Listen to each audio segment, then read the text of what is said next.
and gentlemen, it is my great privilege and distinct honor to introduce the 44th President of the United States of America, Obama.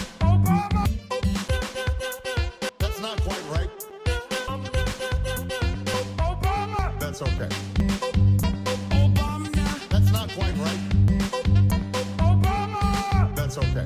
A terrorist who's responsible for the murder of thousands of innocent men, women, and children. But that's okay.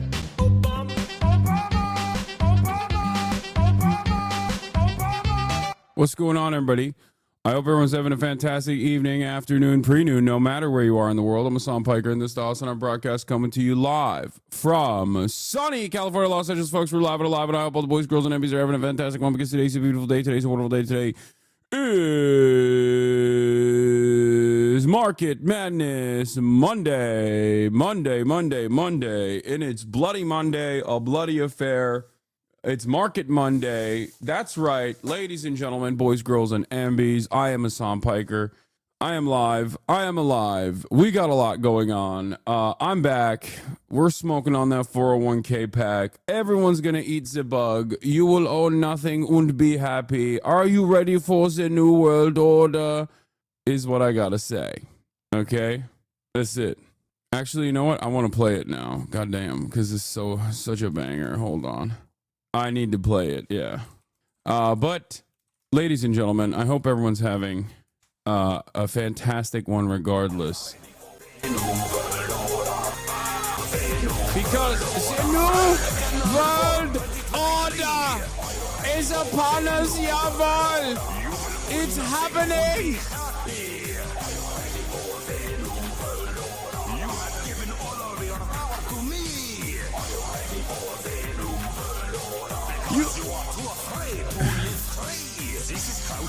This is Klaus Schwab! Must give more of your rights away. Your sacrifice is the only remedy for the real pandemic. We must prepare an angrier world. As Agenda 2030 is Unfurled! Eats the bombs in the metaverse. You will comply and it will get worse. Are you ready for the new world order? Human rights for the border. We own you. Your fucking own order.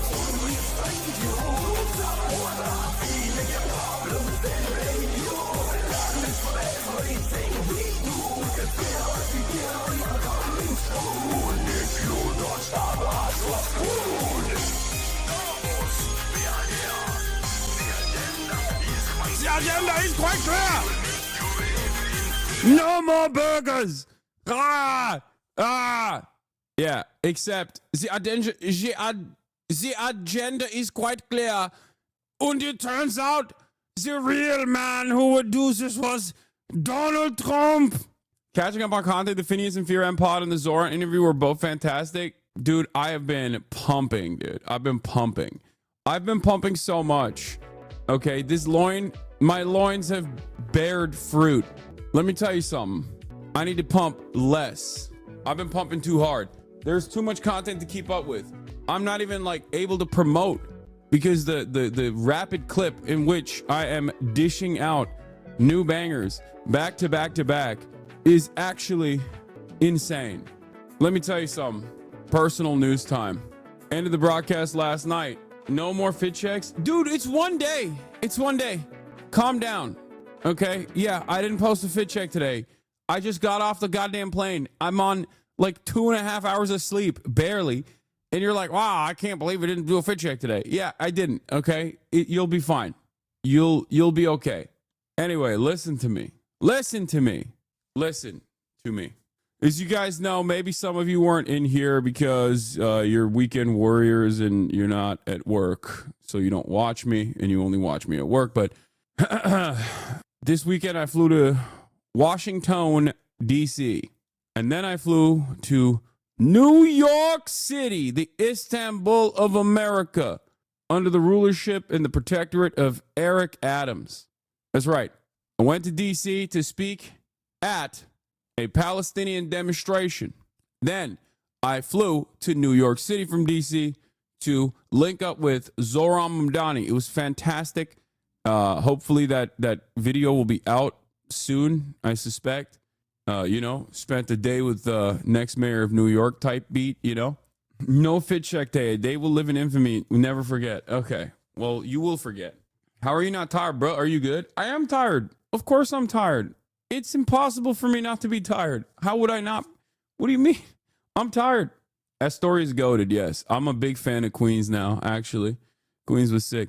So, hung out with Zoran Mamdani for like 3 hours. We just went through the mean streets of Astoria, and it was amazing. It was an amazing experience. I ate so many donuts. Here's a fun little clip from Boomer about what it looked like, at least in the beginning. Trying to build as you walk in the door, and how do you grow that coalition? No, it's a great question, and it speaks to our commitment to not just win the race, but to build a coalition that can govern. And it's easy to look at Eric Adams now and see him as a caricature of a Republican cop and forget how he ran in 2021. He ran in 2021 telling New Yorkers that they didn't have to choose between safety or justice. And there was a large constituency that voted for him that was interested. I can't believe he put mouth noises on it, too. You're so nasty with it, Boomer. Anyway, Zoran seems like such a gem. I hope he wins and you can celebrate with him. I hope so, too.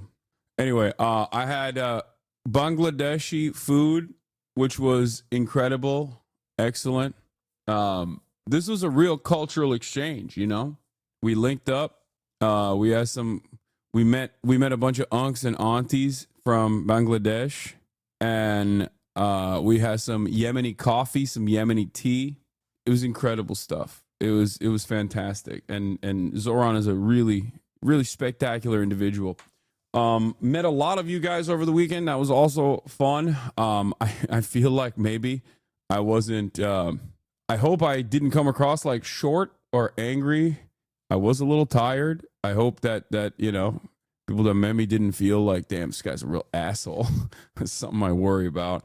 But it is because I was just, I was pumping. I was nonstop pumping. Anyway, after I end the broadcast, this is part of the broadcast where I tell you about my personal news. Subtle sponsor, Haha Clean. No, it's not a sponsor. That's so annoying that everyone thinks it's a sponsor. God damn it. They got so much free ads off of that. Yeah, I ended the broadcast yesterday. Wait, what happened? What is my mic fine? Hello? Mic degradation glitch. It's fine now. Is it fine now? Anyway, as I was saying. So, wait, it's back? What the fuck is going on? What is happening? I don't understand. Why is this happening? It keeps happening randomly? Wait, let me hear what this sounds like. After I end the broadcast, this is part of the broadcast where I tell you about my personal news. Oh, that's weird. What is happening? Sounds like your cable's fucked. I don't think it's my cable. Is it happening again? Is it still going on? Well, I just unplugged the... Dude, what the fuck, man? It's a bit random. It's not a cable. It's a digital artifact sound. Something in the software. Oh, I just got back home. Why are there issues, man? Why are there issues? NVIDIA glitch. It's the new drivers. Okay, well, it's going to happen. It's going to happen today until I fix it. But I'm not going to be able to actually change this situation unless it becomes like really, really annoying. Everybody always has like wonderful suggestions like, hey man, just reset your audio interface, restart your computer. It's like, I just started streaming, big dog. I can't do any of those things. Okay, calm down. All right, it might happen a little bit. All right. Stock market's crashing. My computer is crashing. Apparently everything is crashing. But as I was saying, end of the broadcast last night, hung out with some friends in New York, saw all the boys, or at least all of the boys that could make it. Brace, Noah, Dylan Saba, Adam, Felix. It was great. I brought Lolo there too. Hung out with them a little bit, and yeah, it was a great time. Great combos, and I didn't sleep. I didn't sleep at all after that. We spoke. We hung out like late into the night. Then I couldn't really sleep at that point because of the coffee that Zoran made me drink at 9 p.m. because I'm a baby. I usually don't I usually don't drink coffee after like 6 p.m. Like I try not to drink anything caffeinated after like 6 p.m. But since I was drinking coffee at like 9 p.m. and then tea at 9 p.m., it just like cooked me and I couldn't sleep. So I just, what, did it happen again? Robot voice again? Shit. Ay, that's so freaking annoying, dude. I'm sorry. I don't know how to fix it. I don't know. You're just gonna have to get used to it, and I know no one's gonna get used to it, and everyone's gonna be really annoying about it. Oh, yeah. Mamma mia. Stream's over. Pack it up. Anyway, yeah, I didn't go to sleep. I went directly to the airport at JFK, JetBlue. I have so many gripes with JetBlue, okay? I have so many gripes with JetBlue, and I need to explain this to you. First of all, I'm doing Mint because I'm balling, okay? First and foremost, Mint is business. Normally, LAX to JFK or like Los Angeles to New York, there's no lie flat, right? JetBlue's Mint, on the other hand, does have lie flat, which is really good because I have to sleep, okay? Problem is, JetBlue, on the other hand, literally skimps out on something so key that I know you guys have probably experienced if you've ever flown with them, okay? They literally do not hire baggage handlers. Like, I know for a fact that this is not a coincidence. They do not hire enough baggage handlers. I know for a fucking fact, because every other aspect of JetBlue is fine, right? It's fine. It's whatever. There's a basic like cattle feeling that you have no matter what when you're flying domestically in general, regardless of if you're flying business or or economy. And that part is all right. Okay, that part is all right. Who cares? It's just you got to do it. All right. If we are going to experience the fucking marvels of technological achievement and be able to fly cross country with ease, yes, they're going to treat us like shit. There's not much you can do about it. There's just nothing you can do about it in the process. Yes, it's going to be robotic for a little bit. Oh my God, this stream is going to be so fucking annoying. Oh my God, I'm gonna Brian kill me. I'm gonna Brian kill me. I'm so annoyed. I'm so fucking annoyed. It's like, you know what? I'm just going to update the Rodecaster. Let's see how it happens. Let's see how it works. Let's see if it just completely bricks my microphone in the process. It probably will, by the way. Hello? Okay. There we go. We're back. And I hope that there is no issues this time. Hopefully it works. Hopefully that there are no issues. We'll see. We'll see. There might be. I'm actually kind of surprised that worked. Because usually when you update the Rodecaster Pro, under normal circumstances, Rodecaster Pro 2 rarely ever updates perfectly. It almost always has issues. So it's like shocking. It's shocking that it worked out this time. In any case, all right. Chat is right. No, dumbass. The fuck do you mean? Say sorry? No, suck my dick. I'm gonna end the broadcast. I swear to God, I'm just gonna end it. You don't deserve it. You don't deserve it. Chat is not right. Chat is fucking wrong. Okay? Like, what do you think? The expectation is that like the Rodecaster wasn't gonna update and then I was just gonna fucking not speak the entire stream? Are you stupid? No, I was just gonna fucking switch off to something else if the Rodecaster didn't update. Shut up! Stop arguing with me. I'm back in LA. It's Market Monday Madness. I can't believe it. I'm streaming every fucking day. And y'all act as though I haven't streamed yesterday and you're desperate for my attention. Is it because I did IRL and I couldn't respond to chat as much? Is that what it is? If I end this broadcast, the Great Depression will start. You understand? Crazy things happen when I'm not live, and crazy things are happening even when I am live. So calm down, okay? Constitutional crisis over. Illegally deported man demands return to the U.S. Court ordered return to the U.S. Measles is back. Get in now. Dude, isn't that sick? We have historic diseases that we had damn near eradicated due to vaccines. They're making a comeback. Complete financial collapse of the global system. And also, the American administration is actively running in the direction of becoming is already doing like fascism. Welcome back 1920s and 1930s at the same time. It's sick. It's fantastic. It's very cool. I love living through history. I love living through historic periods. It's fantastic. Get some banger off, blast off memes. Dude, you just sent me an Instagram link. Does anyone have a freaking blast off meme? A freaking blast off meme. Does anyone have a blast off meme? Explaining the Trump tariff equation. I have explained it so many times. Well, not the mathematical side of it, but I've explained to you how stupid the tariff structure is and how silly it is, why it's dumb to do it. I feel like I'm gonna keep having to explain it over and over again because like there's just new people, I guess, you know what I mean? People that are just tuning in maybe. But I do feel like you know, I'm gonna be repeating myself quite a bit as I usually do. Why is the expectation any different today as opposed to any other day? All right, so ladies and gentlemen, like I said, it is Market Madness Monday, instability galore. Trump is winning, so much winning. They're going to say, Mr. President, we've won too much. Please, no more winning. But I'm going to make you win again. I'm going to say, you're going to beg me, Mr. President, no more winning, please. But I'm going to keep saying, we're going to win more. We're going to win more and more. So much more winning than you've ever encountered, ever assumed, ever wanted. This is exactly the kind of winning that you're going to get. So there's a lot happening here. Hasan was right. Misgift says, I hate Trump. That's so funny. Chap. You're I my fucking Steve Palm. I hate Donald Trump. I hate Donald Trump so much.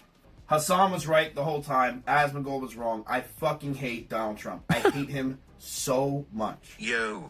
I don't know what anybody was thinking. Yeah.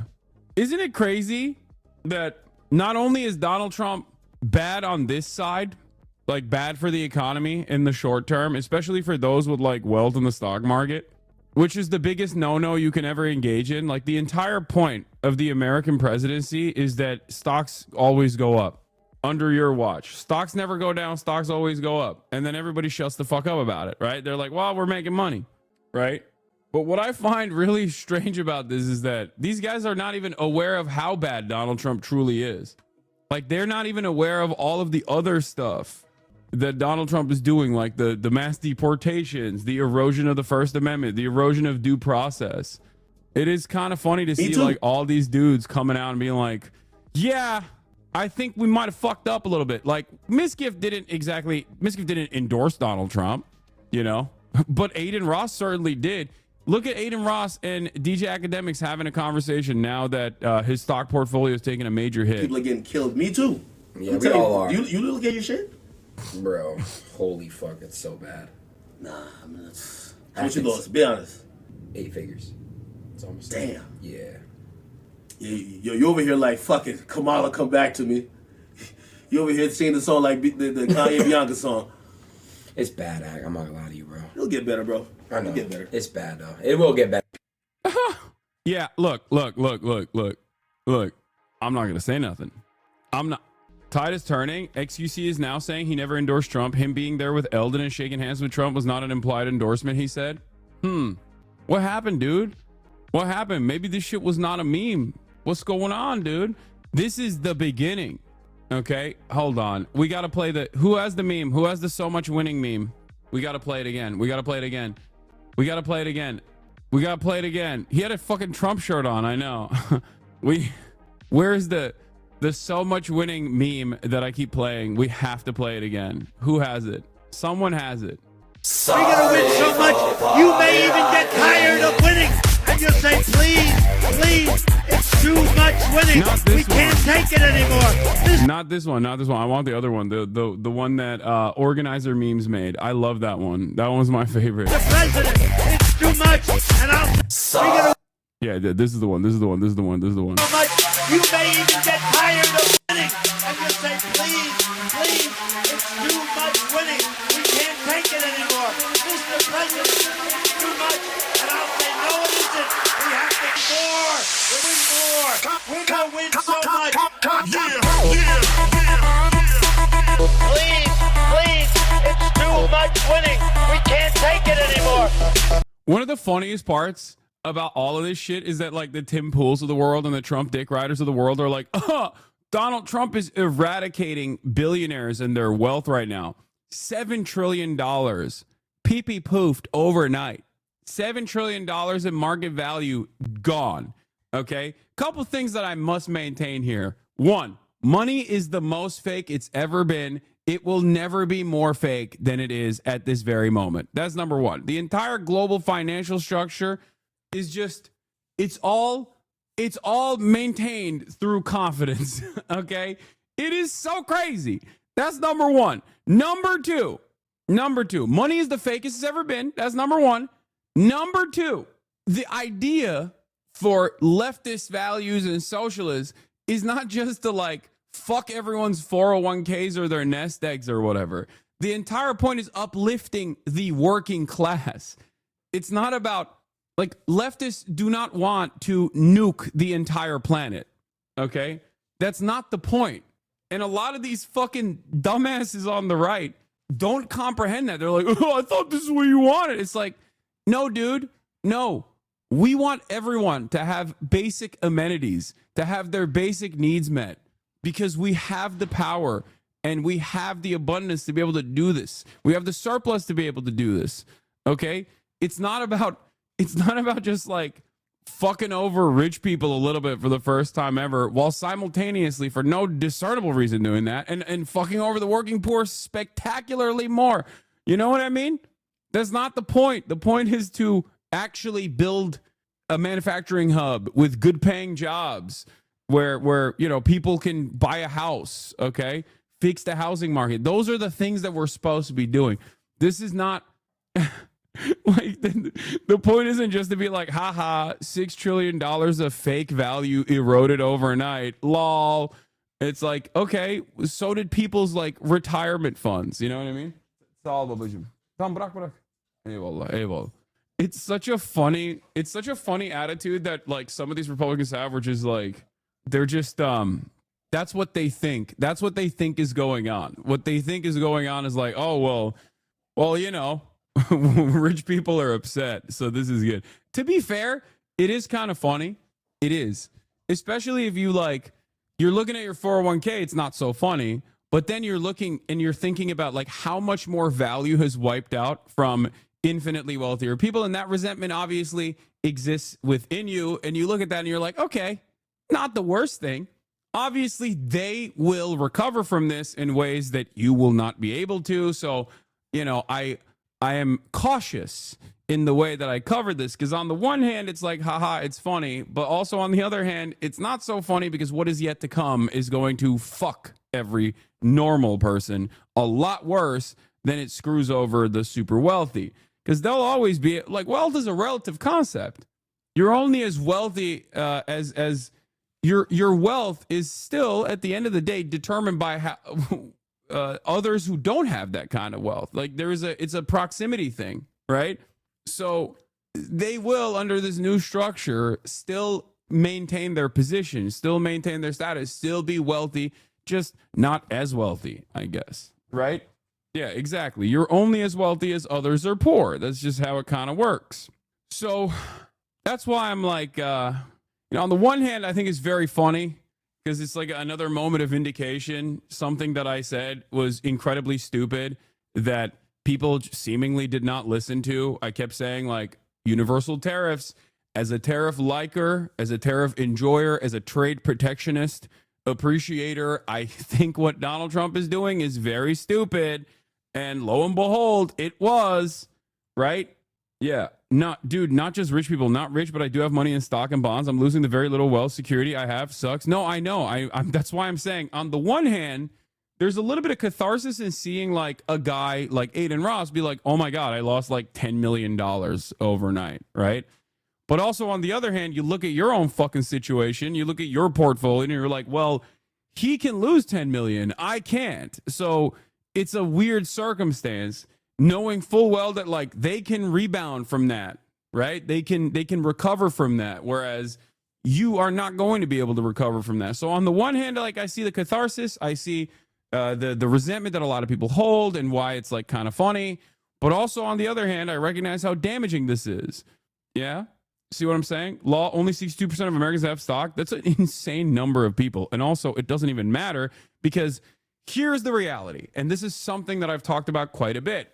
The way that it works is the gains in the stock market are privatized. They are up there at the tippy top, okay? It's consolidated. Wealth is consolidated at the top. The top 10% of the stock market owns 90% of all of the stocks, okay, in the United States of America. The bottom 90% is the 62% you're talking about. The bottom 90% is literally they only own 10% of the stocks. The way this works is when the stock market's doing well, they're doing really good. You're doing all right in comparison. But when it's doing poorly, those losses are socialized. So when the stock market does poorly, you're fucked because companies start engaging in layoffs. You might get a recession. You might get a depression, right? So it's really fucking, it's awful. It's an awful situation overall. And it's not like this government or any government, as a matter of fact, in the United States of America has ever historically looked at economic downturn periods and said, we got to save the working poor. Fuck the wealthy. We got to save the working poor instead. That has never happened. So that's also another scary circumstance. It's another scary thing to look at. So it's not about the actual losses, but the effects of those losses of the stock market downturn. Yes. For the average American, you would not care about your 401k if you had a reliable pension program and also Social Security that could keep you afloat. You'd be like, okay, this is extra money on the side. Great. Okay. The only reason why you feel like you have vested interest in the stock market doing well is because you don't have those things. And we have basically financialized that aspect of people's retirement already. Something I talk about quite a bit. This is the reason why, and it's a very clever, very insidious method of making you feel like you have a vested interest in the stock market doing well. It is crazy to me that most people don't recognize this. That is precisely the reason why the dude working at the fucking kitchen, like a chef, under normal circumstances, who's not like super caked up, is still going, I'm checking the stocks. It's doing well. So I guess my president is doing right by me. It's like, bro, that's not for you. That's only there to make you feel like it is for you, right? And the unfortunate reality is, of course, you can't do anything about it because in the absence, this is why I say, like, while I personally am, of course, very much against capital accumulation, I understand that even as a leftist, like, you have to have a retirement fund, right? Like, being a socialist, being a moral socialist doesn't mean that you work till you die. Being a moral socialist doesn't mean you can't have some kind of security, some kind of protection for your future. This is something that I've talked about quite a bit. I would never urge you not to have a 401k, for example. But for many people, I think, especially people that are just entering the market or have entered it and have been working for like a decade or whatever and have been trying to cultivate a retirement fund for themselves, those people know they're never retiring at this point unless something changes dramatically. And things are changing dramatically, except in the direction that hurts them, in the direction that hurts the average American, and not in a direction that helps the average American. You know, lol, look at Richie Rich over here. I only have a 01k. Yeah, no more 401ks, only 205, 201ks. Maybe a 101k after this week. Who knows? So let's get into it. Donald Trump created a process in which the Bloody Market Monday has taken place. I truly thought about staying behind in New York just to get a better read on Wall Street, but I wanted to be back here with my family, so I had to run back. And a lot of weird shit happened apparently because I was half asleep on the plane, but like checking the reports, and it seems like there was also an error in the reporting that caused the markets to bounce back up because people were so desperate. Okay. in the midst of this chaos, there was a brief moment where someone misunderstood what Trump was saying or what Trump's team was saying, and they literally reported it incorrectly, and it caused the markets to rebound because people were like, oh my God, thank God. Okay, the tariffs are a lie. Haha, it's fine. Yeah, here it is. This absolute comedy. The market was blood red today. Then an unattributed rumor was started on X and there was a consideration of a 90-day tariff pause. The market turned green. Then 5 minutes later, the White House denied the rumor. The market became red again. What are we doing? It is a fucking clown show that one guy, and it's not even fake news, by the way. It wasn't even a fake news situation. It was that Bloomberg account with, and it's not even a real Bloomberg account. It's just like Walter Bloomberg or something. And he just like makes it seem as though he's directly reporting from the Bloomberg terminal. Like he just tweets like he is a Bloomberg terminal. And ironically enough, he misunderstood what the fucking dude was saying. He just simply, it wasn't even like, I don't think Walter Bloomberg, this guy, I don't think that he was reporting this because he wanted to misinform the public. I think he was reporting this because he's a fucking blue checkmark account that wants to be first to market and misunderstood what Hassett was saying. Because Hassett basically said something along the lines of like, you know, when I'm asked a question and I say, yeah, no, that's kind of how he replied to a question as far as I understand. And he misinterpreted it. And because it's a fucking Twitter blue checkmark account, he went first to market with it. And when that happened, it fucking blew up. It blew up. It's so crazy. This is everything that I talk about. This is precisely what I talk about in terms of like misinformation and how stupid it is. Remember who posted fake Hassett headlines in Bloomberg style? Reuters reported on it, chat. Reuters, as in fake news from a fucking unverified, silly ass Twitter account caused actual financial newsrooms to literally go to market with the fucking bullshit. It is crazy. This is the world we live in today. Do you understand how psychotic that is? CNBC reported on it. Instantly, the markets flipped and everyone was like, oh, thank God. Oh, thank God. The tariffs are just fake. He was just joking. 90-day pause. We have confidence in the market again. Buy the dip, buy the dip, buy the dip, buy the dip. Donald Trump's White House comes back and says, fuck you. That's not what we meant, bitch. It's fake news. We're going to make the markets scream. Here it is. Will you do a 90-day pause? Would you consider that? Or Bill, yeah, you know, I think that the president is going to decide what the president's going to decide. Yeah, he said, yep, I think the president's going to, that's it. That's the reason. This is a misinterpretation of this from a blue checkmark Twitter account that wanted to be first to market and fucking pump the goddamn tweet and get clout and maybe like $35 in Twitter revenue. That is the reason why almost $1 billion of value came back to the market over this one key piece of misinformation. Will you do a 90-day pause? Would you consider that? Or Bill, yeah, you know, I think that the president is going to. Oh my God, 3.5 trillion, 3.5 trillion over. Oh my God. Oh my God. I thought it was billions. I didn't realize it was fucking. Oh my God. I apologize, chatters. I was on the plane while this was happening. And I was like in and out of sleeping. So I didn't even realize. And then it fucking dipped again when the White House said this is not correct. Insane market action right now. Market exploded on a headline attributed to Kevin Hassett. And now nobody can figure out where it came from. And the markets are diving again. An 8% surge and a 3.5% plunge in a matter of seconds. One, money is so fake. I'm telling you right now, I'm begging you to understand, this is the most fake money has ever been. This is, ironically enough, the contradictions of capitalism in full display. Okay? This right here is the problem with the financialized capitalist global economy. This is it. This is it. A little bit of misinformation in times of instability can cause market movements like this. I never want to hear any fucking economist or any expert tell me that this is a rational process ever again. Oh, supply demand. Look at the supply demand. All of this shit is fake. It's all about confidence. Nobody fucking fully understands the fundamentals, and the fundamentals don't even matter. It just doesn't matter.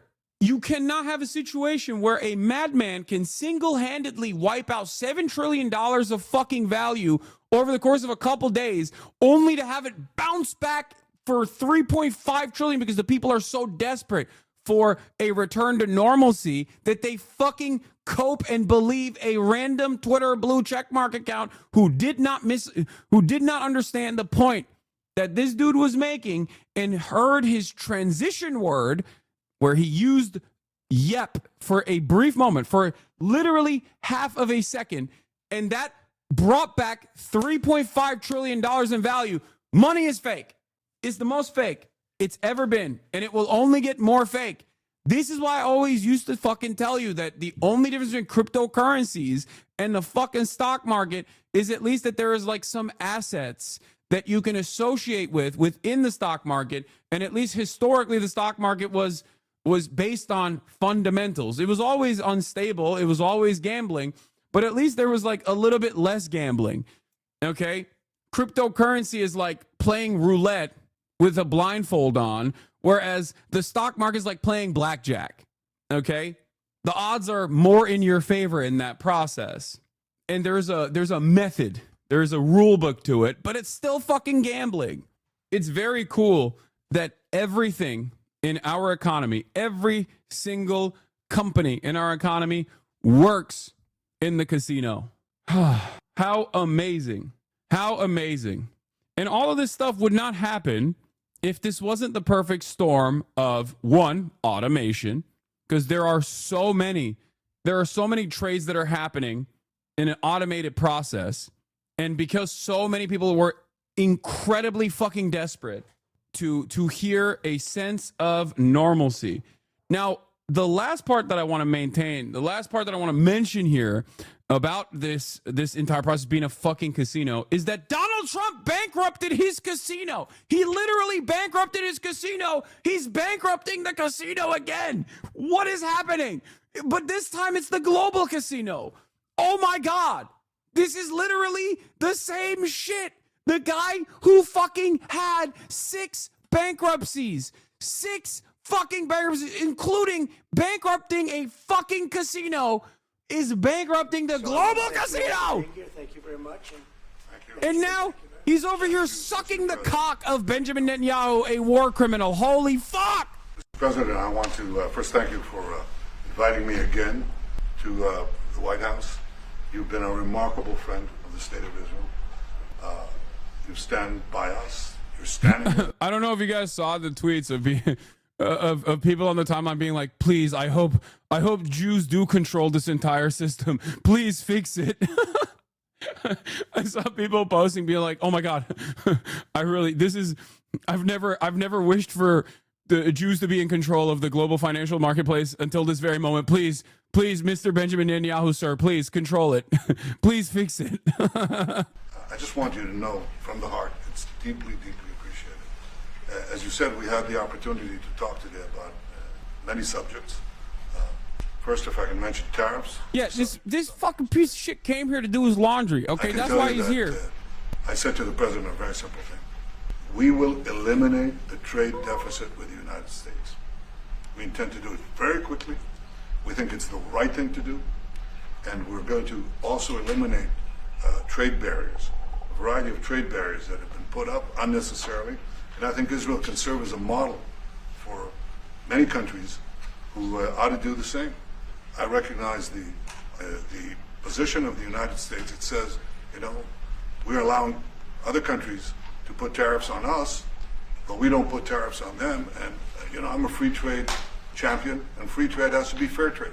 And I think that's basically the position that you have put forward, Mr. President. We are going to eliminate the tariffs, and rapidly. I had the opportunity to speak. What is this? No matter what happens, just remember it's the Jews. We talked about how we could affect this quickly, and I hope to bring a solution very quickly. We're not talking about intentions. Dude, we're not talking about that's just cope, okay? You can't say Nazis are coping today, okay? They simultaneously are like, oh yeah, Jews are these all-powerful magic money people that are controlling the global financial market. Look at the Rothschild family or whatever. And then simultaneously, this fucking Christian guy is just dunking on the global financial market. And it's like, well, it's the Jews again. It's the Jews again. They did this somehow. It's like, come on, man. You think they would let this happen? Are you crazy? if they had motion like that? Steve Witkoff was President Trump's very able representative, helped us get a deal that got 25 out. We're working now on another deal that we hope will succeed. And we're committed to getting all the hostages out, but also eliminating. God, I hate this piece of shit so much. I hate him so much. He's such a fucking monster. God damn it. Also, Donald Trump put his chair in again, by the way. Look at fucking Russia Today, loving it. Netanyahu inside the White House. Trump's helps with the chair again. He's got to be doing it on purpose, right? Like, there's no shot. Countries that might be amenable and are amenable to accepting Palestinians of their free choice if they choose to go there. And I think that's the second thing. But the hostages came right on top. We also discussed the situation in Syria. We've had neighborly relations with Turkey that have deteriorated, and we don't want to see Syria being used by anyone, including Turkey, as a base for attack on Israel. Turkey is a country that has a great relationship with the United States. The president has a relationship with the leader of Turkey. We discussed how we can avoid this conflict in a variety of ways, and I think we can't have a better interlocutor than the President of the United States for this purpose. And of course, we also discussed Iran. Look, we're both united in the goal that Iran does not ever get nuclear weapons. If it could be done diplomatically in a full way, the way it was done in Libya, I think that would be a good thing. But whatever happens, we have to make sure that Iran does not have nuclear weapons. That's the end of my speech. Mr. President, we're having direct talks with. I can't stand how fucking arrogant Israel is overall, and especially Benjamin Netanyahu is. There's no way people look at this and think like, no, this is valid actually. Like if I'm a fucking random dude in Arkansas and already have like anti-Semitism in my mind, and I see shit like this, I see Donald Trump putting the fucking chair up for Benjamin Netanyahu. I see Donald Trump fucking making my 401k scream, and then turn around and glad handle fucking Benjamin Netanyahu as he just sits there in the most entitled, arrogant fashion and be like, yes, we are going to do a very important deals, like we can bomb whoever we want, all this shit. I'm telling you, there's no way, there's no return from that. Ripped off and taken advantage of by many countries over the years, and can't do it anymore. We just can't do it anymore. We can't be the stupid people anymore. And it's all because of the people that sat in the seat right here. Not your seat, but this seat. They allowed things to happen to our country that they shouldn't have allowed to happen on trade and other things, many other things. I mean, look at what's happened with our last president, where he allowed millions of people to come into our country with an open border. Who would want an open border? How stupid is that? But he allowed millions and millions of people, and of the millions, and I think it was 21 million people, but let's say 3 of them were serious criminals, serious murderers and drug dealers and gang members and people from jails. All the jails emptied out right into our country, right along the open border on Mexico, generally the Mexico open. They came in from Canada too, by the way, a lot, but generally speaking on the southern border. And what a shame it is that we are now working very hard to get them out, get the criminals out, get the murderers out, the drug dealers, the mentally insane, get them out. They dropped the mentally insane in our country too. And this was all done by the Biden administration. It's a disgrace that we have to work so hard. And then we have judges that try and protect these people, but they didn't protect us when the people were being let in. But to get them out is never easy with these people. So I think we're doing a great job. The border is the best it's ever been, even as strong as it was. I had a great, solid border. I think it might even be tougher right now and stronger. So people are coming into our country, but they're coming in legally. We have a legal process, and we have that moving along properly, because we need people to come into our country, but we want people that can love our country and cherish our country. So that's where we are. And with that, any questions?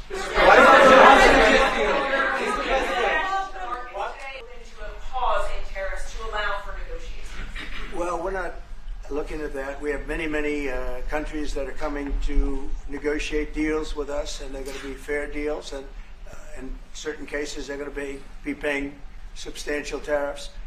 There'll be fair deals. As you know, I spoke this morning with the Prime Minister of Japan, and we had a very good conversation. They're coming. And I said, one thing, you're going to have to open up your country, because we sold no cars, like 0 cars in Japan. And they sold millions of cars into our country. They don't really take our agriculture, a little bit of it just to keep us slightly happy, but they don't take what they're supposed to be taking. So we have a great relationship with Japan. We're going to keep it that way, but they're coming in to meet, and other countries are coming in. With China, as you know, against my statement, they put a 34% tariff on above what their ridiculous tariffs were already. And I said, if that tariff isn't removed by tomorrow at 12 o'clock, we're putting a 50% tariff on above the tariffs that we put on. So they've gone for years. They've become a rich country because of people, again, that were in the White House that allowed this to happen. Hundreds of billions of dollars a year they'd make on us on trade, and it shouldn't be that way. And I have a great relationship with President Xi. I hope it's going to stay that way. I have great respect for China. But they can't do this with just, we're going to have one shot at this, and no other president's going to do this, what I'm doing. And I'll tell you what, it's an honor to do it, because we have been just destroyed, what they've done to our system. You know, we have $36 trillion of debt for a reason. And the reason is that people allowed it to get that way. So we'll be talking to China. We'll be talking to a lot of different countries. And I think, you know, if we can make a really fair deal and a good deal for the United States, not a good deal for others. This is America first. It's now America first. And we didn't put America first. We put America last. The people that were in the Oval Office put America last, and we're not going to stand for it. He's actively destroying the country. He's actively destroying the global economy. He's destroying everything. He is literally, dude, look, I am not a spiritual person at all, okay? But you got the fucking 4 horsemen of the apocalypse. You have pestilence, RFK Jr., bringing back measles like it was, like it fell out of fashion, and the trend has created it once again. It's fashionable again, okay? You got fucking Donald Trump, a false presenter of Christendom, destroying the global economy, for no discernible reason, for no real reason. I'm fucking the economy because I'm bored, okay? That's what he's doing. And also simultaneously undermining the remaining protections that average citizens have against government overreach. Destroying it. It is crazy. It's end time shit. What are we doing? Very end. How do all these evangelicals not recognize that this is like real end time shit? And, there are a lot of things outside of tariffs, but tariffs are very important. But there are a lot of things like opening up countries that were totally closed. China is essentially a closed country. In fact, it is a closed country. And what they do is they charge tariffs so that if you sell cars, every day I think to myself that this is going to recover because there's too much vested interest, that like the Fed is going to bail them out. But like even if they lowered interest rates, I don't even know if you could bail him out in this process. Like he is accelerating a recession in an effort. Let's say he's trying to trigger a recession with the hopes that the Fed will bail him out. Okay, let's say that that's the goal here. Because that I feel like that's like that's one of the things that that he could be trying to do. But even then, like what do you do? What do you do in that process? Like that's not gonna work. It doesn't make sense. Wait, what the hell? The video broke. Now the video broke. Oh my God, the video broke. Are you kidding me? Oh my God, nothing works, dude. Nothing works. My microphone didn't work when I first started. Nothing is working. Oh my God. Oh my God. The Chinese beam hit it. Because a lot of people are asking the Houthis. We've been very tough and very successful militarily. We've really damaged them badly. These were people shooting down ships and other things, by the way, flying objects like airplanes. I gotta pee. We've put a major hurt on the Houthis, which nobody's been able to do. We've really hit them hard, and it's every night, night after night, and we've gotten many of their leaders and their experts. They're experts on missiles. I mean, they actually make missiles. Nobody thought that, but they make missiles. They're highly sophisticated, and they're very tough, but they've been very badly damaged. Nobody else was able to do that but us. Pete, you want to discuss that, please? Yes, sir. It's been a bad 3 weeks for the Houthis, and it's about to get worse. It's been a devastating campaign, whether it's underground facilities, weapons manufacturing, bunkers, troops in the open, air defense assets.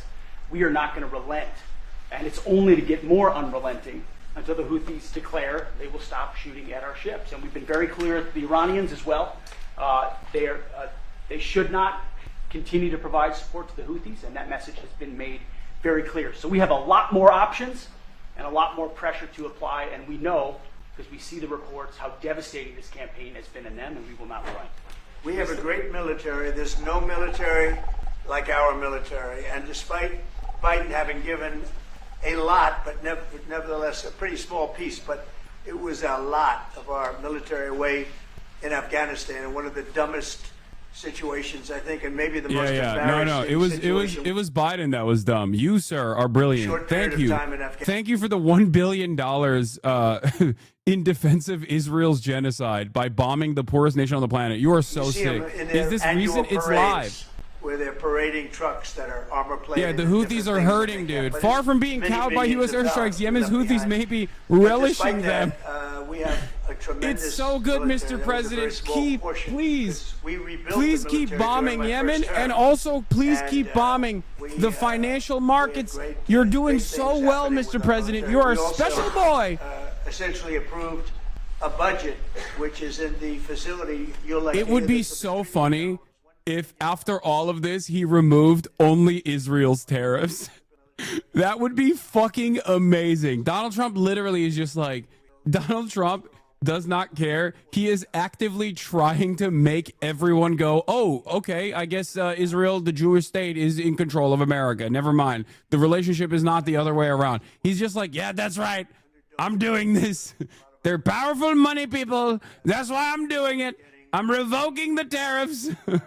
It had nothing to do with Only on environmental. Israel. And they had $100 in the bank, and they give her $2 billion. Many of those cases, all that stuff is going to be cut out. But we are getting a very, very Ekonomi bu kadar powerful kötü gitmesinin military. nedeni We nasıl have things kapitalistlere under order bağladın? now, Abi kime the likes bağlayayım? of which we've never had before. We've never Nasıl had kime the kind bağlayayım? of, Kim şu anda? Kapitalist değil mi aircraft, Donald the Trump? kind of Salak mısın? Missiles, anything that we have ordered. And it's in many ways too bad that we have to do it, because hopefully we're not going to have to use it. But the military is very, very powerful, and it's going to remain that way. Yes, Green?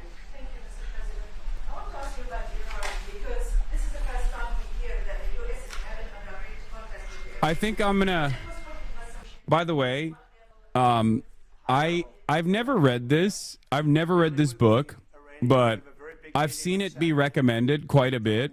I've never read this book personally, but I've seen it be recommended quite a bit. And obviously, like, I've read pieces from this book, but it's beginning to feel a lot like this in the United States of America. And I might have to go back on my old ways and maybe read a goddamn book for once, because a lot of the things that Donald Trump is doing, because like the USSR was obviously forced to be dissolved, right? But there was a lot of spectacular failures along the way that led to the collapse. This book goes into that directly. On the one hand, you get Pizza Hut and Pepsi. On the other hand, you have to liberalize your markets, and you do that by collaborating with Western Western analysts, and as the regime is falling apart, all of the people with power that collaborate with Western authorities on the matter make out like fucking bandits. A shock doctrine, if you will. One of the guys that is responsible for this, for the record, is ironically a dude who's very woke now, but played a formative role in all of this happening to the USSR. His name is Jeffrey Sachs, friend of the show. Wait, Trump responds to the EU offers as not enough? Over the years, it was. I always say it was formed to really do damage to the United States in trade. That's the reason it was formed. It was formed with all of the countries from Europe, I guess most of them, not all of them, but most of them, and they formed together to create a little bit of a monopoly situation, to create a unified force. It's beginning to feel a lot like the collapse, the internal collapse of the USSR. The same countries. But this time it's not being accelerated by outside forces, like Western capitalist forces that wanted this to happen. And instead, it's just happening because we're bored. Where they paid NATO, because most of these nations weren't even paying. We were paying for NATO, so we're paying them to guard them militarily, and they're screwing us on trade. So that's not a good combination. So now... What is this? It's really turned around.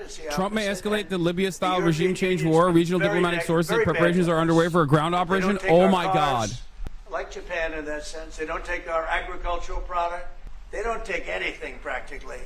And yet millions of cars in a year, Mercedes-Benz, Volkswagen, BMWs, they're sending millions and millions of cars into the U.S., but we don't have a car that's been sold to the European Union or other places, but let's go for the European Union, and it's not going to be that way. It's got to be fair, reciprocal. It's got to be fair. It's not fair.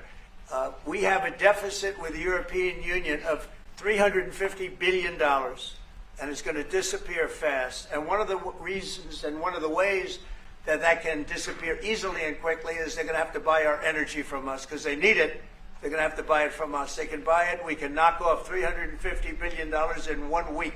They have to buy and commit to buy a like amount of energy. And we have that. You know, we have more energy than any country in the world. I don't know if you know.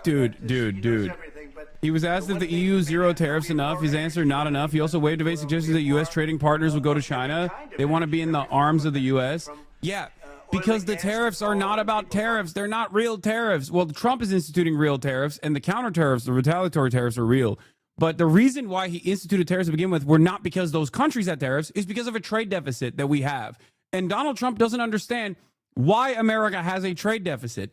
It is a trade-off so that the United States of America gets to maintain the global currency in which global trade happens with the dollar. This is the responsibility. This is what happens. America is the largest consumption engine on the planet, and also simultaneously, all of the fucking trade is done on the US dollar. This is how we dominate the fucking planet. He's like, oh, this trade deficit is fucked up.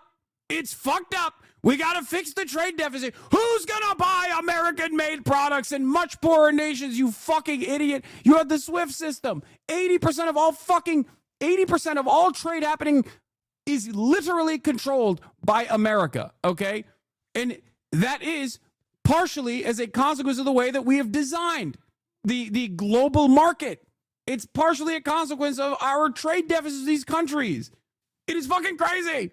It's crazy. He doesn't understand it. How does he not understand this? You're the president. Crazy Twice the first now. Week. They said eggs have quadrupled in price. I said, I just got here. Tell me about it. And Brooke Rollins and our team did a great job, and eggs are down now 79%, and they're all over the place. And this was a problem that somebody else would have taken a long time to cure. We have energy is down. We have interest rates are down. We have groceries, meaning food is down. We have everything is down at levels that nobody ever thought possible. Energy looks like it's going to be in the $2.50 a gallon range, and maybe below that for a car. So for gasoline. So we're really doing amazing. I mean, we're cutting prices because prices got so high people couldn't live. I mean, the prices for groceries, the prices for standard groceries, standard things were going through the roof. They couldn't live. And now those prices are coming down. So call them groceries, but that's down, energy's down, and interest rates are down. The only reason why I don't think Yanis Varoufakis' analysis is correct is because I think he's falling into the trap of thinking that Donald Trump and his administration are actually moving in this direction deliberately and with a clear goal in mind. Okay?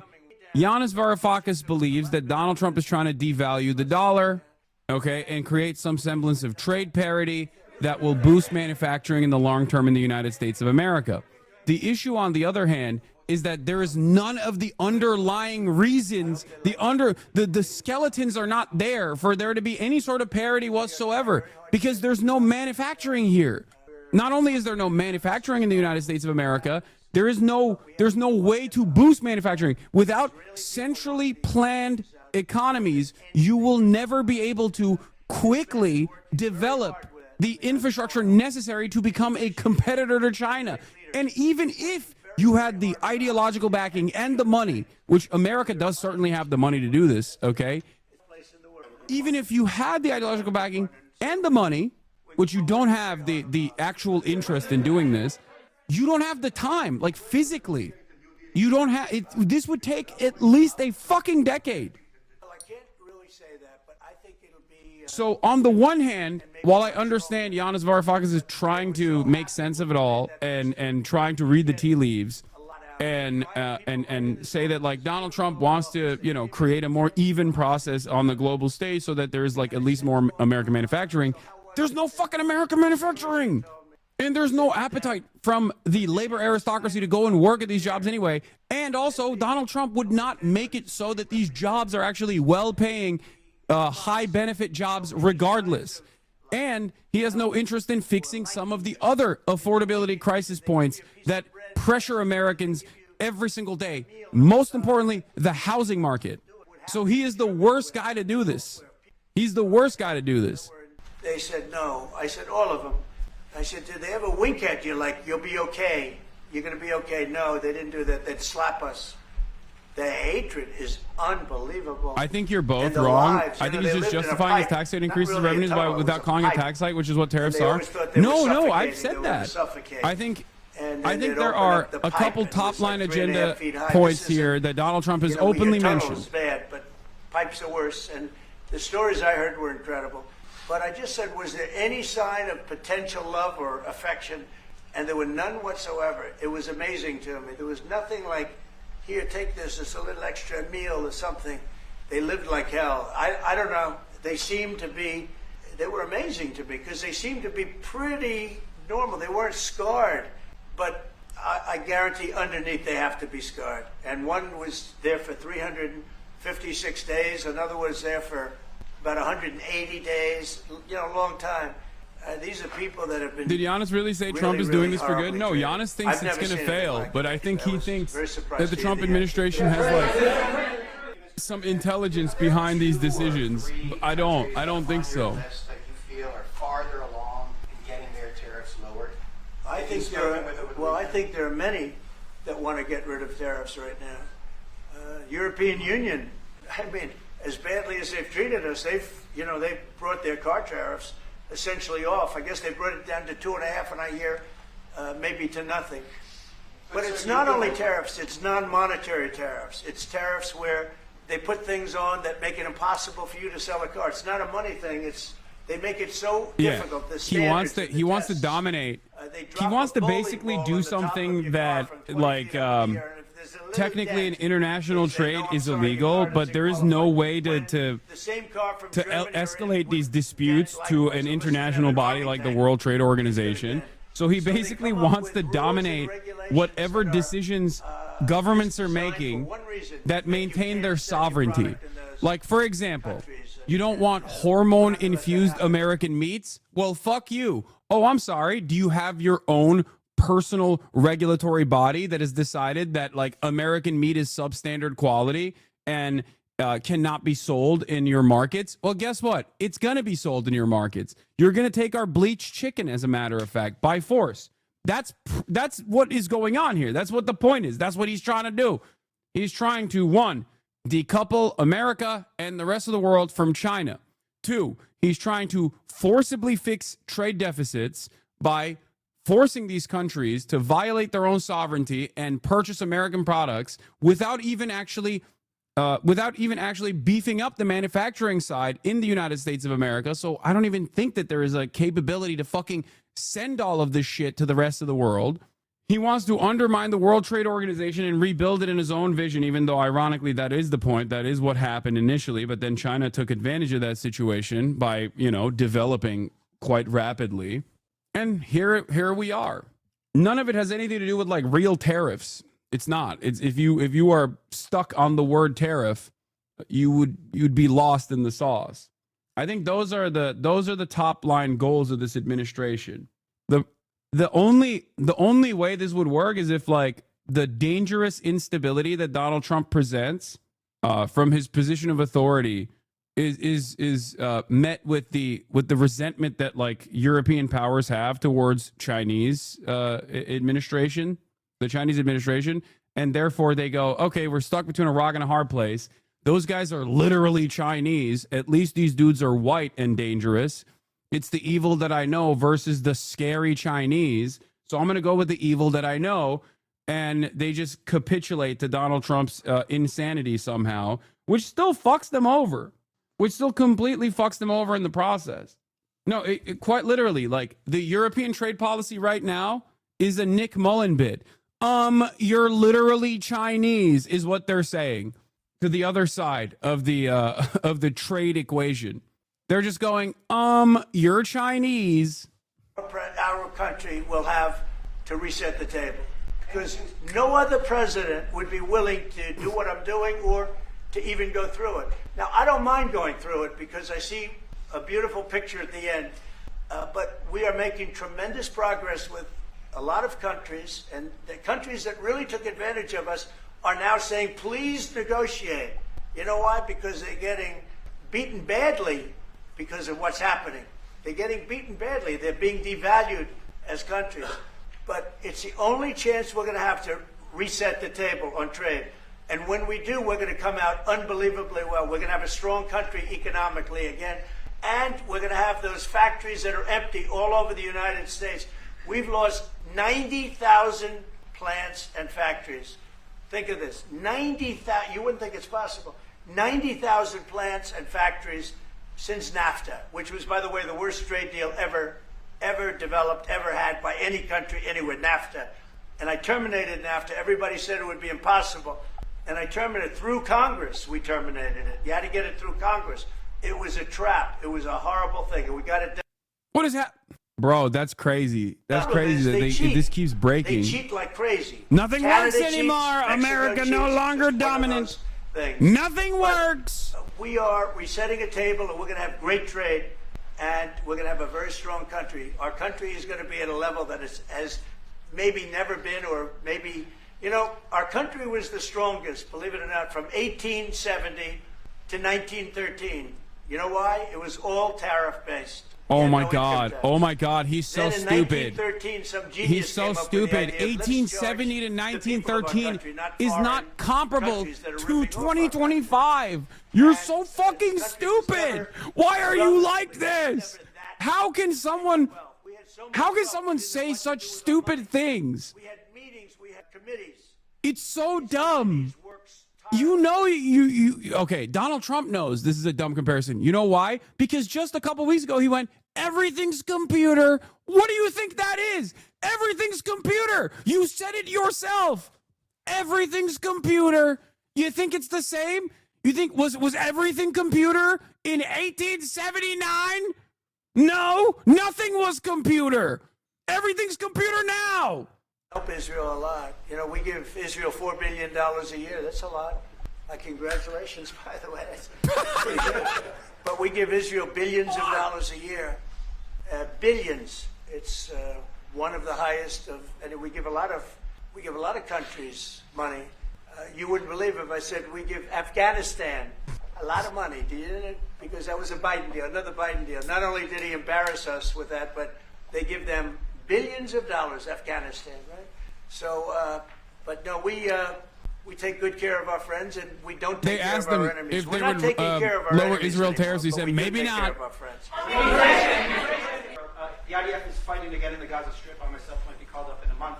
Do you think that's the way to pressure Hamas to get to a deal? And do you think blocking humanitarian aid is also an effective pressure? Well, you know how I feel about the Gaza Strip. I think it's an incredible piece of important real estate, and I think it's something that we would be involved in, but having a peace force like the United States there, controlling and owning the Gaza Strip would be a good thing.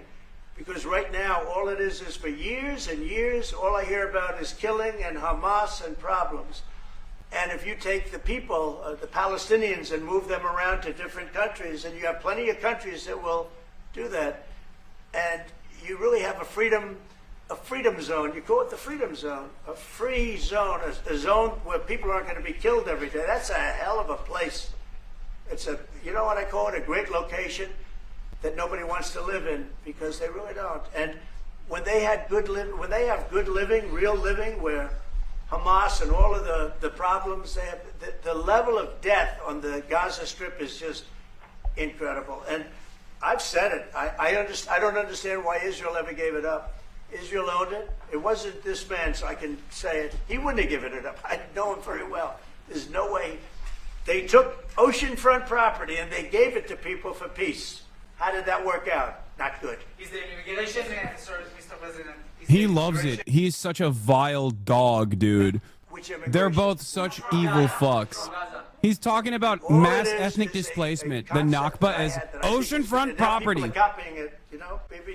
Purging millions of people, 750,000 in 1948, to a tiny area known as the Gaza Strip, as giving them graciously oceanfront property. Any other place, including in arenas of battle, I mean, whether it's Ukraine or Syria or any other place, people could leave. Gaza was the only place where they locked them in. We didn't lock them in. They're locked in. And what is wrong with giving people a choice? Now, we've been talking, including over lunch, about some countries, I won't go into them right now, that are saying, if Gazans want to leave, we want to take them in. And I think this is the right thing to do. If you give, it's going to take years to rebuild Gaza. In the meantime, people can have an option. The president has a vision. Countries are responding to that vision. We're working on it. I hope we'll have good news for you. I will say, people really do love that vision. It's a long-term vision, but so importantly is to have that be a safe field. Because you're right smack in the middle of the Middle East. You're right along Israel. It should have never, ever been given away. It shouldn't have been given away by Israel. What are you talking about? They were there. Who's giving it away? They promised peace, but that didn't work out too well because it's one of the most dangerous. They were there before Israel. Oh my God.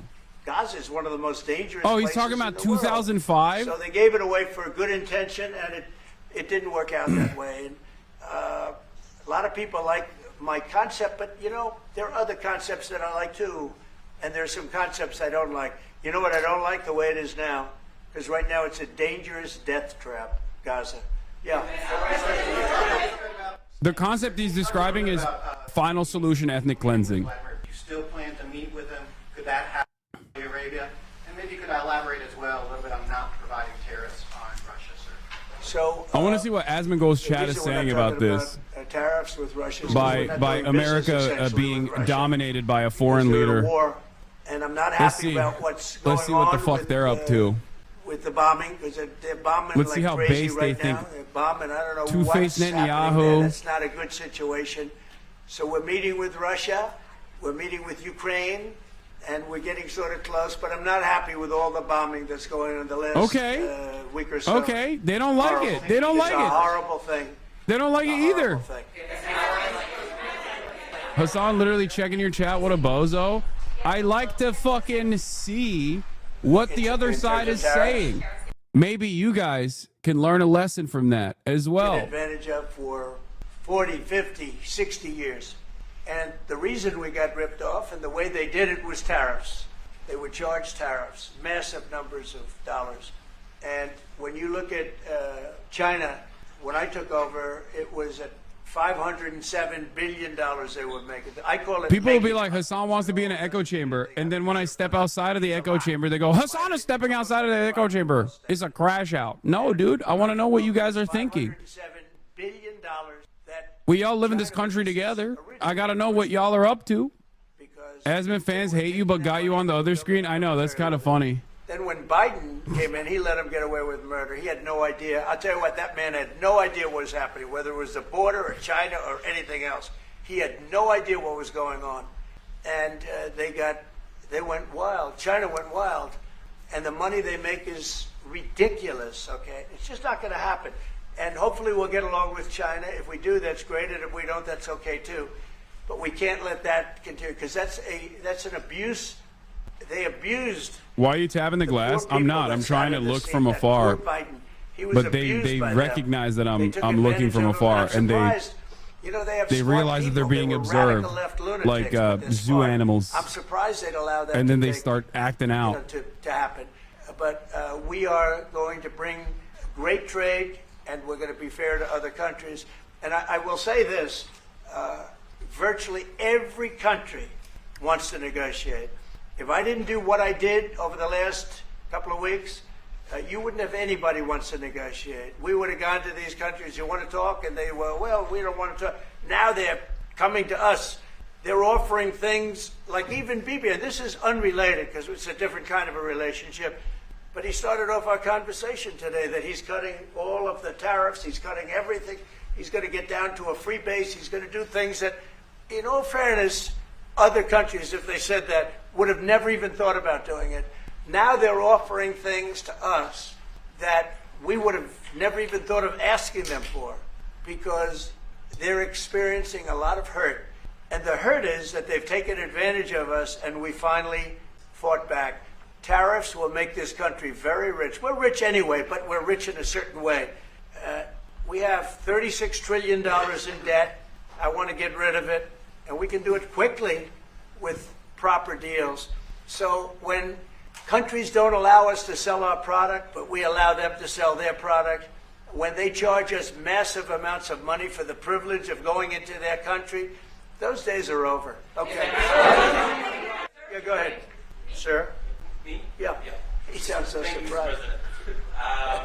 On Iran, 2 questions, please. First, you can give us more details about where the meeting on Saturday is going to I can't tell you that. I can just tell you there's a major meeting going on between us and Iran, and that'll take place on Saturday, and it's at top level. And second question about this. A lot of people think that those talks are not going to lead anywhere because the Iranians will never give up their nuclear program. I think that's a possibility, too. If diplomacy fails, is the United States, under your leadership, ready to take military action to destroy the Iranian nuclear program and remove this threat? I think if the talks aren't successful with Iran, I think Iran is going to be in great danger. And I hate to say it, great danger, because they can't have a nuclear weapon. So is that a yes? You know, it's not a complicated formula. Iran cannot have a nuclear weapon. That's all there is. Can't have it. Right now we have countries that have nuclear power that shouldn't have it, but I'm sure we'll be able to negotiate out of that too as part of this later on down the line. But Iran cannot have a nuclear weapon. And if the talks aren't successful, I actually think it'll be a very bad day for Iran if that's the case. Yeah. Yeah, please. Mr. President, was October 7th the death blow of the two-state solution, and would you consider classifying the Palestinian Authority as a terrorist organization for its continued pay-for-slay terror financing payments? So October 7th was a horrible day that some people, they deny it. Now, I can't believe they deny it from the standpoint of it. They do it because they think it's good politically. But October, I've seen the tapes. I've seen things that you don't want to see. October 7th was a horrible day, and it will go down as one of the really bad days in the history of the world. It was a horrible, horrible thing that happened. And they grabbed some of these people. I'll give you an example. When I was with the 10 hostages a few weeks ago, I said, so how many are there? 59. I saw this. We'll get to that in a second. So we can get 59. They sort of knew the territory pretty good. And I said, how are they doing? They said, well, only 24 are living, the rest are dead. And these are young people largely. Young people don't die. You know, young people have an amazing ability to live. They can live through horrible things. But these are young people. And when they said that 24 are living and the rest are dead. And, you know, I've had parents come up Israeli parents, largely. We have some Americans, and I guess we have one left, Alex. We have the one left. But I've had Israeli parents come up to me at events and say, my son is there. I said, well, how's he doing? Well, he's dead. But would you do the biggest favor That is ever? insane. His body back home. How is he doing? Well, he's dead. About a young dead boy. He has such and a young fucking dead insane girl. way with words, man. This is like such an insane way to talk about. Religion, Such an that could insane have way to something talk do about with, things. I Oh my guess god. maybe any No would be, tact. But I was surprised. They said, sir, my son is dead. It is just as important to bring that body back home. I asked that question as if he were alive. So you have a lot of them dead, and we'll be able to bring them back. But it's a horrible thing that's happened. These are largely young people. Some old ones too, frankly. And those people have lived in hell. When they came off, the second group that came out, they looked like they just got out of a concentration camp. They looked exactly like the pictures that I'd see from the 1940s, the concentration camps. And then they got a little bit better, but that second group, those people came out, and I said, this is unbelievable. We're going back into a chapter in history that is one of the worst ever. It's really very bad. Okay?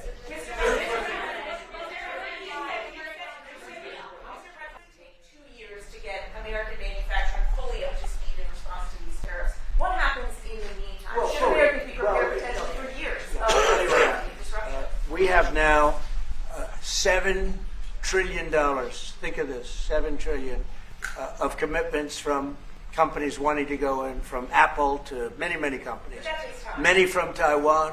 What? It takes time to Of course it takes time. Well, are you asking me a question, or are you telling me? Yeah, it takes time. You got to build a thing called a factory.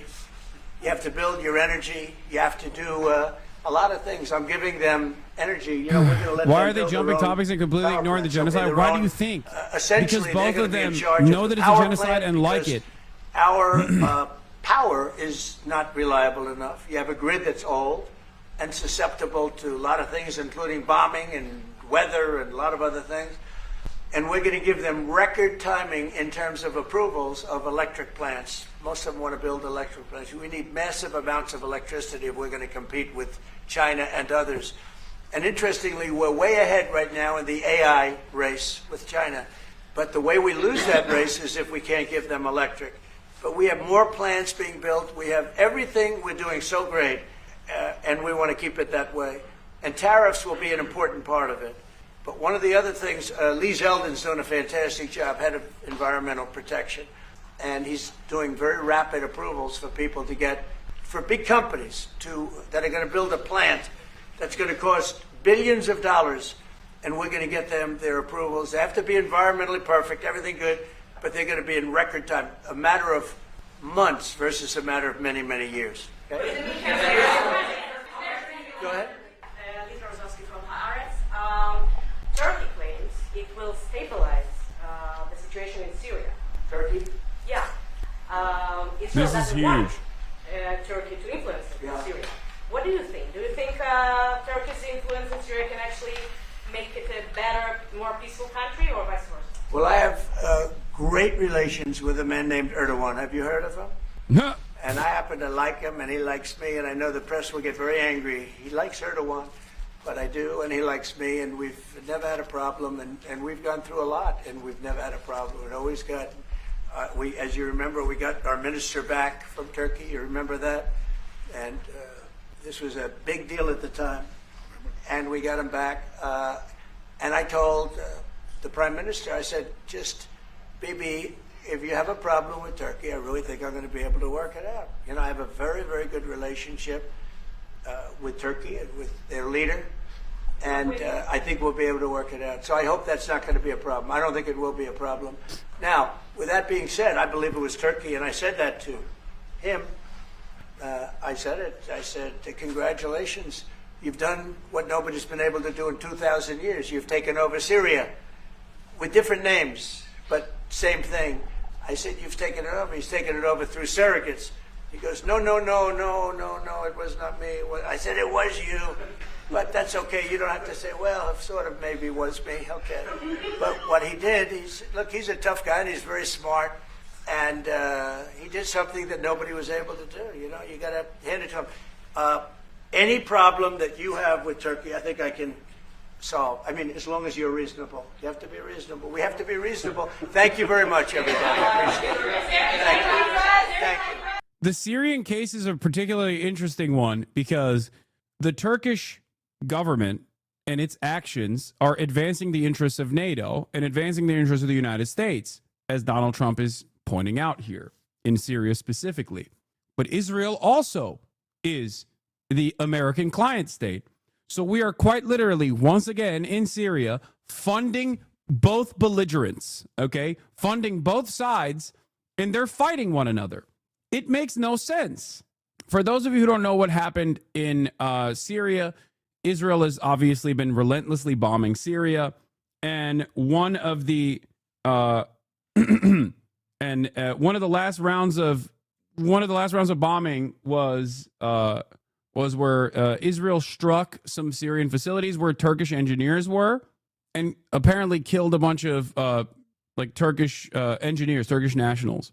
The thing is, both of these regional powers have interest in dominating Syria, and they have also they're getting the go-ahead from the United States of America, which is a unique predicament because, like I said, that was fake news. Oh, come on, dude. Marwan, the Syrian goat, you're so fucking annoying every time I talk about Syria, dude. Every time, dude. Every time. Yeah, Israel's not bombing Syria. Is that a fake news? Or Turkey doesn't have coalition forces in Syria. You act like Turkey didn't play a formative role in taking out the Assad regime in Syria. Why do you always say this? Why do you always say this? If they're acting like no Turkish people actually got fucking killed in the process, it is probably to save face. Okay? That's it. Because once again, both sides are funded by the United States of America. Both sides are operating at the behest of the United States' grand vision, its grand plan, its grand design in the region. Okay? That's it. That's it. There is a reason why there are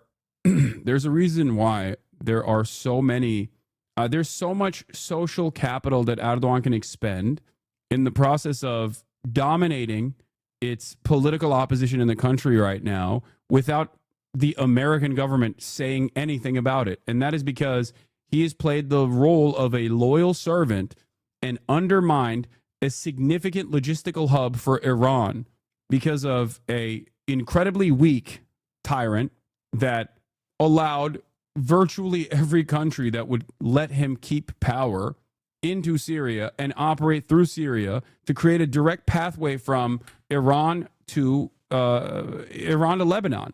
This was a major issue for Israel and therefore a major issue for the United States of America. It's not like Assad was personally invested in, I don't know, the liberation of Palestinians or whatever. That was not the case at all. But given his weaknesses, he gladly agreed to Russia using Syria as a warm water port in exchange for dominating all of the opposition forces, and same with Iran. The whole Syrian, the last round of the Assad regime's collapse that happened seemingly overnight happened because Turkey's coalition forces alongside the HDS were able to very swiftly overtake the entire country, and in the process destroy one logistical hub that worked, that played a formative role in allowing Iranian weapons to expediently go to Lebanon into the hands of Hezbollah. The ISIS guy will agree to letting Russia in too if he ever wants his airspace. Would you say it's accurate that Turkey wants to turn Syria into client state and Israel wants to balkanize Syria into one or multiple client states? I think Israel wants more. I think Israel wants Syrian territory. That's what I think. And I think Turkey also wants to turn Syria into a client state, maybe like a Belarus style situation. And it's two of America's attack dogs in the region competing with one another for pieces of Syria, like larger control over Syria. The smart play would be to leave it in the hands of Erdogan. From a pure American standpoint, I'm not saying it's the appropriate thing to do, but the smart play for the United States of America would be to give it to Erdogan rather than Israel, because a lot of the Islamist forces, like the fundamentalist forces, a lot of the Sunni population also carry a shit ton of resentment towards Israel, but they actually fucking love Erdogan. Therefore, if your goal was to maintain stability in Syria and allow Syria to no longer be no longer be in the hands of Iran in any capacity whatsoever, without more destabilization, it would be to turn it into a Belarus for Turkey. But Israel doesn't want that, because Israel wants more land. Israel wants more territory. This is the reason why they're fighting against each other in Syria right now. Obviously, the moral thing to do would be to allow Syria to have a full democratic process, but that's never going to fucking happen. America does not care about the autonomy or the livelihoods of the Syrian population, let alone its own population. These guys don't even care about Americans. Why the fuck would they care about Syrians? You know what I mean? But yeah, Israel has been, for the last couple of days, been posting shit like this. Turkish Foreign Minister Hakan Fidan tells Reuters Turkey wants no confrontation with Israel and Syria. Ultimately, actions mean more than words. We'll wait and see how things play out. Israel will prevent the establishment of Turkish air bases or naval bases in Syria, says senior official. If Turkey crosses red lines, Israel will take action, he says. It sounds like Israel is now threatening to start a new war with Turkey over Syria. Present Israeli leadership is committed to total war against all its neighbors in addition to a final solution to the Gaza problem. They are becoming something like Imperial Japan or Nazi Germany. Not becoming something like Imperial Japan or Nazi Germany. They are Imperial Japan and Nazi Germany. They literally are. I don't think that it'll get to this point, though, even though, as you guys know, I don't make predictions anymore. You know, I've learned my fucking lesson. But both of these sides are ultimately America's lapdogs, okay? Turkey is America's servant. It's a NATO nation. It's got American nukes inside of American military bases in Turkey. That's not going away anytime soon. That is precisely the reason why, no matter how much Erdogan plays both sides, turns out it turns around and, like, you know, collaborates with Russia, collaborates with China, it still doesn't fucking matter. Ultimately, Turkey is still an extension of American empire. Okay, Turkey as a state, Turkey as a state, serves the interests of America first and foremost. That much should be clear to every single person, especially after what took place in Syria. Middle East, Israel and Turkey already agreed not to fight law. Yeah, Israel always, and Turkey always, two notorious regional actors that actually play ball with deconfliction. Notoriously. Turkey and Russia have violated their own deconfliction lines over and over again. And Israel is a notorious serial line avoider and line crosser. These are two of the most unstable nations in the region. What are you talking about? This means nothing until Donald Trump says it's done. We're partitioning the country to give you a piece here. Southern Syria is yours. Israel, Turkey, shut the fuck up. They get to have their operations there. The rest of Syria is yours. Until that is solidified by the United States of America, this means nothing, okay? Their own personal back and forth is inconsequential, is utterly inconsequential due to their track record in the region, due to their serial overstepping of these sorts of red lines and boundaries. Why do you think it's okay to split up people's land like pizza? You think I think it's okay? Are you stupid? Did you not hear what I said? No, I don't think it's okay to fucking partition Syria and Balkanize it to give pieces of it to Israel and the rest to Turkish control. No, I think it's insane that we're doing it. Hello? There is so much. This is yet another instance where it's like, nope, doesn't matter what your worldview is. Are you offering analysis? Well, to me, it sounds a lot like justification. It's like, no, I'm telling you what is going on. I'm trying to explain to you what the plan is here and what the personal motivations or the personal ambitions of these two American client states are in terms of dominating Syria. I am in no way, shape, or form endorsing this. Okay? Yeah, 69% literacy rate in the United States of America. Of course, this is a unfortunate byproduct of such realities. where people just don't understand the words that are coming out of my mouth. Okay. Yes, the conversation ended with Prime Minister, war criminal Netanyahu. We're going to get back to explaining the markets screaming red bloody murder and numerous other subjects that I have yet to discuss today. There's a lot going on, so we shall get right to it. Let's get back to the global markets getting absolutely cumstered and dumpstered. Get to the news. The markets are reeling once again from worries that President Trump's tariffs could cause a global recession. Markets from Asia to Europe suffered steep losses overnight, including a 13% drop in Hong Kong's index. In the picture here, we're sorry to say at home, it's just as grim. Before trading even opened today, just think about this, the S&P, the Dow, and NASDAQ all suffered sharp losses in recent days, hitting many Americans' retirement accounts. Caitlin Huey-Burns is at the White House, where the president does insist the tariffs are a good thing. Caitlin, good morning. We heard the president say sometimes you got to take some medicine. Good morning. Well, the president's message to Americans was essentially hang tough. But that may not be easy with even bigger tariffs coming down the pike, and also could increase the price of everyday goods. But the president made clear just last night that he's not planning to change course. President Trump is preparing Americans for potentially more market pain ahead, as even steeper tariffs are set to take effect later this week. I don't want anything to go down, but sometimes you have to take medicine to fix something. Speaking on Air Force One Sunday, he defended his trade policy and downplayed last week's Wall Street drop, the worst in 5 years. What's going to happen with the market, I can't tell you, but I can tell you our country has gotten a lot stronger. The 10% baseline tariff on a majority of imports went into effect Saturday, and the larger reciprocal tariffs on dozens of countries kick in Wednesday. There's no postponing. They are definitely going to stay in place for days and weeks. Administration officials said Sunday more than 50 countries have reached out to the White House to try to negotiate. They're dying to make a deal, but I said we're not going to have deficits with your country. President Trump, who spent the weekend golfing at his club in Florida, says he spoke to a handful of world leaders from Europe and Asia this weekend, including Vietnam, which is facing one of the highest tariffs at 46% and provides the U.S. with things like computers, clothing, and shoes. Trump wrote on social media that Vietnam would cut their tariffs down to zero if they can come to an agreement with the U.S. If you look at that. But Democrats warn Trump's tariff policies will have consequences. If we head into a recession, it will be the Trump recession. He will completely own it.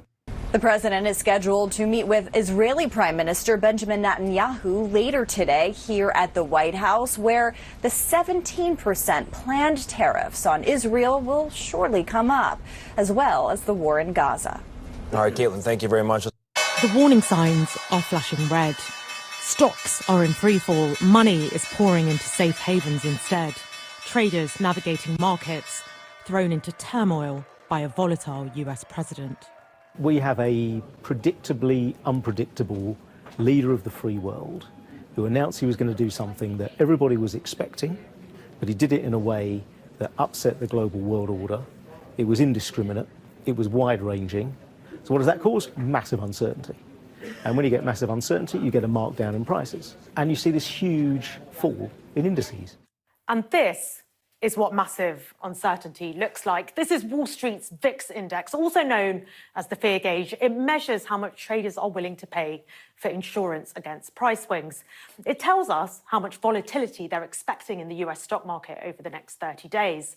And things, well, they haven't been this volatile since the pandemic back in 2020, and before that, the financial crisis of 2008. And both of them were followed by recessions. So more volatility to come as if we haven't had enough of that already. Donald Trump announced his sweeping tariffs policy last Wednesday, and whatever cautious optimism traders may have had was... From what I can tell, is people are not even buying U.S. bonds, which normally people will get when selling stocks. The entire reason why the market's like closed even is because, from what I understand, the moment of misinformation that that people were incredibly desperate to hear, that they just like grabbed on to a moment of hope. Swiftly shattered. Stock markets across the world plummeted. And after a brief respite over the weekend, we got one guide. Well, they're still falling. Here in London, the FTSE 100 in the blue, that was down 4.38% today, while Germany's DAX in the yellow fell 4.26%. And Asian markets fared even worse. China's Shanghai Composite Index lost 7% on Monday, its worst day in 5 years. And this shows us how things have moved since Trump was elected. But let's set it all in a wider context. For the FTSE 100, we have seen bigger falls than this. Black Monday back in 1987 being the big one, but it does rank among them. And things haven't even bottomed out yet. In fact, they could still get worse. The really, really bad scenarios of a full-blown global trade war with multiple retaliation is not priced by markets currently. The FTSE 100 is only 5% lower than it was on January the 1st. That's not the sort of stock market fall you would expect to see in a full-blown trade war. Trump's first presidency gave us a president who cared about the success of stock markets. Well, those very markets have given his tariff policy a clear vote of no confidence. And still, he's not backing down. For Trump, this is the storm before the calm. He says he is willing to weather it to the very end. But markets are hoping he might still change course. I mean, he's not going to weather shit. We're acting like this is incredibly consequential for him. It seems like he's relying on his cult to stay loyal to his agenda. He doesn't give a fuck. We are following the breaking news of President Trump threatening to slap. Oh, yeah, he wants to do 50% tariffs now. China with additional tariffs. Let's go live to CNN senior White House reporter Kevin Liptak. So, Kevin, what is the president saying about this potential escalation here? Yeah, and it's a major escalation in this tit-for-tat tariff war between Washington and Beijing. Remember, Pam, last week President Trump applied that 35% reciprocal tariff on China. China retaliated, applying its own 34% tariff on the United States. Now President Trump saying this: if China does not withdraw its 34% increase above their already long-term trading abuses by tomorrow, April the 8th, the United States will impose additional tariffs on China of 50% effective April 9th. He goes on to say that additionally, all talks with China concerning their requested meetings with us will be terminated. And I just want to break down the math for you here, Pamela, because remember, President Trump had already applied a 20% tariff on China for its role in the fentanyl crisis.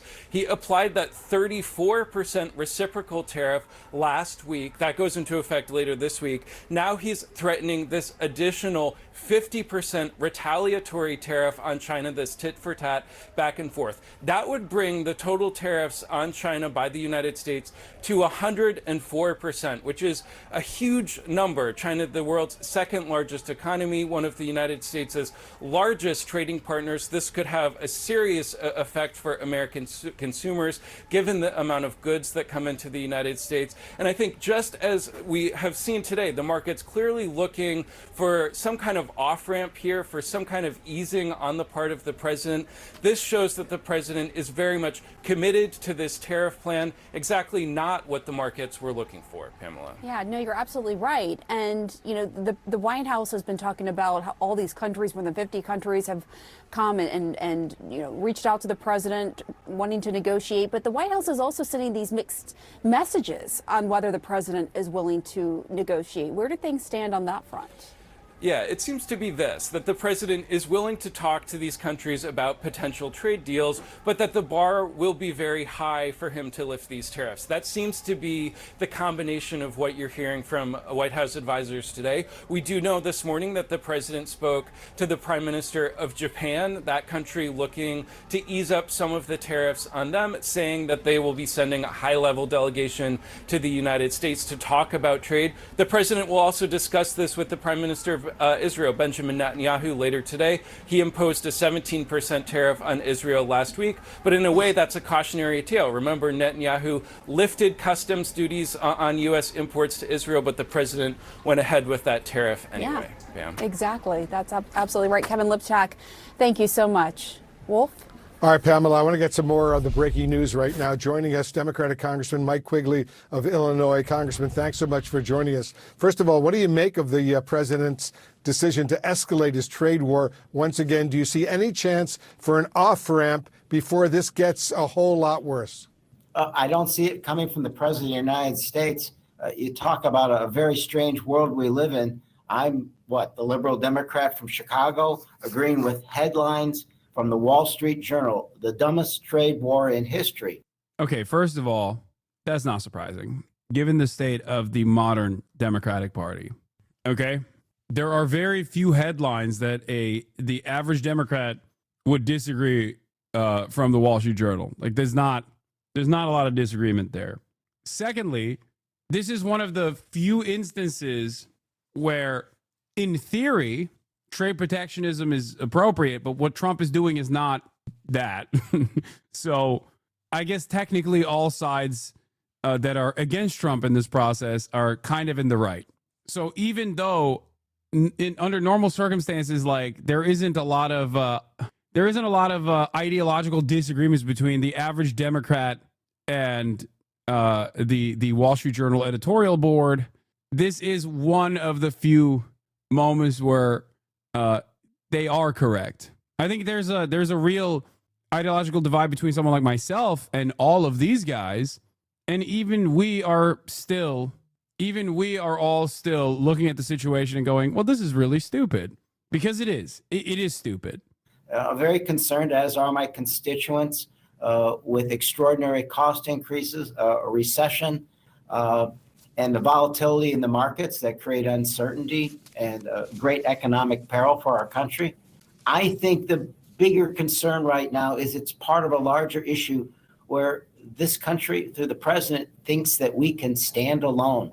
4% of the world's population, we're going to be less secure financially, and we're going to be more vulnerable in every other way from threats from across the seas. I do want to start by talking about this sort of tit-for-tat trade war between the U.S. and China. Obviously, a lot of threats in the air between both countries. Donald Trump now threatening to slap an additional 50% tariff on China if China does not pull back its 34% tariff hike. Just explain to us the potential consequences and which economy stands to lose more from this escalating trade war.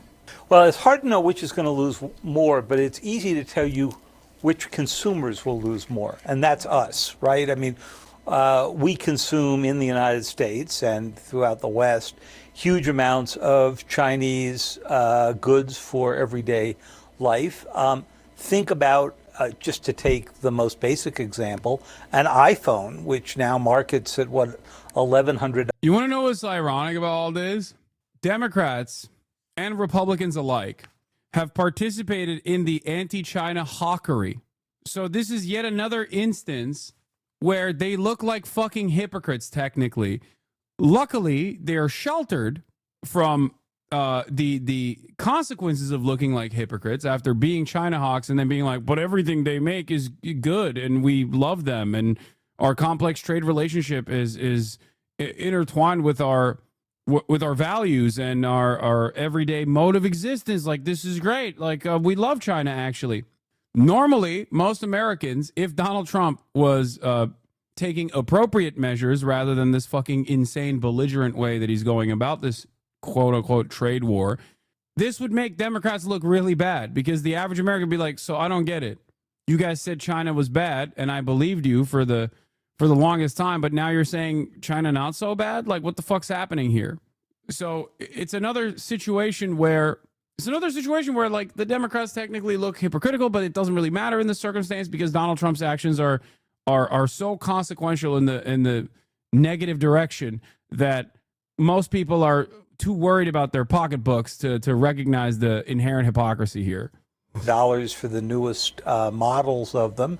And if you ended up doing the 50% hike on components, you're probably adding another $500 or so to that.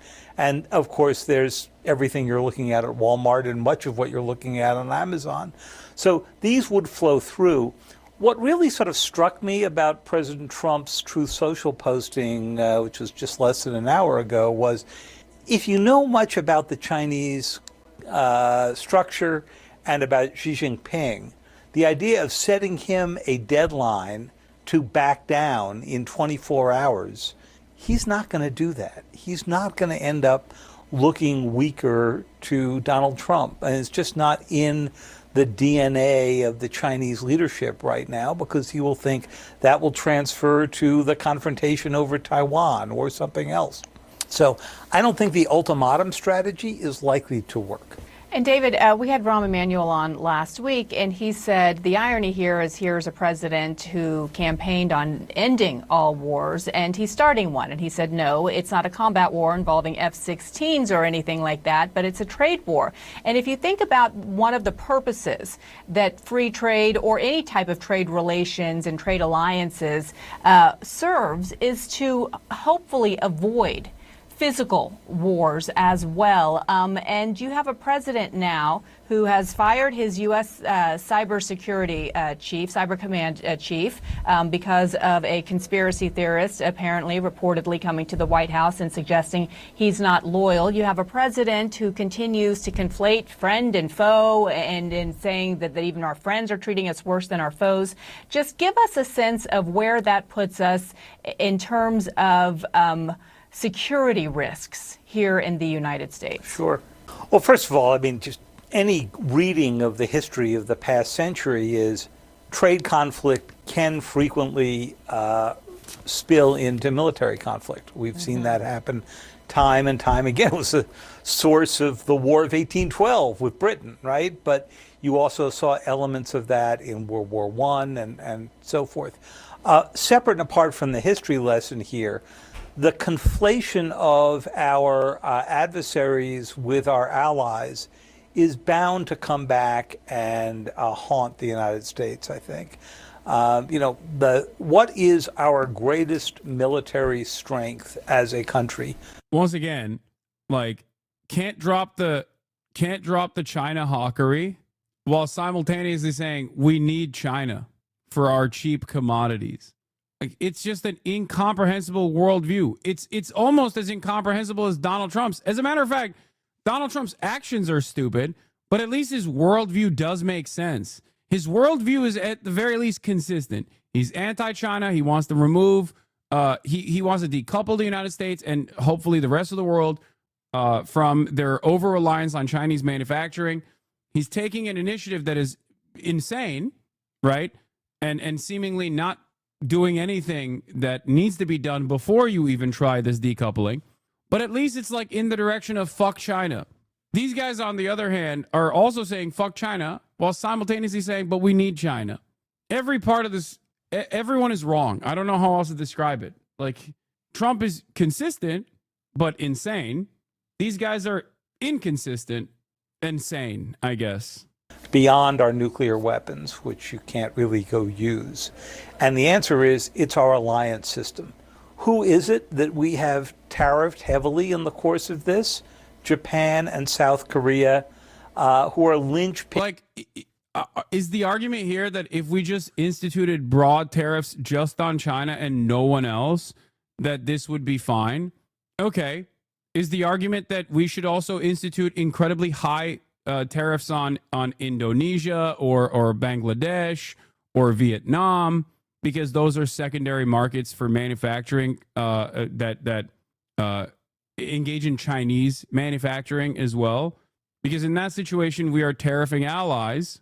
We're implementing a penalty on our allies, but we're doing that at the behest of decoupling the world from China, or at least the United States from China. So which is it? What is it? What's happening there? This doesn't make any sense. Pins of the effort to contain Chinese expansion, to say nothing of North Korea. Why poison that relationship? I don't know. And if the president turned around and said, well, this is about trade, not about politics, go explain what we heard over the weekend about why it was that he did not put any tariff penalties on Russia. Yeah. Because we're in the middle of a negotiation for peace in Ukraine. By the way, there are tariffs that were put on Ukraine. So obviously politics has entered into the setting of these tariffs, and yet not with our main allies in Europe or Asia. All right, David Sanger, live for us there. Thank you. Volatility and whiplash on Wall Street amid deepening economic uncertainty and growing global anxiety. Yeah, U.S. markets opened deep in the red once again following Donald Trump's escalating trade war, but they have been fluctuating wildly for the past several hours. Why do you think they're being inconsistent? I don't know, but I feel like I feel like what they're saying is pretty close to reality.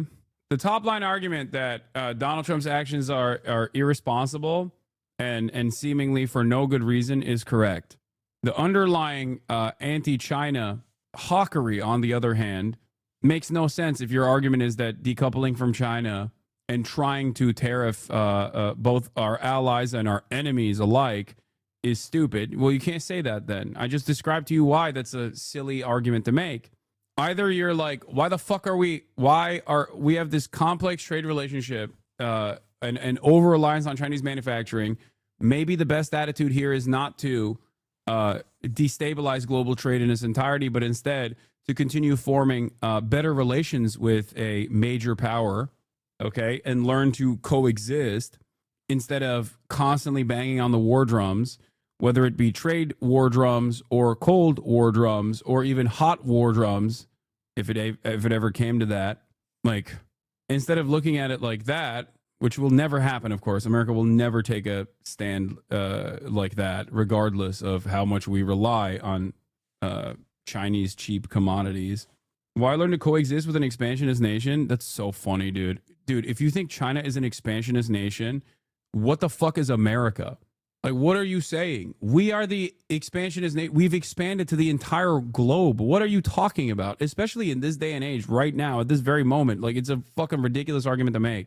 Like, the hypothetical of China overtaking Taiwan, which America recognizes as a part of China, is the expansionist attitude that China is demonstrating. Meanwhile, you're talking about America that has 800 military bases all around the globe. It just doesn't make any sense. I don't understand it. What do you mean? The question you should be asking, I guess, this question should be directed at the fucking Chinese leadership. And no, that's not just Trump. Trump didn't build the military bases.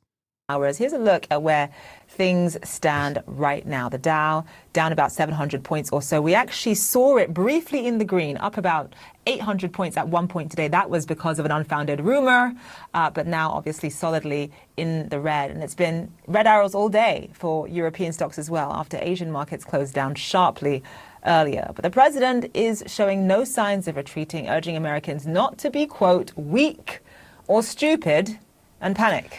And he's now threatening to impose new 50% tariffs on China following Beijing's retaliatory tariffs last week. The White House, meantime, is downplaying the growing economic concerns. The market will find a bottom. It will be soon. And from there, we're going to have a bullish boom. There doesn't have to be a recession. Who knows how the market is going to react? Who knows? Well, I think the market is reacting.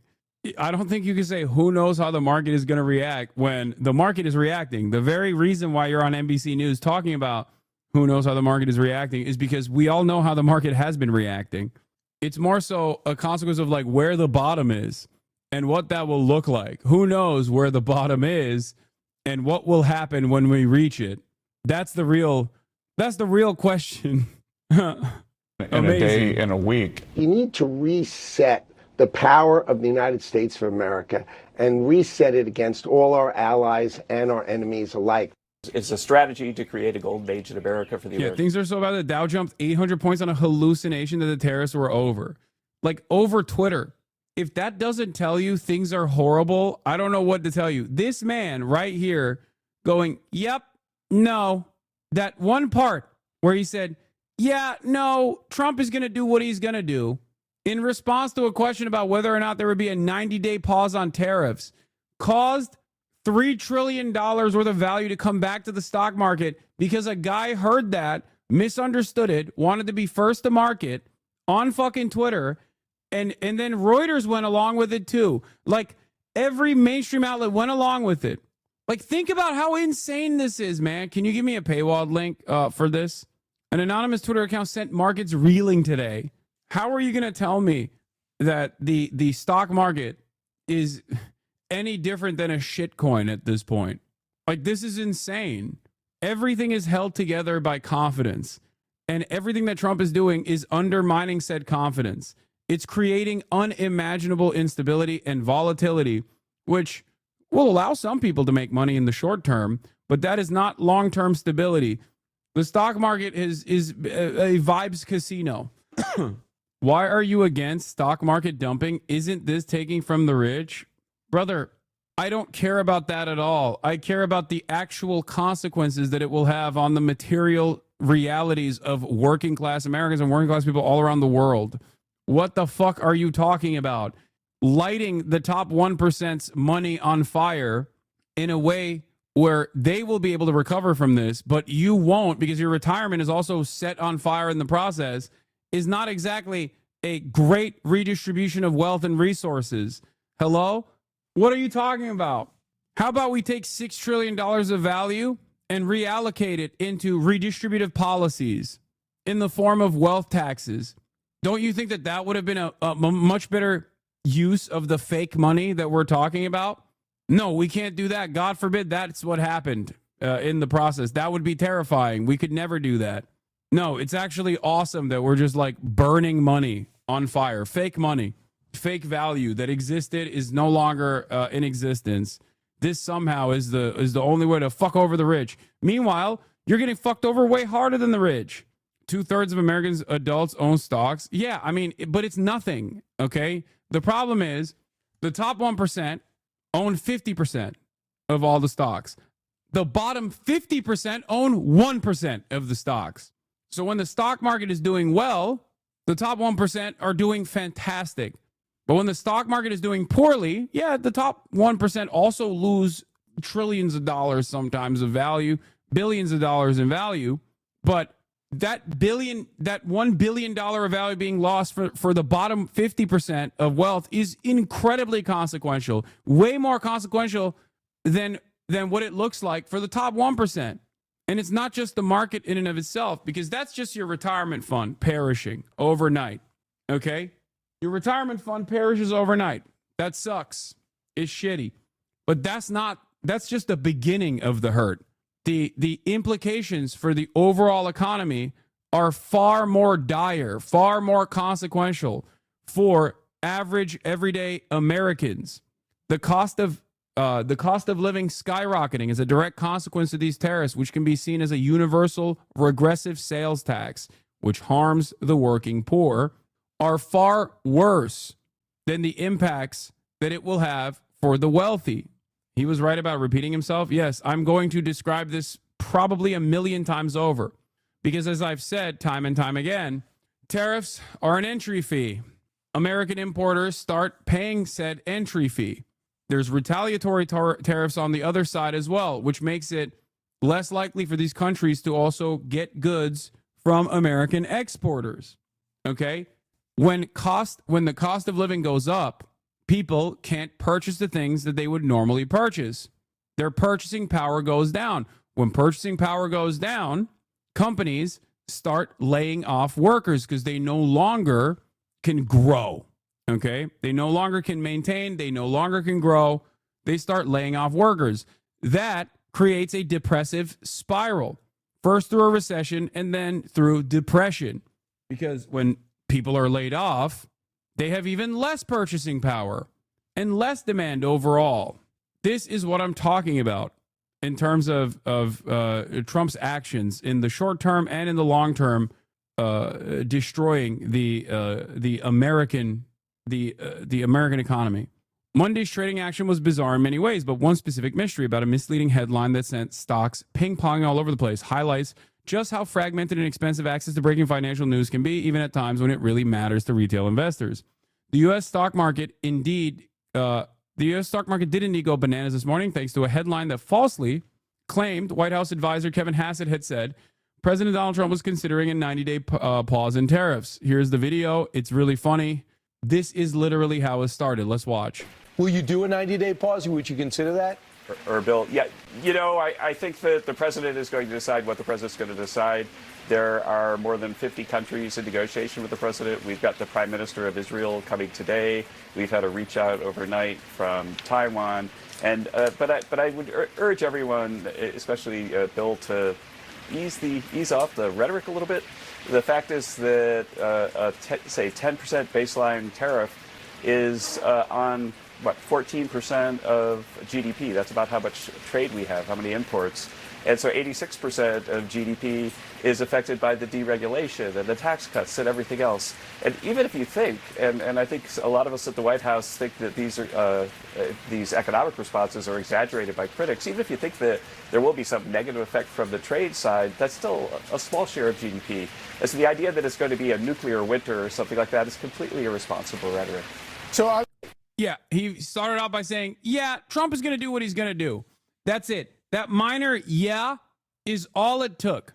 That minor yeah, when he was responding, not implying that Trump is indeed putting a 90-day fucking pause on tariffs, was all it took for this one Twitter account that wanted to be first to market and get as much clout as possible to create this incredibly unstable situation.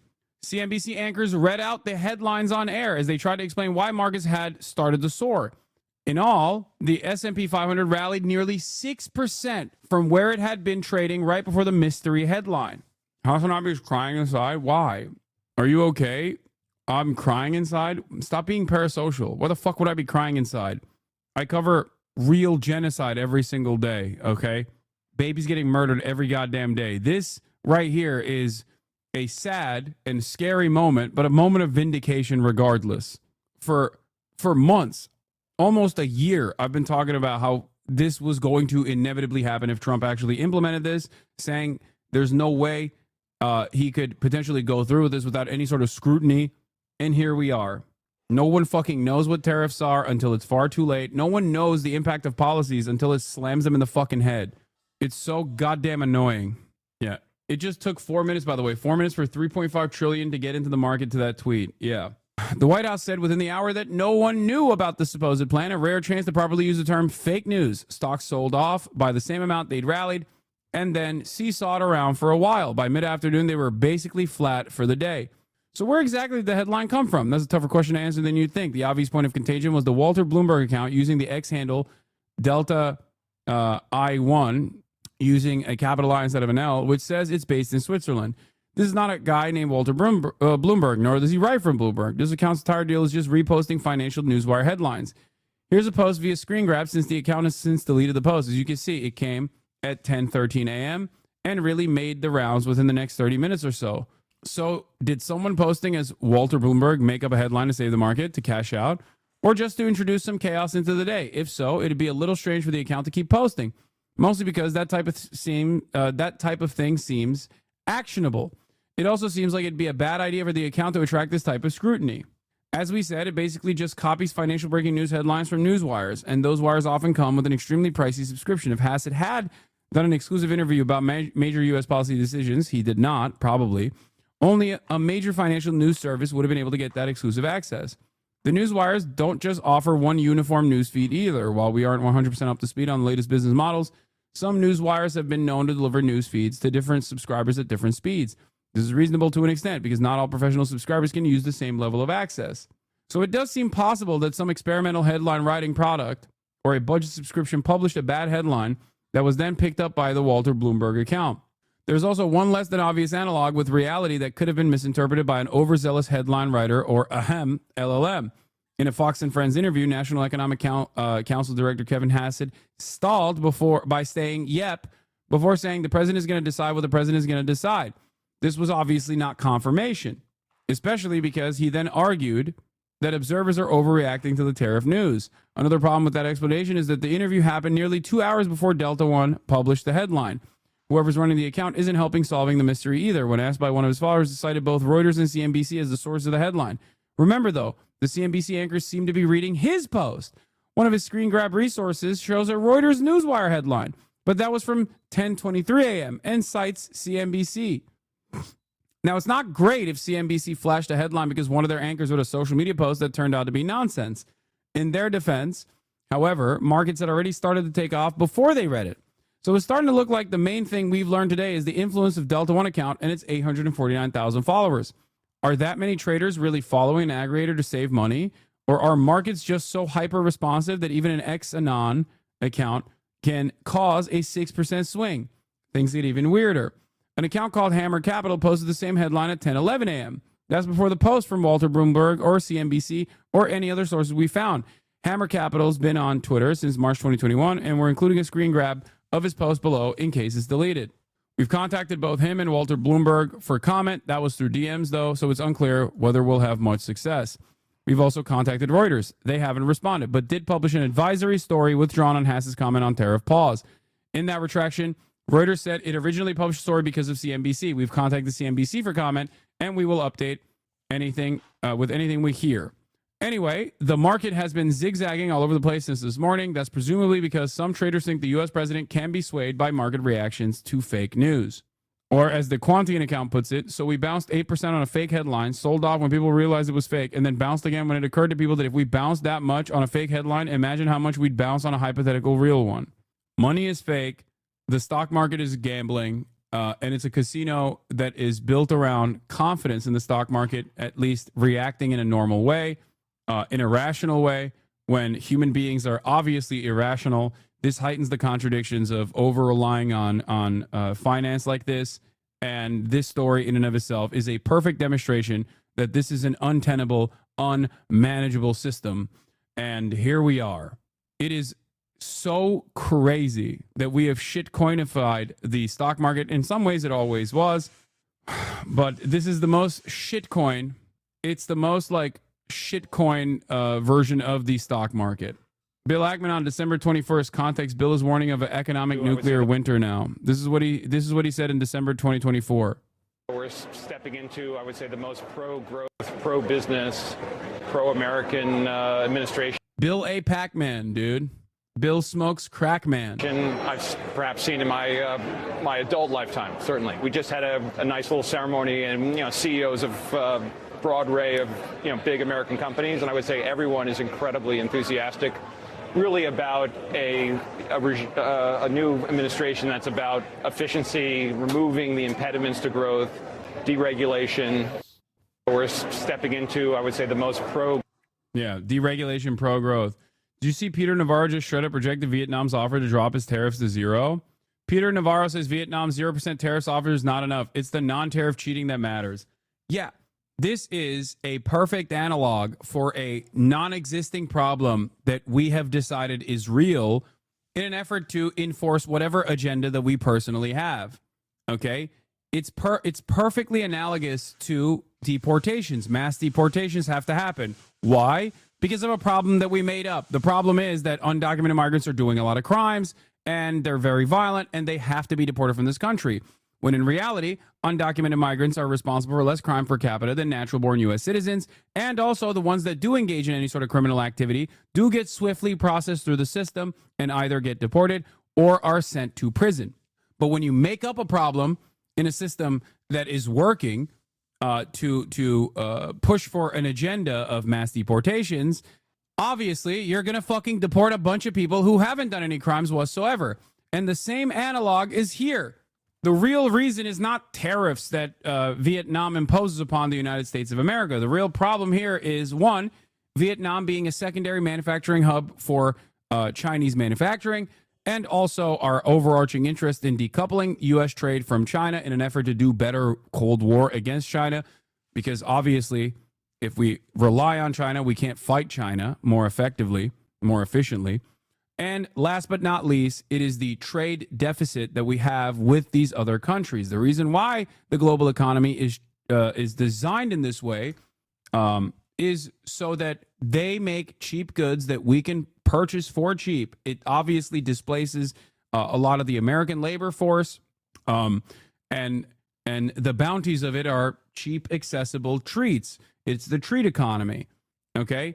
And when I say treats, I mean literally treats, because agricultural output food is already expensive and is hit by inflation. It's not so bad that like Americans will fucking scream bloody murder, but the things that Americans need, like shelter, healthcare, food, those things are either succumb to hyperinflation over the past couple of decades, or are steadily increasing in prices, whereas commodities, treats, televisions, things of that nature, are unironically the only thing that has maintained some semblance of price stability and are relatively low.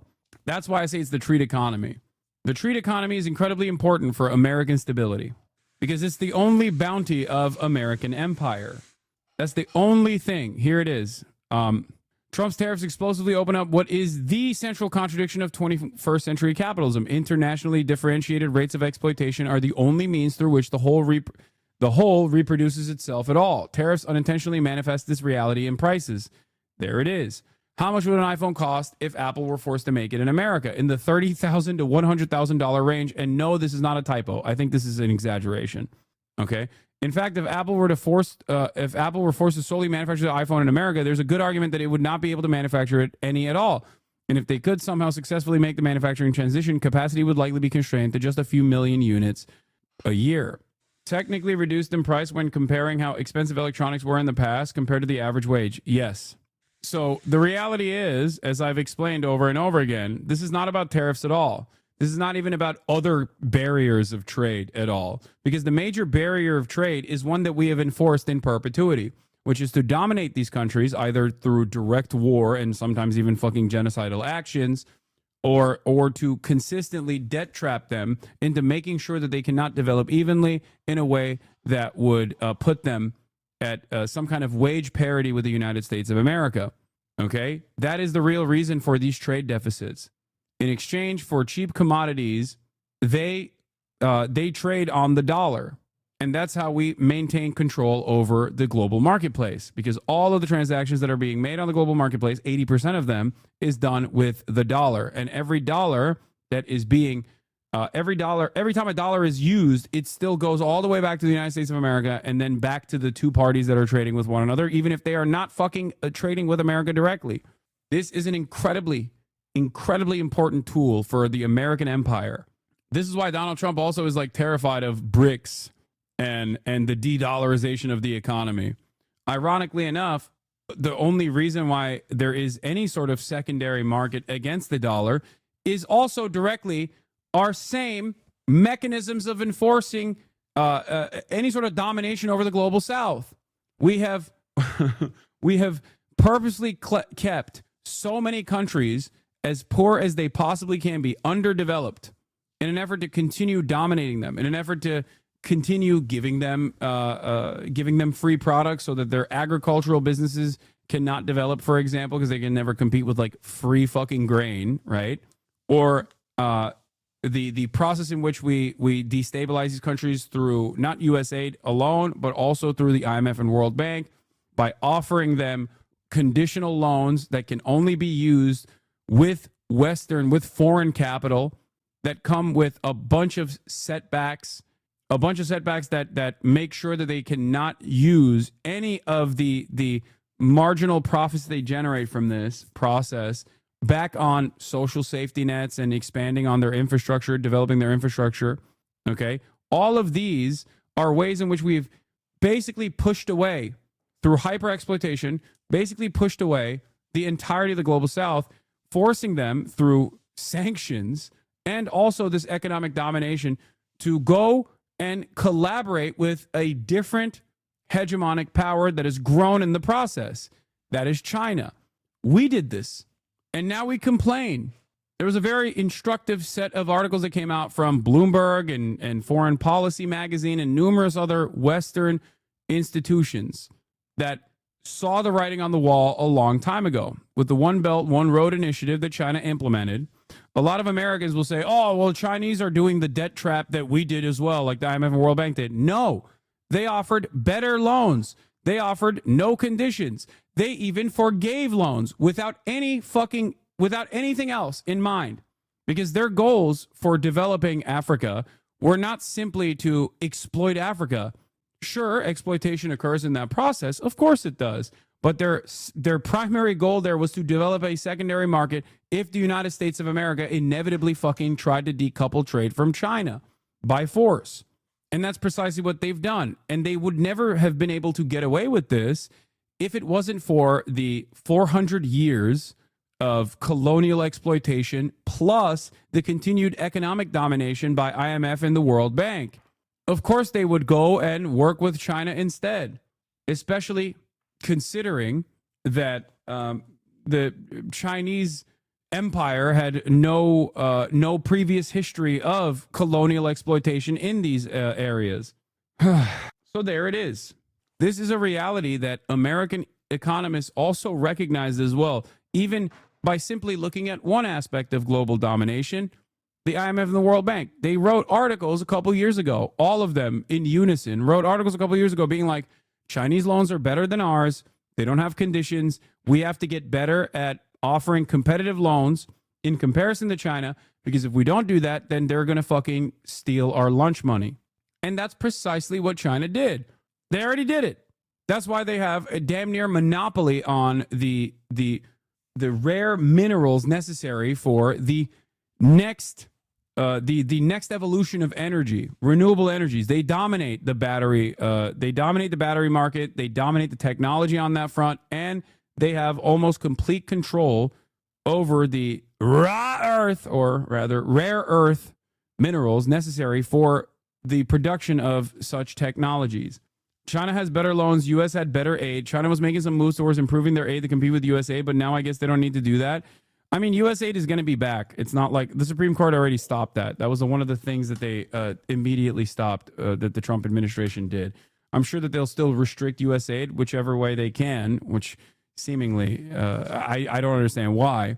But also remember, U.S. aid is still a destabilizing force, because U.S. aid, aside from generating goodwill and being a soft power initiative in many of its expenditures, is also a destabilizing force in places like Somalia, where deliberately pumping the market with free agricultural output that serves the interests of our farmers here in the United States of America, which works as a secondary subsidy for American farmers, is also directly costing these other nations their sovereignty. Because if you can get it for fucking free, then there is no reason to try and develop your own agricultural output. This is a major destabilizing force. It reminds me of the Sankara quote. Why don't they reject the aid? Because they're desperate. Let me off, Mr. Hassan's wild ride? No, you're getting shook. Yes, U.S. aid in that regard creates dependency. It creates dependence on American grain, American agricultural output, which creates economic instability in these countries. These countries already have the natural resources to be able to develop themselves, but if they're getting it for free, why the fuck would they ever spend the limited amount of dollars or the limited amount of power that they have on developing their own agricultural products? Let's see what Jesse Waters is saying about Howard Lutnick. American workers are not going to be screwing in little screws to iPhones. He's saying the future is robotics. He's saying the future is AI, automation, and robotics. So you're going to have these massive... You know what the irony here is? They're not technically wrong in terms of automation and AI for manufacturing. But the problem is, even then, America is not going to be able to uplift its working class. There's still going to be even more economic instability in the United States of America, because technological improvements under capitalist organizations of the economy are a mechanism to displace the existing labor force. It is not a mechanism to lift the burden of the labor force. It is not a mechanism that allows the existing labor force to make more while doing less work and make more money in the process, because the profits are not given back to the workers under any of these circumstances. Profits go to the capital owners. Profits in this process imply that you can make 2 guys do the work of 10 guys. So you don't end up making 10 guys do the work, or you don't evenly distribute the less work now amongst the 10. You just fire 8 and make the 2 do the rest of the work. That is what has happened through the classic graph that leftists love to show, which is productivity skyrocketing since the 80s while wages remaining stagnant. And in that process, profits have also increased steadily, despite the fact that automation is supposed to make profit margins slimmer and slimmer. That's it. That's the problem. So even if we were to somehow magically bring back manufacturing here and build these factories and ironically enough, rely on foreign capital to spend trillions of dollars on U.S. soil for some reason, instead of just like trying to wait out this administration, wait its collapse, and then continue doing global trade in the ways that they used to. They're just going to go, okay, oops, we have to now build fucking manufacturing hubs in the United States of America by using our money, our foreign capital in the U.S., and then those factories are going to be all automated, a technology that like is improving but still doesn't fucking fully exist. And in the process, none of that wealth and none of those resources are going to go back to the fucking workers. How do you think this is a system? How do you think this is a system that can continue? It's not. That's the major difference between China and the United States of America, because they don't have the same attitude towards redistributing the bounties of becoming a manufacturing hub on the world. That's a major difference. You might think China is not really a transitional socialist state or not, but it doesn't matter. The proof is in the process. The proof is in the Chinese development that has taken place over the course of the past couple of decades. That's it. And that is the reason why China is so dominant. Because if you look at it in reductive terms and compare foreign capital going to a destabilized, formerly colonized nation, and that nation moving in the direction of neoliberalism versus that nation moving in the direction of a transitional socialist state with Chinese characteristics, you can make this reductive comparison between China and India. One country has engaged in even development and has a long-term stable agenda of growth and can react to the market shocks that take place, okay, while still operating as though it's a capitalist country with billionaires and corporations, okay? Whereas the other is a neoliberal nation. There is no even development, and income inequality and wealth disparity skyrockets in the process, and it can't make these long-term plans. It can't set these long-term plans in motion and develop in the same way. That's it. High-tech manufacturing sector that's going to be building cars, airplanes, data centers, and you're going to need American blue-collar workers to service these robots, build the robots, and maintain them and operate them. If we're going to have ships, if we're going to have new weapons for the next century, that's the game. Take a breath. You have a crazy distracting echo going on? No, I do not. Remember when Elon praises Chinese workers, says Americans trying to avoid work? I mean, this is a classic. This was also reflected in the famous Obama documentary. What was it called? Was it called The Factory or something? I remember, where Americans destabilized its own domestic labor so much that a Chinese company could come back to America and open up a facility, and just for like the good nature, just for the marketing bonuses, they could open up a facility in the United States of America. Oh, the documentary was called American Factory. Now, of course, that didn't work out, right? But in that process, they said the exact same things. They were like, the Chinese workers work so hard. American workers don't want to work hard. That could have never happened if it wasn't for rapid urbanization and even development in China. That would have never happened, even for marketing purposes. Even as a demonstration of good faith, the idea that like a Chinese company would come and open up a facility to hire American workers to do manufacturing in the United States of America is unheard of, is unimaginable 30, 40 years ago. So people that point to other things, people that point to other reasons are failing to comprehend what the major difference here is. The major difference here is that they have a very different method of approaching capitalism. They'll use capitalism, they'll use global trade as a mechanism to advance their own personal domestic agendas, their own personal international agendas. China will. But what they do with that capital is very different than what America does with that capital. And it goes back to the same thing I say all the time. America, the American government, is incredibly powerful, but the American government works at the behest of corporations.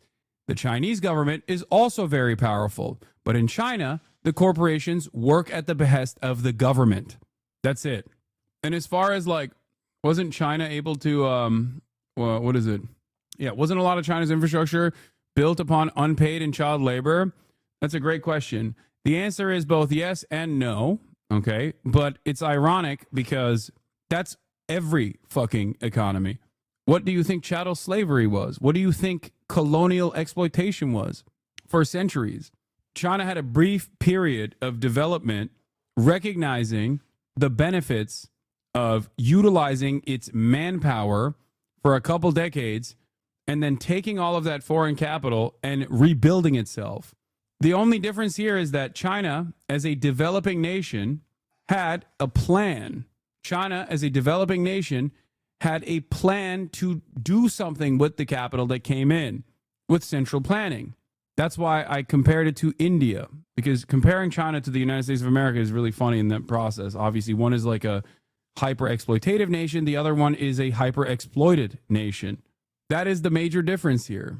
You know, BYD is working on a huge factory an hour east of you in the desert. I worked on their plans. Nice. Amazing. It's also ironic because America used Chinese labor initially to build the skeleton of the infrastructure that we still use, like the railroads. You know what I mean? There is not a group of people on this planet that we have not exploited, including Chinese labor. So, you know, Tim Cook has talked about this before. It's not just about lower wages in China. Tim Cook has said he would make it in China. Tim Cook has said he would make it in China still, even with the same American wages. China has an infrastructure that allows efficiency in manufacturing. China has a huge, highly educated workforce. Americans just assume they are the best at everything and think of all other countries as just do dumping and child slave labor. Exactly. The memes about Chinese manufacturing being dog shit are like a 90s reference. Okay? It is no different right now than thinking about ghost cities and saying, well, China has ghost cities. They just like build ghost cities with tofu dregs and those things are unstable. Like, yeah, dude, you're operating on 90s propaganda. You're operating on things that may have had some semblance of truth in the past, but is certainly not the case now.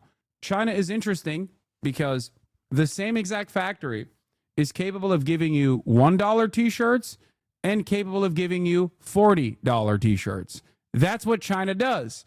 They don't give a fuck. You want a $1 t-shirt? We'll give you the dog shit dollar t-shirt. You want a $40 t-shirt that's like hand sewn? We'll give you that. It doesn't matter. Same with electronics. Same with every commodity. But in that process, they were able to build this manufacturing hub. And that takes years and years and years. This is also correct. That's why I said it's reductive, Arun. The India versus China analogy begins to break down because the thing is, India as a whole has never afforded the opportunity to engage in manufacturing to the same degree as China has been afforded. On top of that, India, Pakistan, Bangladesh was devastated by the UK far more than, yes, this is also absolutely correct, that they were far more devastated than China ever was. There is some fault to be placed on the Indian government for sure, but the starting point for both countries is very different. Yes, that's why I also acknowledge that this is a reductive comparison. So you are absolutely correct on that. However, you know, China also overcame a great, not to say that it was to the same degree as India, but, you know, it's not like China's starting point was good either. But you're absolutely correct that, yes, there are other reasons as to why India and China did not develop in the same exact ways. But I think ultimately, that's why I recognize that it's a reductive statement. But it is a comparison nonetheless because of, I think, because what I think would have happened if India was also a command economy that had the ideological background and the initiative. Like if India was like a Maoist country, ironically enough, I think that it would have developed very differently. India also has internal issues in comparison to China, whereas like China is a nation of Han Chinese individuals. It's comprised of the Han Chinese. That is a ethno-nationalist association slapped on to an incredibly diverse group of people where people go, I'm Chinese, I'm Han Chinese. You're in fucking Taiwan, you're still Han Chinese. You say you're Taiwanese, but you still understand that you're Han Chinese. As opposed to in India, there's an incredible amount of diversity and, dare I say, warring factions.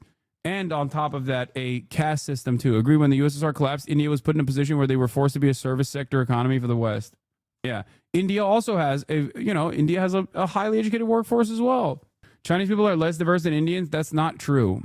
The difference between China and India in that regard is, like I said, Han Chinese as a designation is a broad identifier over a group of incredibly diverse people that speak virtually different languages, have different cultural customs, have literally different racial traits in terms of like height disparities. If you look at the northern Chinese population, they're significantly taller than the southern Chinese population. And yet every single person is considered Han Chinese. Different cuisines, different customs, different cultural signifiers, and yet it's all Han Chinese. So from the outside, we look at that and we go, well, that's fucking, this 90% of China is Han Chinese. What are you talking about? But like the Han Chinese is ginormous and has many differences.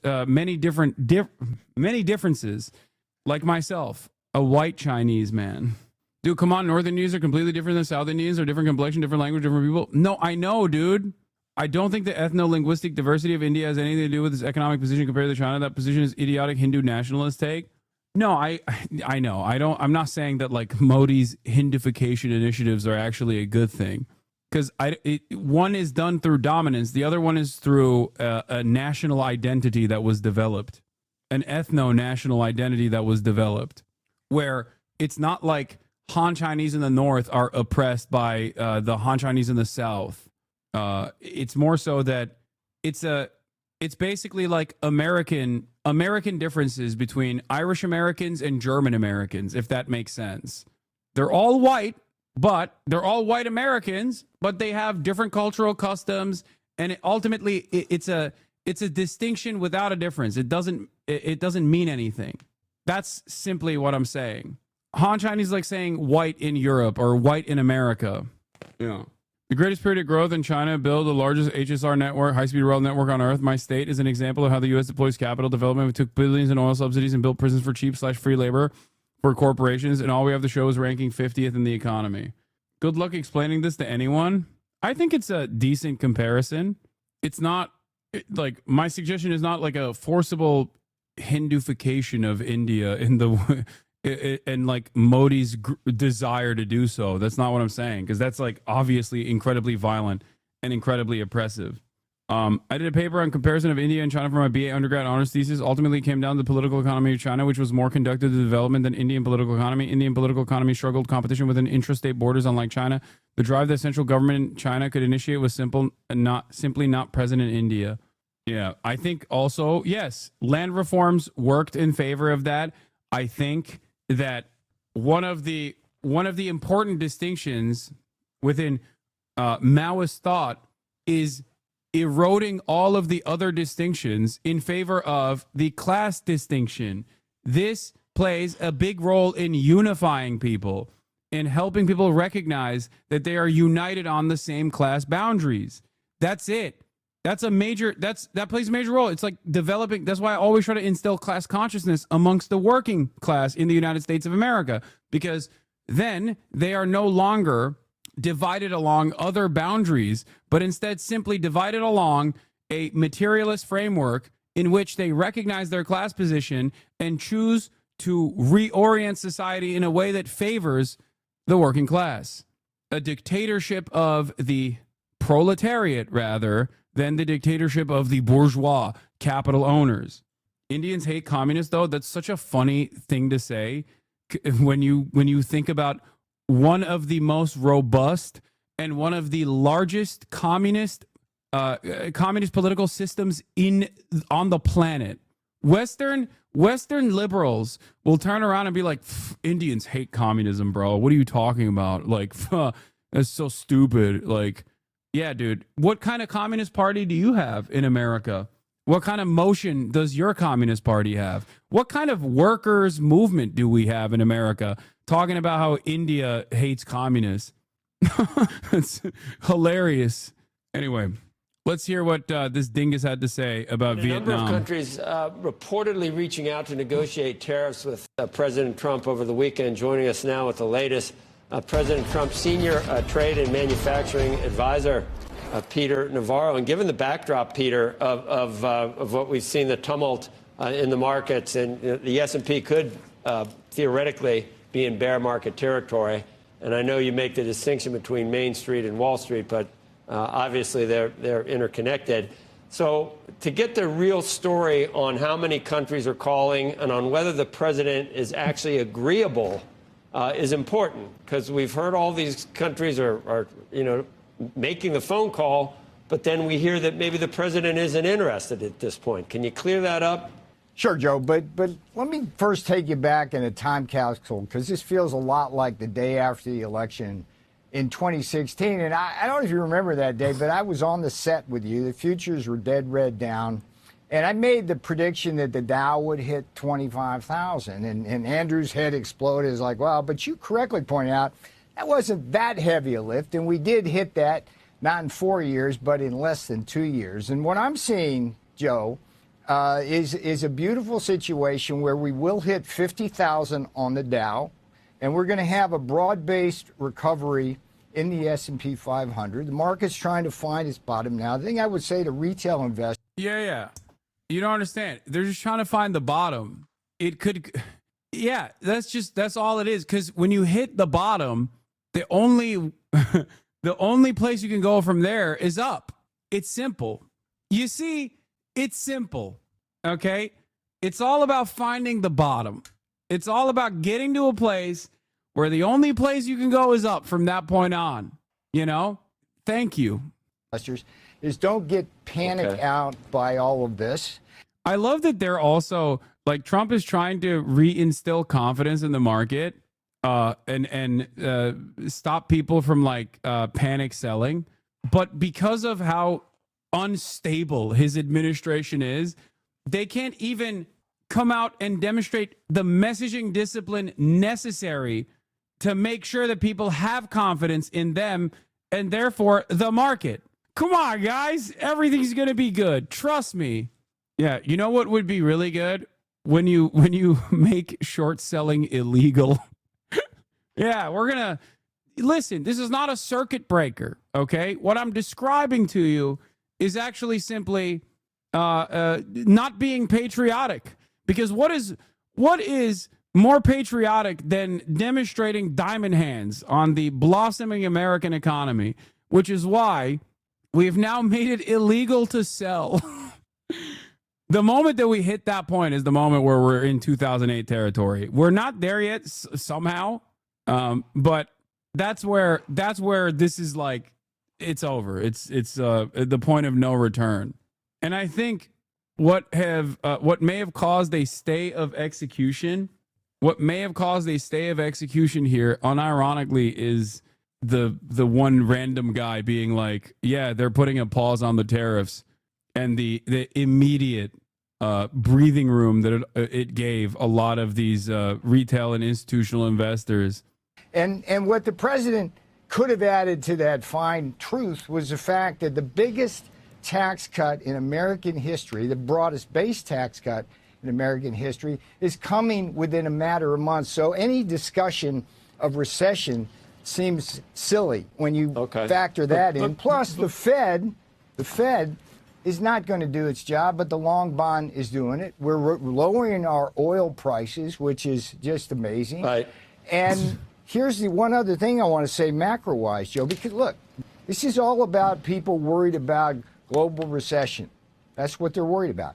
The restructuring that's going to happen, Joe, globally is going to start with China and Vietnam and Germany, heavily export-dependent countries. They're going to have to engage significant fiscal stimulus to reorient their economy. So that thing is going to go on. In the meantime, we're going to boom here. I think they're much bigger than most people thought. And I think from policy institutes on both sides of the aisle, the methodology that was used has been universally derided as being non-serious. I don't know whether you know exactly who came up with the formula, but it allowed you to at least characterize most of these countries as being... He's like, I didn't come up with the formula. A very famous economist by the name of, what was his name? Ron Anavar or something? What's the meme about this fucking asshole who basically did an anagram for his name in his books and constantly pointed to some other guy whose work he was relying on? And it turns out Ron Vera, Peter Navarro, came up with a fake guy named Ron Vera, which is an anagram of his name, and heavily relied on this other person to prove his theories. The other person did not exist. The other person was himself, which is hilarious because, one, he didn't even try to make up like a totally different name. Ron Vera is just a direct anagram. And two, that's exactly what Donald Trump did as well in the past.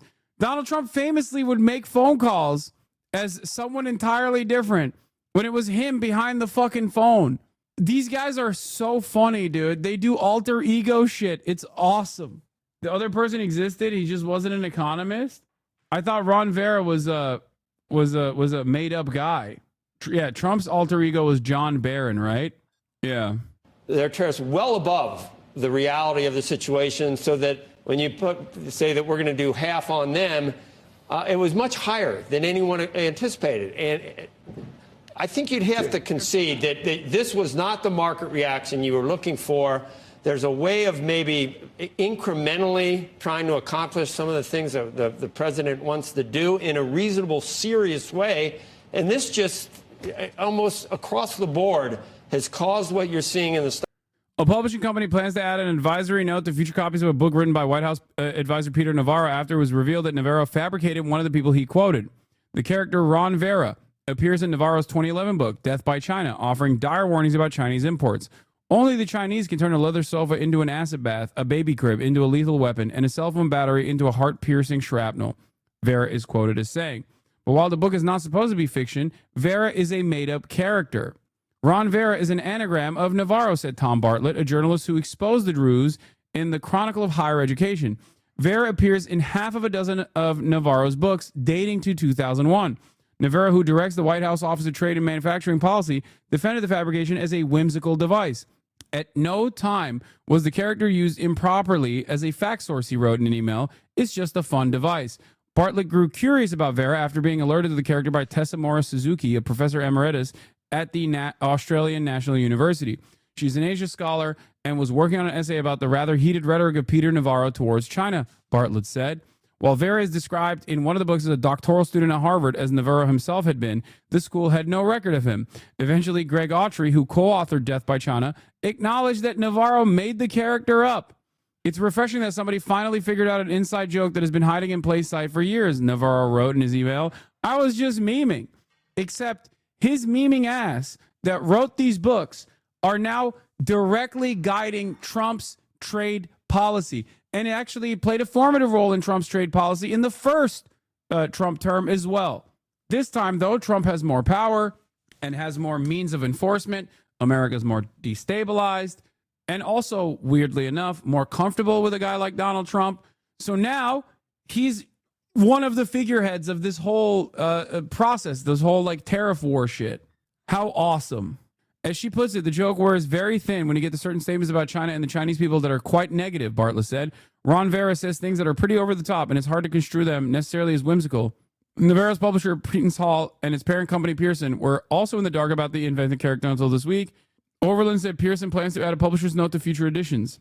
And as we already discussed, the episode is not likely to cause Navarro any grief with his boss, however. Donald Trump famously invented his own fictional spokesman, John Barron, in the 1980s. Internet wags have joked that perhaps Barron could offer some PR advice to the newly unmasked Vera. Amazing. White House aide Stephen Murrin has an elaborate comparison for why the U.S. can force other countries to stomach the tariffs. He says to think of a property tax increase levied by a town. If you're a prospective buyer of a home in that town, maybe you can instead buy elsewhere. You have the leverage to escape the incidence of the new tax. By contrast, if you have someone who has to sell a home, you're inflexible. You have to eat the cost of the higher property tax. Similarly, Mirren says China has trained its workers to sell to U.S. consumer markets. They can't go anywhere else, so they have to eat the cost of our tariffs on them, Mirren said. Except, even if China eats some of the cost of the tariffs, the Americans will have to pay for the rest of the cost of the tariffs. The American importers will pay the entry fee themselves. Then they will carry that cost on to the consumers, which will lead to a price increase. Mirren gave in bait on why Navarro and other White House advisors appear to be giving conflicting signals on the viability of negotiations. There are conflicting narratives because everyone's got an opinion. That's fine. Disagreement is how you can avoid groupthink, and I think that's very healthy. Amazing. Meanwhile, they need to demonstrate messaging discipline at the top because everyone is relying on their every word right now to see where things are going to head. So ironically enough, the instability demonstrated through a lack of messaging discipline at the administration is also further causing the markets to collapse. Incredible. Awesome. They have the wrong initiative, and they're also doing it in the most hilariously incompetent manner possible, which is further increasing the volatility. Good stuff, guys. Stock market. I feel liberated. I feel liberated. Who needs money anyway? Okay, let's be real. You don't need to retire. You were never going to anyway. It's awesome. It's cool. It's fucking, dude, grind set is good. Okay, it's just going to make you grind harder. And a lot of head scratching and head shaking on whether anyone really knows what they're doing in this case, Peter. Right, well, Can you at least acknowledge that? Sure. No, I can't, because here's what I'm seeing. You throw a lot of stuff at me. First of all, the methodology was perfectly sound. It was done by the Council of Economic Advisors based on long-term studies that are in the academic literature. And the people taking pot shots at us are the same people that always take pot. Don't you dare say you're tired of winning. Trump already accounted for that. He said, we're going to be winning so much. You're going to say, please, sir, no more winning. And I'll say, we're going to keep winning. The American Enterprise Institute, Peter. Of course. Joe, come on. The American Enterprise Institute has been against it. Conservative, Larry Lindsay. Let's not get buried down in those weeds now. You asked me a serious question. Was the president willing to negotiate? What we have here is a national emergency based on massive. This chatter asks a very important question. He says, I don't get it. Did people think stonk go up forever? Capitalism dictates that, yes, stonk must go up forever. That's at the heart of one of these contradictions, one of these issues within capitalism. Yes. The answer to your question, Kaka Wizard, is yes. It's not correct, but yes, capitalism requires perma-profit and perma-growth. That is kind of at the heart of my disagreements with the way that we manage the economy, with the way that we operate currently. It's kind of the underpinning of virtually every policy decision that the American government makes, virtually every decision that every other government makes.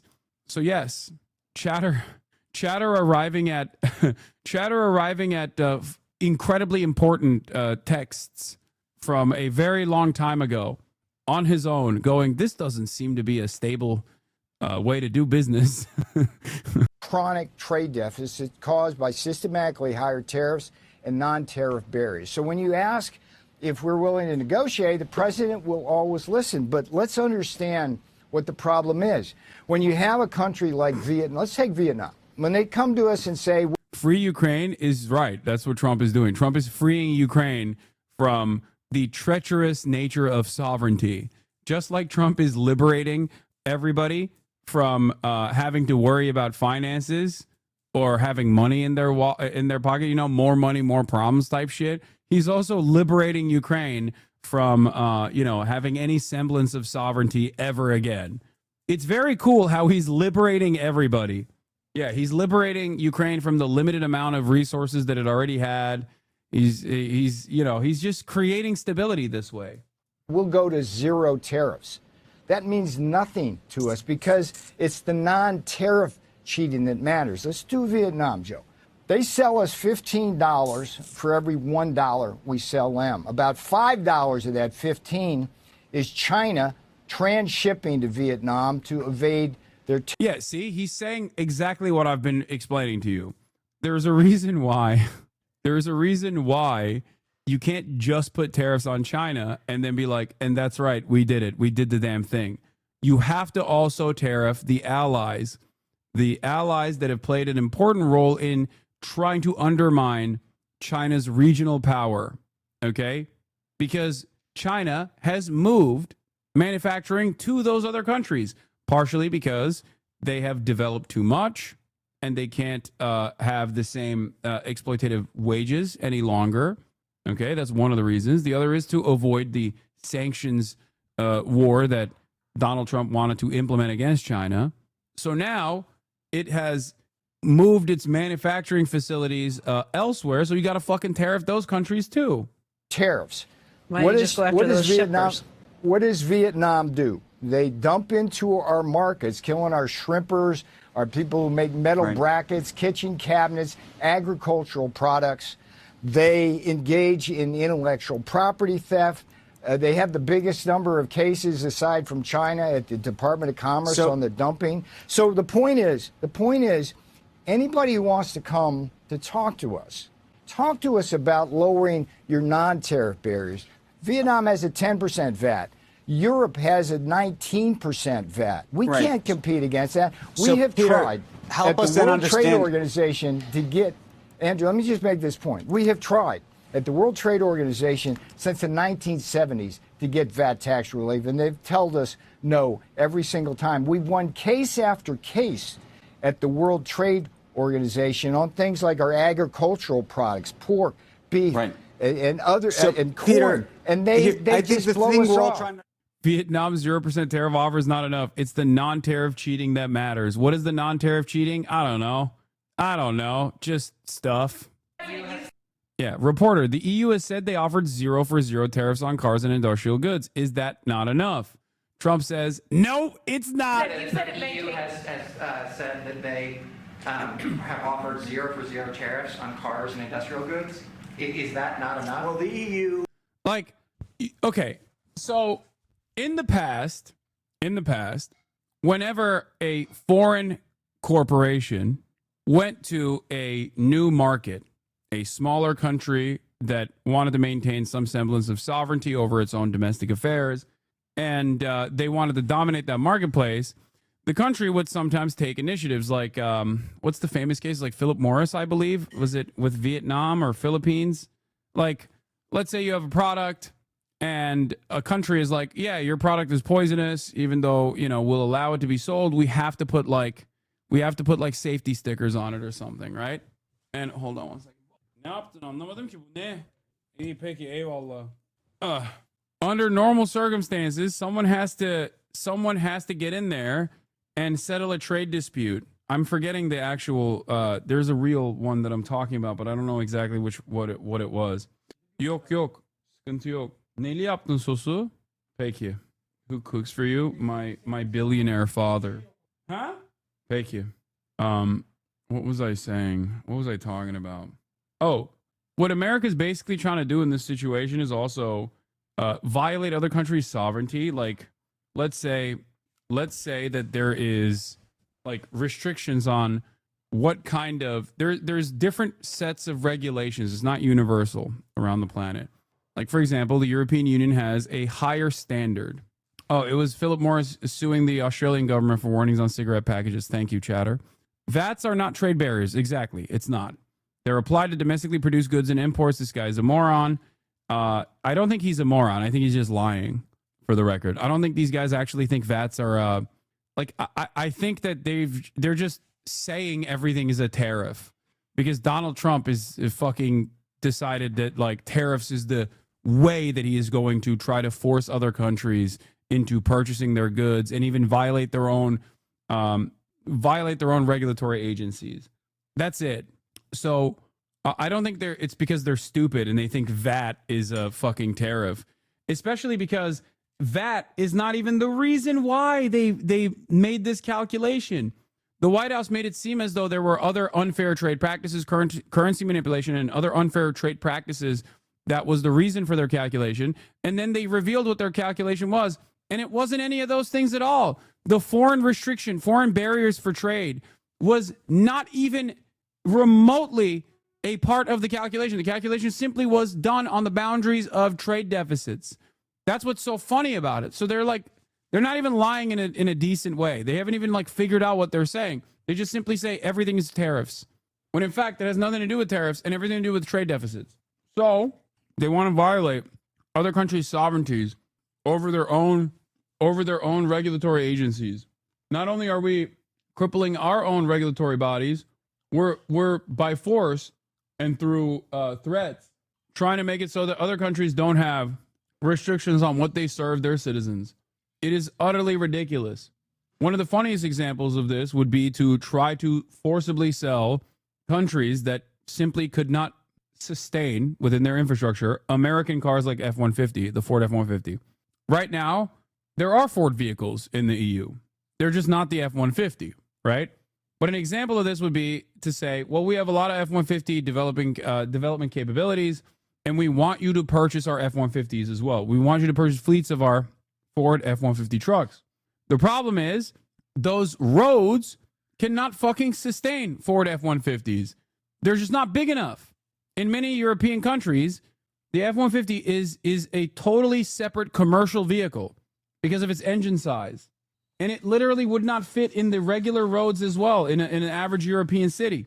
So imagine forcing them to purchase that. That would be a way to make up for the trade deficit. It's impossible. It's just something that they couldn't do. No, it's not. The EU has been very tough over the years.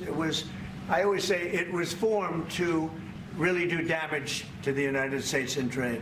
That's the reason it was formed. It was formed with all of the countries from Europe, I guess most of them, not all of them, but most of them. And they formed together to create a little bit of a monopoly situation, to create a unified force against the United States for trade. So they have NATO, which is largely the same countries, and they took advantage of us dollar-wise and militarily until I got there. You know, I was able to get $600 billion from NATO. Mr. President, you said it maintains. The EU has said that they have offered 0 for 0. Fantastic. Baba, kapıdan geldi. Bir paket geldi, verir misin? Sos çok güzel olmuş. Ama ben kokoreç tarzını tercih ediyorum. These 5 options, according to Steve Moran. White House aide Steve Moran outlines 5 potential responses for foreign nations could undertake in response to our problems, he says, are caused by U.S. dollar dominance. Foreign countries could accept tariffs without retaliation, giving U.S. revenue. Wait, hold on. I'm going to get to this in a second. Let's just watch this real quick, and I'll get to the 5 policies. A strategy with no details. All these advisors seem to be talking past each other. Look at his face. Richard his head buried in his hands, literally. And it's only Monday. There doesn't have to be a recession, says the U.S. Treasury Secretary. He's right. There doesn't have to be a recession. The only problem is economic circumstances have now been put in place that most Wall Street economists of senior note say are likely to cause a recession. Goldman and others now say it's up to 60%. By the way, can we go back to the Dow Jones actual chart of the day, please? Just go back to that moment. Now, you see that green spike? That is where there was a rumor that the administration was going to pause by 90 days the tariffs.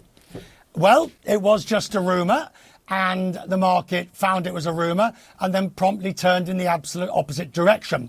But now let's forget rumors. Now we have a fact. Donald Trump says he's going to increase by 50% the tariffs on China tomorrow because they've had the temerity to retaliate with the 34% tit for tat that they did. So you want a trade war? This is what it looks like. And you remember Scott Bessent's words, there doesn't have to be a recession. By the way, all the rest, Howard Lutnick's comments, the economic advisors' comments, Navarro's comments, that's all just hyperbole. That's all just basically, it's going to be great, it's going to be marvelous, it's going to be fantastic, it's going to be wonderful, it's going to... Also, you know what else is wonderful? Subscribing to the HasanAbi broadcast to show your support. This broadcast is sponsored by viewers like you for $6 or for free with a Twitch Prime. Because no matter what the tariff war looks like, the price of a subscription is still the same. You can also get gifted a sub if you're lucky. Show kokoreç. It's not kokoreç. It's this is a different. He made köfte this time. At the top of the hour. Obviously, don't break the bank. If you don't have the capacity to do so, then yeah. I mean, that makes sense. Yeah, the HasanAbi public broadcast. Boom, it's going to... But this is the reality. And at some point, ladies and gentlemen, at some point, there is so much disruption that the market simply can't take it. And jobs go, Miss investment Taylor, stops, thank you for 25 the recession subs. happens. Let's not forget, Richard, that this is an administration that inherited a rather robust economy where we were seeing inflation continue to go down, though not fast enough. We got a strong jobs report. Obviously, that is backward looking. But to have administration officials, specifically Stephen Miller, go out on the airwaves this weekend and justify these tariffs as a need for a global reset because this administration inherited a recession or near depression is outright fabrication. No, it's lies. Simple. Let's just call it what it is. It's lies. It's not true. The economy that Joe Biden handed over to Donald Trump was in fine fettle. Interest rates were coming down, not as fast as they'd like. Unemployment was low. Growth was medium to strong. Trend growth. The market was at record highs. It's quite simple. These are facts you cannot ignore. These policies, and it's not just, by the way, the policy of this. No, this is fucking copium. And I hate it. It's my least favorite type of copium. This is only true because you're looking at the situation right now in front of us and going, well, it's a lot worse now.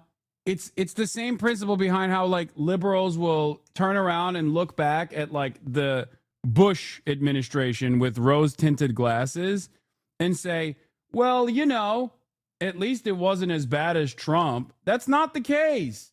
The exact same economic anxieties that plagued the American working class in perpetuity that caused Donald Trump to win in 2016 were very much not addressed. Just because the economy seemingly was rebounding from the COVID shock doesn't change that reality. These guys come into power saying they're going to fix it and then don't do it.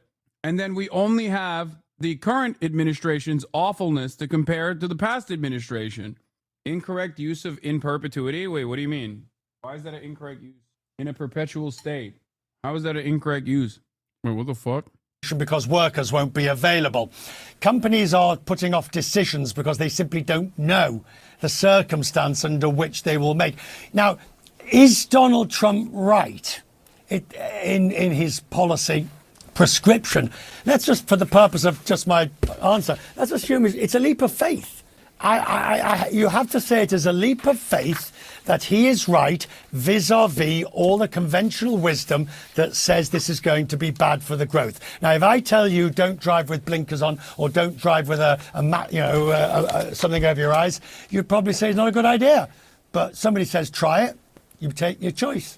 A leap of faith based on one man's convictions, right, which he's held for decades. But hang on. He held these convictions back in the 1980s. The global schemes and the global trading environment is very different to today than it was then. And it's not the policy that's wrong.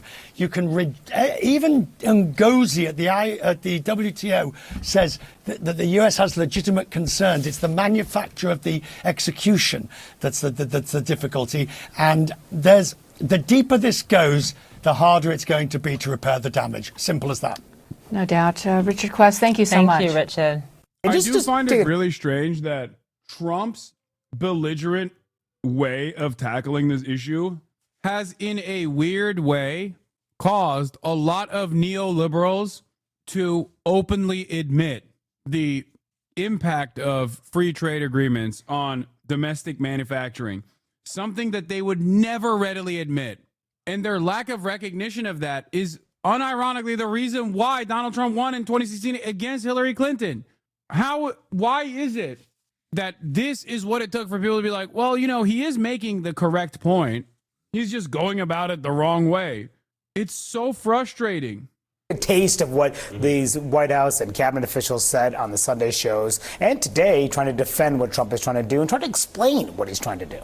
I've seen some deals that are great, and President Trump is going to decide if they're great enough. Listen, we've got 50 countries that are burning the phone lines into the White House up, and probably the president's cell phone as well. There is no postponing. They are definitely going to stay in place for days and weeks. So when you say to me, Ed, what do we want from them? We want fairness.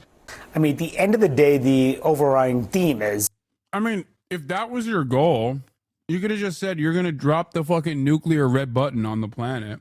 I'm sure foreign leaders would call you in a panic then, too. Like, is that the takeaway here? The most annoying person in your class says publicly that they're going to fucking commit suicide, and then everybody starts calling them to be like, hey, don't do that, please. And it's like, haha, see, I did it. I just wanted attention from all of you. I'm glad that you're giving it to me. Like, that's the point here? Is that what we're doing? What an insanely childish way to go about business. It's so fucking stupid, man. Just trust Trump. Yes, though I will say we are starting to see a little bit of a division even among Trump officials. Obviously, there's nobody that speaks for the Trump administration that is going to outright criticize the president's overall strategy here. But I think in addition to the officials that are saying, look, you got to just trust that he knows what he's doing. We have to give this time. This is ultimately going to end up in a good place in the medium to long term. We're seeing an emphasis on the countries that are wanting to negotiate, essentially officials that are coming out and saying, it's not the worst idea. If you're interested in negotiating, the time is now. I think those are two distinctly different views. You talked about two camps existing in the Trump world. There's the idea that what Trump is doing right now is going to eventually course correct on its own. And then there's a separate idea that these negotiations need to happen in order for that to happen. I'm not sure exactly where President Trump falls right now. I don't think that most people know, and that's obviously the key thing. And I think it's also why we should be watching Netanyahu's visit to the White House really closely. Does he come out of there having effectively negotiated and gotten himself a better deal? Yeah, because that's the thing. It's not just two camps existing in Trump world. Trump has said both things in different social media posts. You know, he'll say these tariffs are here to stay. We're going to reconfigure the U.S. economy. We're going to bring more manufacturing domestically. This is about a complete. I love it. We're officially at the stage where liberal thinkers are also doing is this 5D chess? Everyone inevitably arrives at Trump 1. This is exactly what used to happen all the time, the sane washing of Trump. There's a coherent worldview there. I think in some ways that is what Trump is relying on, which is that these people have far too much to lose if the entire system collapses. So they have to maintain the notion that Donald Trump is actually still sane and is, we just disagree with his methods or something. Reset.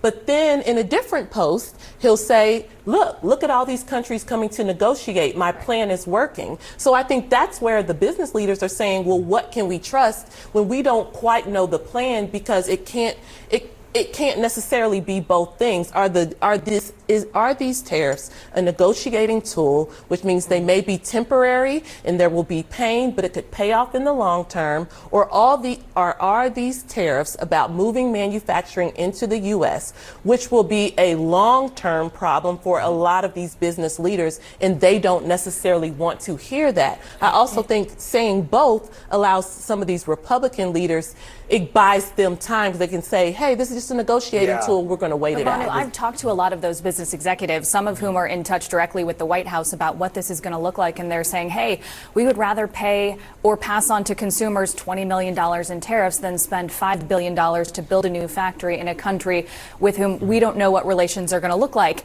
in the next administration or under the next party's leadership. And they are very frustrated because during Trump's first term, where he was primarily targeting China, a lot of them moved their factories to Vietnam. And they're saying, hey, wait a second, we did this for you in 2019, and now Vietnam's getting hit with the 46% tariff.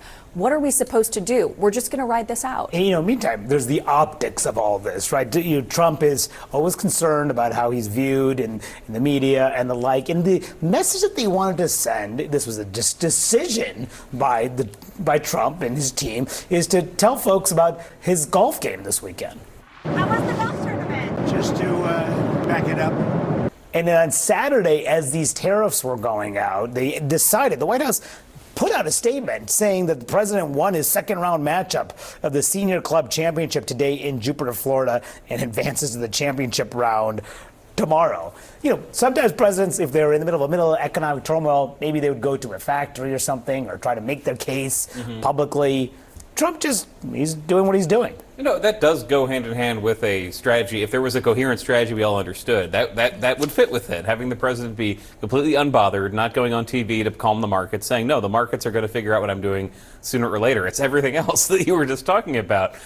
He is going golfing while we are figuring out if this is worth investing in, if we're willing to plan for 4 years ahead or not.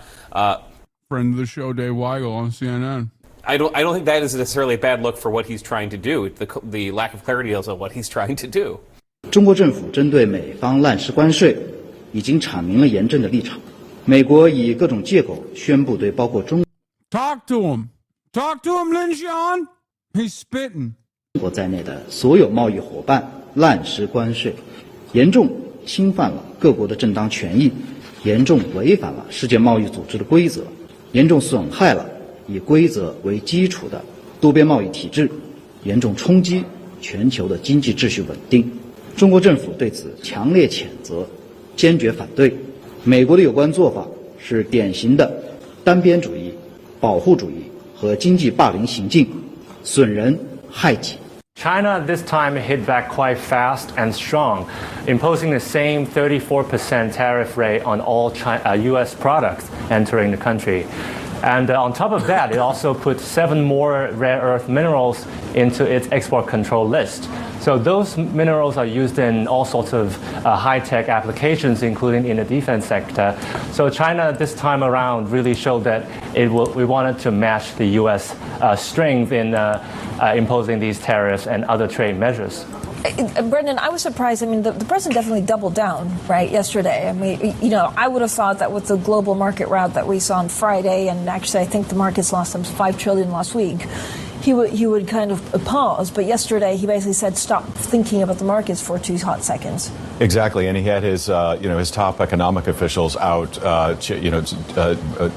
saying the same thing. Basically, I think we heard President Trump many times say that trade wars are good and easy to win, and I think what we're seeing from the financial markets perspective is trade wars are hard and they aren't easy to win. China, as Alan mentioned, hit back at those rare earth minerals. That will really hurt American companies that are making batteries and high-tech medical devices. That will really leave a mark on the innovative side of the economy, and we'll have to see what Europe does now. Does Europe throw fuel on the fire, or do they let this burn on its own? Alan, how much more aggressive can China be? And actually, if you look at the Chinese market reaction today, what does it tell us? Well, the Chinese market reaction tells us that people are panic selling.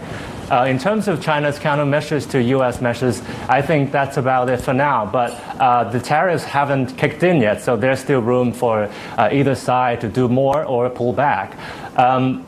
It's noteworthy that China has already imposed those tariffs on all U.S. imports, and based on the current tariffs already announced, that our economists expect trade between the two countries to basically slow to a halt. So what more can China do in this regard? It remains to be seen. But what we've also seen from China is that they've signaled to the domestic audience that it's digging in. In the front page editorial in the People's Daily, party mouthpiece, China said that don't panic, and we've got your back, basically promising to support the domestic economy by stimulating consumption. It also floated previously mentioned measures such as cutting rates and lowering the reserve requirement for banks to support lending. All those measures, they are more likely now because of the market reaction and also because of potential weakness in the economy because of the hit to China's exports. The mouthpiece of the state, more like the voice of the people. As the name implies, the party itself is the voice of the people. It represents the wishes of the proletarian. How dare you belittle it and reduce it to something as childish as the regime-sponsored, supposedly private institution that is Fox News. Did I get it right? You really want to go to China, huh? I do. I really do. Bro, I was talking to... It's so funny. I was talking to Adam and Brace and Felix and Noah and all them, and we were talking about speed, and everyone made fun of me. They're like, bro, speed clears you. He's living your dream. And it's true. He's living out my dream. But honestly, considering that it moves the needle in a direction that I think is good, I could not have asked for a better vessel, a better vehicle to showcase a different side of China, Chinese development, everyday Chinese existence than a guy like I Show Speed. Why can't you go? I can. Bro, dude flew the first ever autonomous flying vehicle, dude. Are you kidding me? I think he quite literally is the first non-Chinese person to very publicly and very openly fly the Chinese autonomous aerial vehicle is crazy. Yeah, interesting. And Brendan, I was also having a conversation with Ban Bowej of UBS, and China can't change their business model on a dime. So if they can't export to the U.S., they'll probably export to other countries, and then they will be tariffed more from the U.S. So it's a lose-lose situation.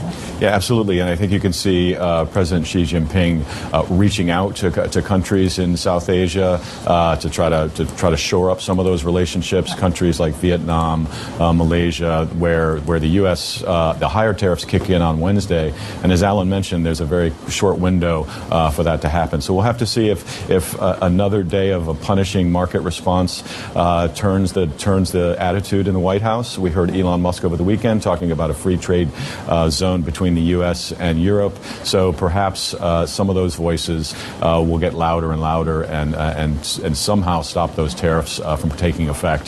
But it doesn't look like it at the moment. Brendan, do you have a good understanding? Because I've been glued, all weekend with the equation, and of course there are memes, and it's quite funny that the penguins got tariffs and tax. But at the end of the day, who does President Trump listen to? Is it just himself because he's held this belief for a long time? Is it Peter Navarro? Is it someone else? It sounds like the sort of more hawkish wing of the economic team that he's listening to. Howard Lutnick, Scott Bessent. He was also on the airwaves yesterday. Look, at the end of the day, Liberation Day is going to turn into Litigation Day. The courts are really the only thing that look like they have a chance of stopping this. A challenge to the companies will challenge the authority that he's used to impose these tariffs, and that we could see a whole new kind of fight through the courts. Another day, another bell on the New York Stock Exchange, and smiles over substance. The real picture here, again, was jaw-dropping. Donald Trump had a Monday morning date with the LA Dodgers baseball team, World Series winners. You did a big number. As world markets fell yet further. He's so awesome. You did a big number. That's right. The president wasn't for turning. I love the In a Dodgers. Truth Social post, he threatened China that if it didn't withdraw its 34% retaliation tariffs, the United States will... He's like, listen up, China. I'm kidnapping Otani. He's one of yours, right? I asked him, what kind of Chinese are you? He didn't have his translator with him, so he's now arrested until you sign off on Ford F-150s being purchased in raw numbers. I will not be releasing Shohei Otani. Everything is Tesla. Impose additional tariffs on China of 50%. Will you do a 90-day pause? Would you consider that? Or Bill, yeah, I think that the president is going Market volatility was writ large when this interview was written up, as Donald Trump considering a 90-day pause on tariffs, only for the White House to dismiss it as fake news. In the markets, the picture brightened briefly. In this colour by numbers, the numbers coloured it red, then green, then red again. If that was the stock market as a spectator sport, so, in part, was this.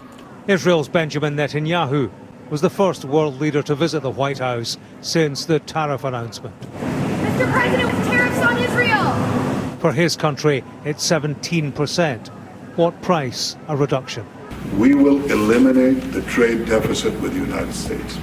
We intend to do it very quickly. We think it's the right thing to do. And we're going to also eliminate trade barriers, a variety of trade barriers that have been put up unnecessarily. We've been ripped off and taken advantage of by many countries over the years, and can't do it anymore. Just can't do it anymore. Can't be the stupid people anymore.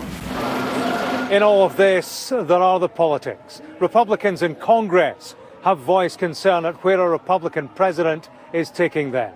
And Bill Ackman, a billionaire who helped to fund the Trump campaign, has called for a pause in tariffs, warning of what he calls a self-induced economic nuclear winter. And then there's the first buddy, Elon Musk, who has appeared to part ways with the presidential line. But I think it comes from some minds in South America. He posted this on X, having given an interview supporting a free trade zone between Europe and North America. The operation of the free market is so essential, not only to promote productive efficiency, but even more, to foster harmony and peace among the peoples of the world. I think we're doing a great job. Donald Trump used this encounter to confirm he wasn't considering a pause in tariffs. For many, it is a hard reality over reassurance. James Matthews, Sky News, in Washington. These tariffs come first and foremost at immense costs for U.S. consumers and businesses, but at the same time they have a massive impact on the global economy. Especially hard hit are the developing countries, and this is a major turning point for the United States. Nonetheless, we stand ready to negotiate with the United States. Indeed, we have offered 0 for 0. Famously, the European Union famously cares a lot about developing nations. Famously, they care about developing nations or the American consumer. It's just lip service, but it's so funny. Tariffs for industrial goods, as we have successfully done with many other trading partners, because Europe is always ready for a good deal, so we keep it on the table. But we are also prepared to respond through countermeasures and defend our interests. And in addition, we will also protect ourselves against indirect effects through trade diversion. And for this purpose, we will set up an import surveillance task force. We will work with industry to make sure... God, the fucking Europe, the Eurocucks love their bureaucracy, huh? They love their fucking bureaucratic apparatus. God damn, just be like, we're going to China. We're going to goddamn China. The Democratic Party is so Eurofied, it's kind of funny to think, because like it's the exact same thing that they're doing, which is like we're thinking about what kind of initiatives we could engage in for a more prosperous future, and we're going to do a task force. We have the necessary evidence base for our policy measures, and we will stay in very close contact to minimize effects of our actions on each other. We're discussing the response to the United States, but also the... Listen, guys, I love a good bureaucracy. They're just using bureaucracy as a hurdle to make fast decisions because they still, I think, are holding out to this notion that America will concede. That's the only reason why I'm saying, like, they love a good bureaucratic process. The other two pillars of our strategy, the one is strengthening our single market, so getting rid of remaining barriers. And the other pillar is diversifying our trade relations. Specifically, further diversifying our trade relations is very critical for us because this broadens the market opportunities and is crucial for our companies. So we will focus like a laser beam on the 83% of global trade that is beyond the United States, vast opportunities. And this is why we're deepening our relations with our trading partners. You know the deals that we've done with Mexico, Mercosur, and Switzerland. We're working on India, Thailand, Malaysia, Indonesia, and many others. By that, we want to be very clear. Who are the others? I feel like there's another country that I feel like you're just not really mentioning. I mean, you mentioned some of their biggest trade partners, but I wonder why European leaders won't just say that. Like, even if it's a threat, even if it's just a threat, why don't you just say you're going to do it? Just as a way to flex, even if you have no ambition to do so. Europe stands together for our businesses and with our businesses, for all Europeans in the European Union and beyond. And just hours ago, the European Union announced that they are already coming to the table. We stand ready to negotiate with the United States. Indeed, we have offered 0 for 0 tariffs for industrial goods, as we have successfully done with many other trading partners, because Europe is always ready for a good deal, so we keep it on the table. So as suspected, this was always a grand negotiation. Come on, he wrote The Art of the Deal. After all, Brian, Eric Trump put out a tweet last week, and who knows President Trump better than family? I get he's not in the administration, but I think this is spot on. Eric Trump said this: I wouldn't want to be the last country that tries to negotiate a trade deal with Trump. The first to negotiate will win. The last will absolutely lose. I've seen this movie my entire life, and I think we are watching this movie play out. Yeah, interesting, because Vietnam was the first, and seemingly the administration's response to that was, fuck you, we're still going to do fucking deficit, we're still going to do all of the all the tariffs that we wanted to slap on. So that doesn't make a lot of sense, does it? Vietnam literally was the first country which was like, why you say fuck me for? Why you say fuck me for? You already fucked me. You used Agent Orange. You did a fucking genocide on me. And we still love your ass. Why you say fuck me for? And then America was like, nah, nope. What's her ass? She kind of forbidden Zena stepmom hot. Oh my God, you're talking about former Trump's press secretary in the first term. Gross, chatter. Keep it in your friggin' pants. Some of y'all really do need Allah. Some of y'all really do need the Quran. Stop Googling. I'm just curious to see, because the president was asked a number of times directly, are you looking to negotiate? Are you looking to get countries to deal with you? And he said, we want to talk to people. He was almost vague. And then I watched Lutnick, and I watched Bessent, and I watched, and then this morning you see Kevin Hassett. They don't just come out and say, we're looking for the best deal possible with as many countries as we can. And I don't know if that's President Trump saying, I'm going to wait on the sale. I'm going to let people think so the deal gets better and their initial offer gets better. Because so far, really promising things. Italy, for example, says, I want to de-escalate. I'd like to deal. Japan. Oh, so funny. Amazing. Yeah. He's just probably holding out for something even better, even though he has not really mentioned what that is, weirdly enough. And they spoke this morning over the weekend, indications from the foreign minister. They want to do a deal and renegotiate. The EU is new to me. I didn't know that just came through. But the French also say it could cost us 0.5% of our GDP. So we want a deal. You had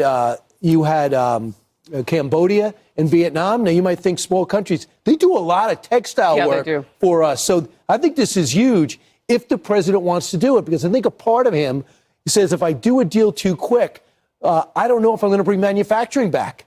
And if I do a deal too quick, I'm not going to get the tariff revenue, which I was hoping to use to de-emphasize the income tax. So I'm just watching this. I'm in the audience. I don't think anybody knows except the president what he's doing next. Wow, this sure seems like a sustainable and reliable way to do foreign policy at the global stage as the most powerful nation on the planet, who also is the consumption engine of the planet. Seems like it's a great way to do stuff. Let's just buckle up and enjoy the ride, everybody. Yeah, maybe he'll cut income tax in the process. Amazing. When will the winning stop? When will the fucking winning stop? Is too much winning. Stock market soaring post-election. It reached an all-time high today, 82,000. Optimism everywhere. Just ignore the sky is falling reports in the regime press. Tune out the breathless reporting about market gyrations. I'm excited about the economy. Look at the stock market. Our rocket ship is getting ready to take off in our economy with President Trump. We were probably overbloated with the stock market here for a while. We went up quite a bit. You guys want to start with good news? The market's up 25% since you won. You tweeted this out that nobody in the media brings it up, so I said, you know what, I'm going to bring it up tonight. Forget the stock market for a second here, and I have said on this program for years, it's never been my indicator in terms of the health of the economy. The market always... Dude, everyone became a radical socialist, dude. Everyone became like, at the very least, like a progressive sock dem, you know what I mean, overnight. Knows. So the market already started to kind of have this sort of rally, this sort of Trump rally. It's an energy, it's an electricity. We have to be very, very careful about all of this, and the notion that we have to react as Americans based on the market. This is why you're saying, wait, what? Where is it? Oh, here it is. Scoop. Treasury Secretary Scott Bessent flew down to Florida Sunday to urge Trump to focus his tariff messaging on winning trade deals. That's exactly the shift we saw from the president today.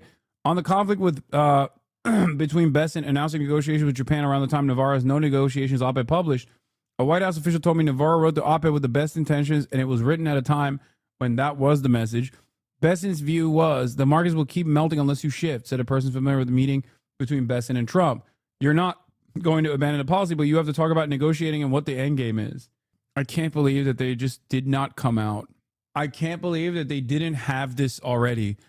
Oh my God. In spectacular fashion, once again, the incompetent admin is still being incompetent. The incompetent admin is having a public feud over world-changing Global collapse, imminent ass trade policy. What the fuck? So it's not wrong for me to assume that these guys are also stupid and incompetent. Because I normally don't like doing they're just dumb. And that's why they're doing this type of analysis, because I feel like it's silly.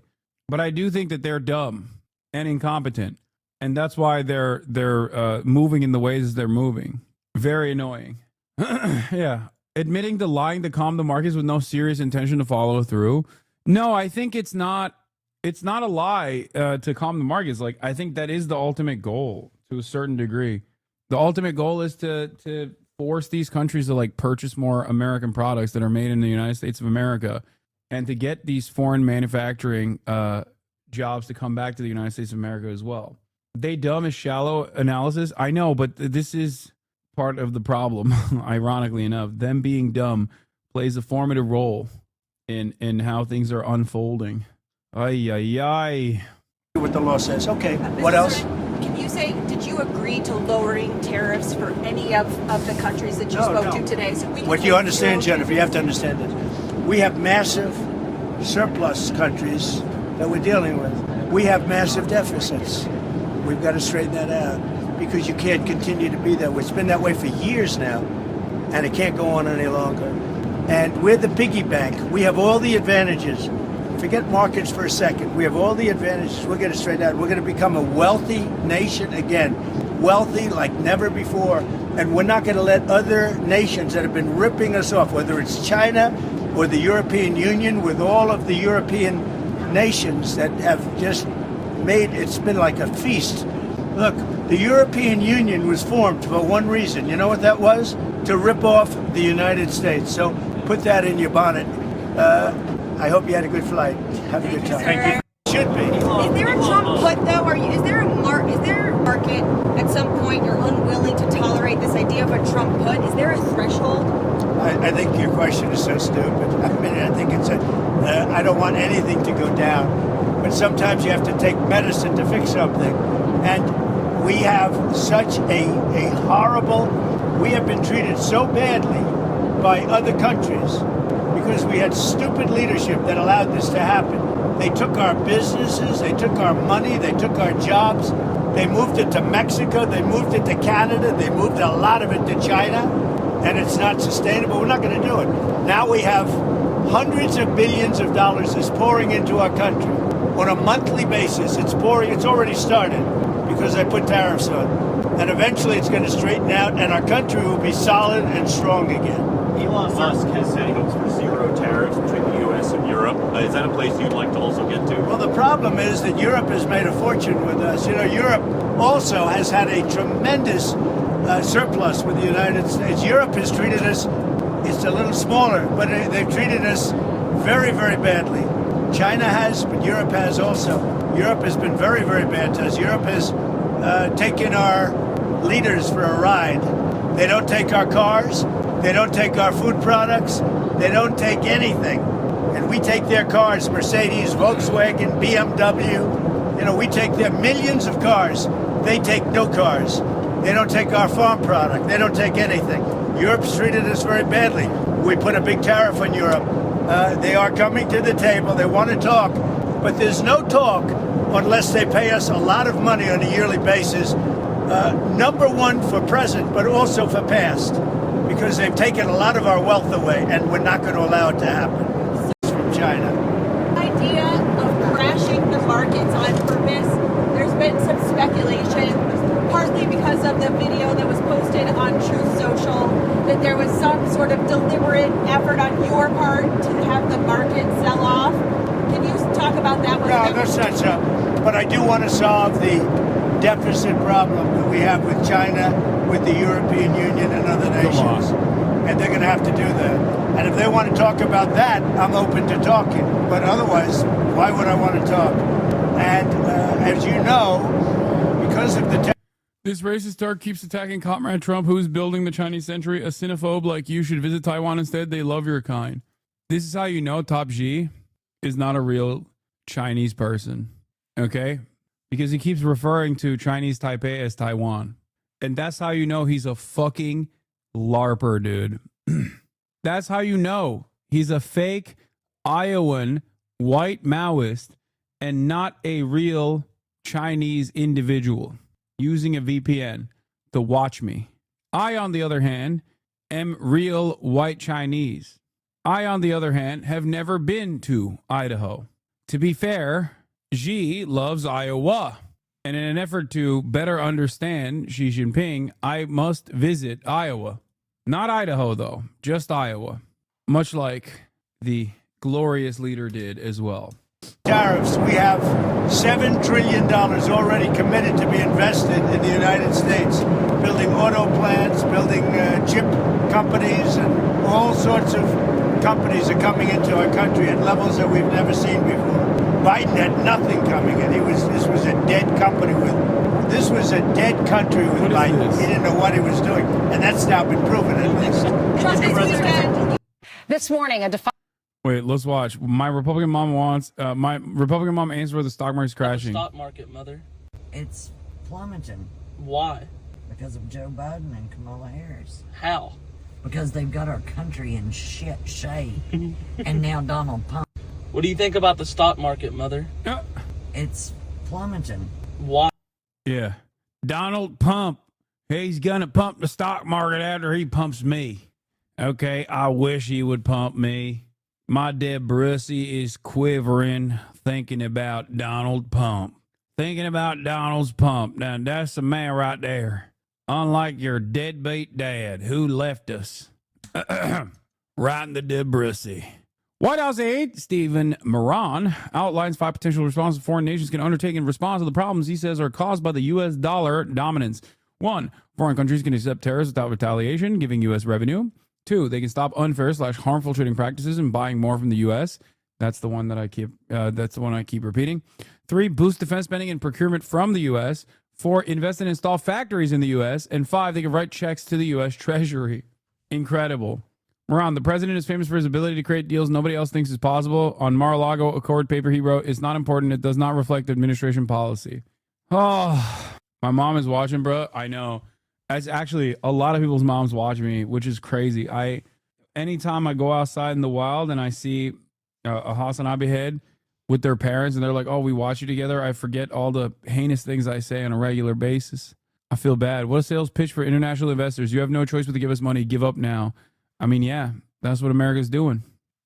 President Trump says his tariffs are working and he is not backing down. But hedge fund billionaire Bill Ackman, who endorsed Donald Trump for... But Netanyahu offered ending the trade barriers and Trump said no relief. Because, as we saw in the 5-point plan, it's not about ending trade barriers. It's about giving America money. Money, money, money, money, money, money. It's about buying American. They want these countries to fix the trade deficit in a way where there's some kind of trade parity, where they buy more American products. And we are threatening them to do so, even if they have no use for the American products, even if they don't have the money to purchase these American products. We're basically putting a gun to their heads and a gun to ours, ironically, in the same process. It's no different than saying, like, no, I have the button right here. I will slap it. I will slap the nuke the planet button right now. Do you plan to reduce tariffs your country put on Israeli goods 70%? We're not. We're talking about a whole new trade. Maybe not. Maybe not. Don't forget, we help Israel a lot. What is this? Who is this person? It's kind of funny that Donald Trump is talking about Israel in this way, but like, Israel is the one fucking country that actually does take so much from America and gives very little in return.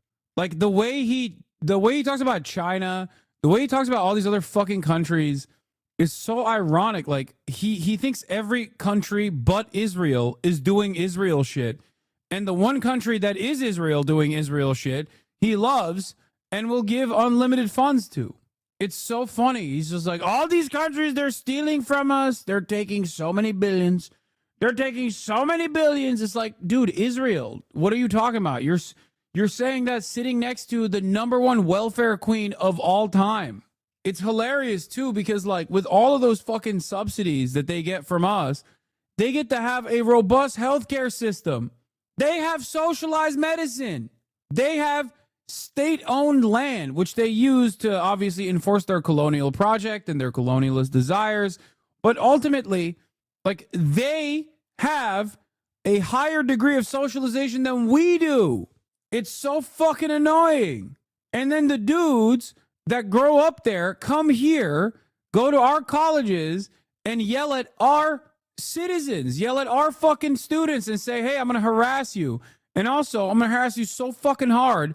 I'm going to brutalize you. I'm going to bully you. I'm going to try to get you fired from your fucking job. Like, what are we doing? Everything that Donald Trump demonstrates in terms of resentment for foreign countries, Israel does a million times over. And then Israel sends their worst exports, like Canada, to the United States of America. Like fucking Shai Davide. None of the cool guys come here. Many of them already get exiled from Israel once they become cool anyway. But they go to like fucking Europe instead. Wrong, they sent us Natalie Portman. Okay, fair. Natalie Portman is one significant W. But for every Natalie Portman, there's like a Gal Gadot. You know what I mean? So there's a deficit. There's a trade deficit there as well. It evens itself out. Yeah, you got Natalie Portman, but then we also have Gal Gadot. Natalie Portman is a super bitch. No, she's not. Shut up. Yeah. Yeah, Natalie Portman is Israeli.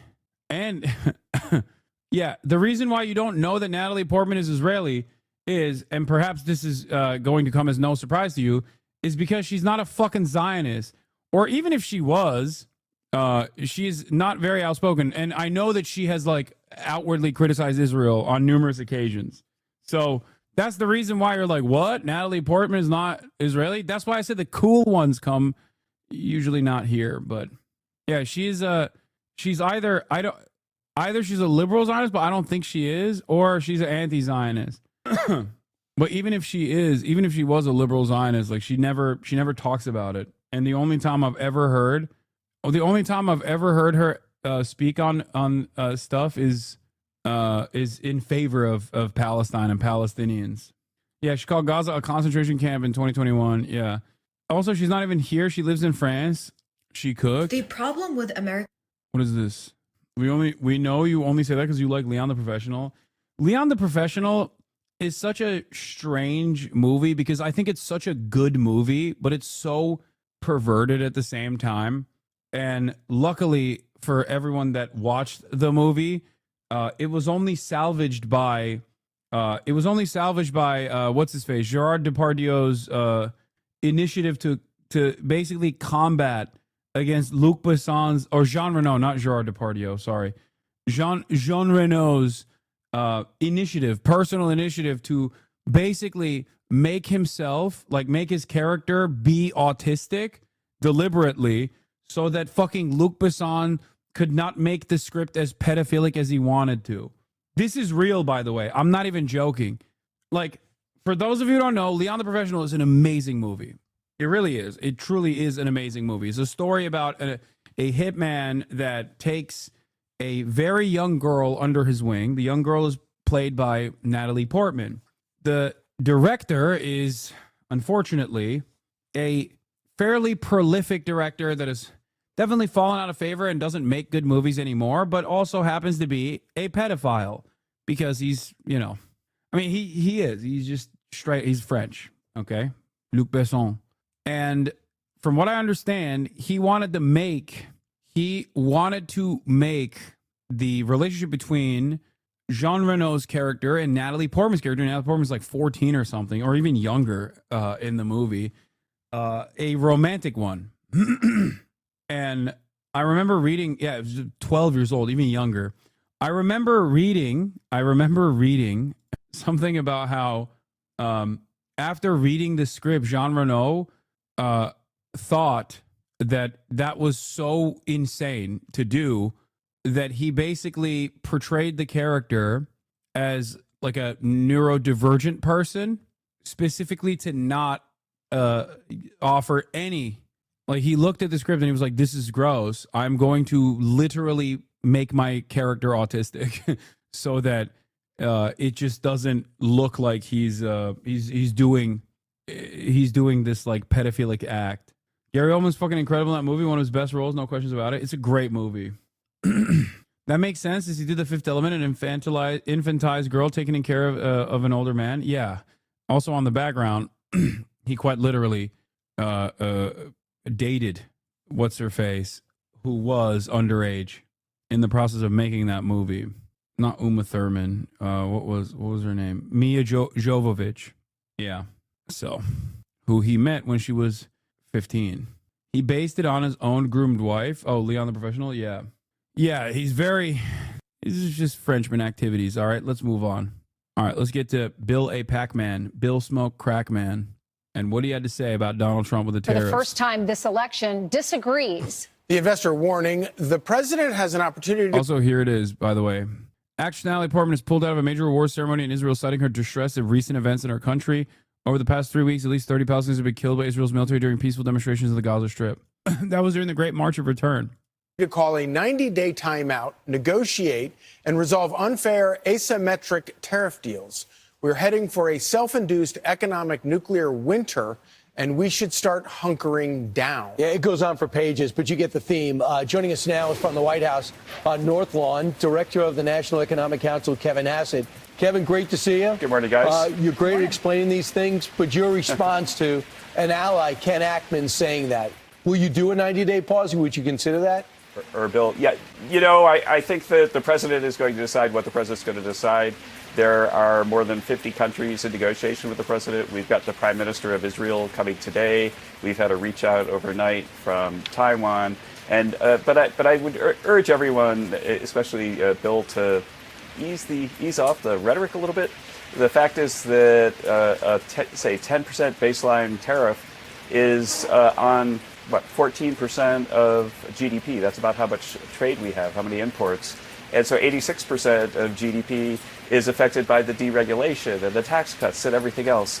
And even if you think, and I think a lot of us at the White House think that these economic responses are exaggerated by critics, even if you think that there will be some negative effect from the trade side, that's still a small share of GDP.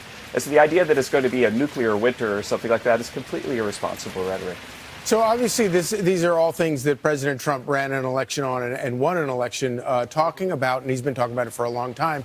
And where it's not a surprise that the markets have tumbled in response to this. But is there a point at which President Trump looks at the markets and says, oh, my gosh, we're at 35,000 on the Dow. This is too painful? The president has made it clear that this policy, he believes, will help American workers. And there's a reason why he believes that, because policies like this... Because he's fucking stupid. Because he's just a stupid guy. In the process, as far as I understand, and I don't know if this is like a TikTok story or not, and I haven't checked, so I'm asking you guys. China has made a statement about IP as well. Let's look it up real quick. China IP release. There was an update to the Chinese IP law. United States Trade Representative 2025 National Trade Estimates reports on foreign trade barriers. China needs to increase damages and criminal penalties for IP infringement. That was a statement from ChinaLawUpdate.com. That's not what I'm looking for. Hold on. This is also from a month prior. No, not Israel, Palestine, or Beijing review. Intellectual property protection faces new challenges in the AI era. No, that's not what I was looking for either. I'm a company commander in the army of Ukraine. Let's talk. Wait, really? The fuck? For real? If you're actually serious, I will fucking guest star you right now. Bro's checking the user card, but it's their first message. Yeah. Yeah, we already talked about the Chinese rare earth metals ban. China unveils rule to counter discriminatory measures in international IP disputes. The regulation aimed at striking back against external contaminant and suppression appears to target the U.S. and EU without naming them. Unveiled a new weapon that it says is to fight discrimination against the citizens or organizations in international intellectual property disputes. Ryan Ruth in the chat. I mean, it could be. Ukraine is a very online nation. I can believe this. This is not the same as someone saying they're fucking Donald Trump, Jack. Calm down. I am on duty now. Let's do it sometime. Okay, you need to put your phone number for Twitch, though, in order for me to be able to guest star you. I'm a Nigerian prince, bro. Guys, the likelihood of that person being an actual commander of I don't know, like or being in the Ukrainian army at least is significantly higher than it being a scam, like a Nigerian prince. I'm the king of Belgium. Let's talk, bro. It could be bait. I mean, it maybe is, but I talk to someone who's in the Ukrainian forces to see what the fuck is going on the ground and to see what their attitude is overall about Trump and about the future of the conflict. This, in his last term, did help American workers. After really 2 decades of no real wage growth in the U.S., we got more than $6,000 per family after we had tariffs and tax cuts and deregulation. And so he's doubling down on something that he knows works. And he's going to continue to do that, but he is also going to listen to our trading partners. And if they come to us with really great deals that advantage American manufacturing and American farmers, I'm sure he'll listen. But in the end, it's President Trump that's going to decide when a deal is good enough. And I think it's interesting that so many countries are lining up. The final thing I'd like to say is that there's so many people that keep saying, oh, it's the American consumer that's going to bear this tariff, is going to make inflation go up and so on. But if you think about it, President Trump's view is it's these countries that are sending inelastic supply to the country, and so they're going to bear the brunt of the tariffs. And if that were false, then if they didn't bear the brunt. If you're actually you, follow me on Instagram right now. If you are who you say you are, chatter, I got your Instagram. Follow me on Instagram. No, I don't think he's lying, but he hasn't followed me on Instagram. Andy 2K, how did you find me? God, I feel like he's gonna be like, I hate you. You hate Ukraine. I heard you're a Vladdy Poof defender. You love Adolf Putler. That's why I wanted to talk to you. I'm gonna dunk on you. He's just a crypto bro. I mean, he is. This is legit. This looks legit. Did he follow you? No, he has not followed me. He likes anime though. I'm looking at his stories. Oh my God, dude. Blue Lock season 2 was ass though. King, so fucking ass. Couldn't even finish it. A few secs I have. Apparently he followed you. Check again. Oh, he did. Wait, he followed me and then unfollowed me? What the fuck? Oh no, he did. I don't know why it's not showing up, but you did. It says follow back and then it says follow. Bro, season 1 was impossible to get through. No, season 1 of Blue Lock was great. Season 2 was ass. Season 2, like the first half of season 2 is just ass. I could not fucking watch it. Oh yeah, we got the deportation stuff that we're gonna talk about, obviously, because that's a major story as well. You watch Solo Leveling? Hell yeah, I do. Heck yeah, I do. And Megaphonics, I can't confirm whether or not someone followed me by looking at my notifications because I get a fuck ton literally every minute. So it's impossible for me. The anime story says, I like that in this war you can be in a fight, then go back to base and connect to Starlink and talk to your friends about your favorite anime. I watched a little bit of Freyren. I will get back into Freyren. Don't worry. I scaled back. Okay, let's skip this.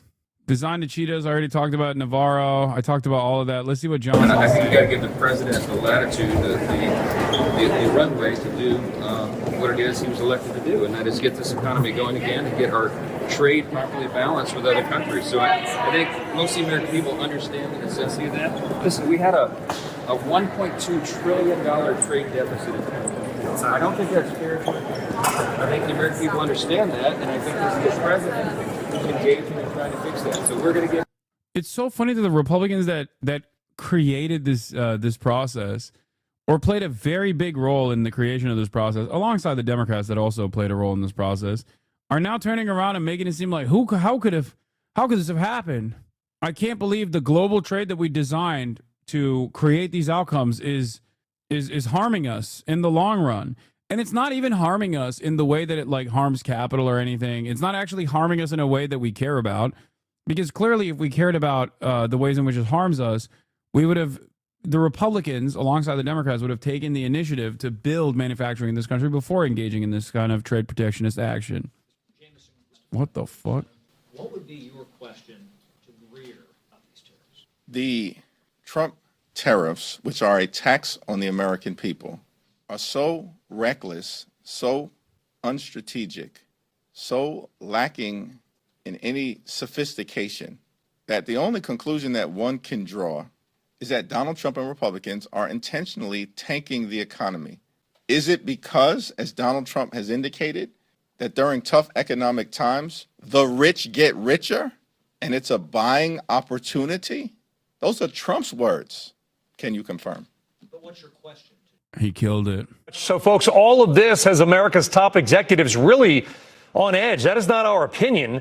That is according to a new CNBC CEO Council survey that is out right now. Of the CEOs that we surveyed, about 1/3 say it's too early to tell whether tariffs will ultimately be a negative or a positive for their business. Of course, a lot of that's going to have to do with what they do. When asked how long it might take to bring manufacturing back to the United States, most said about 3 years or more.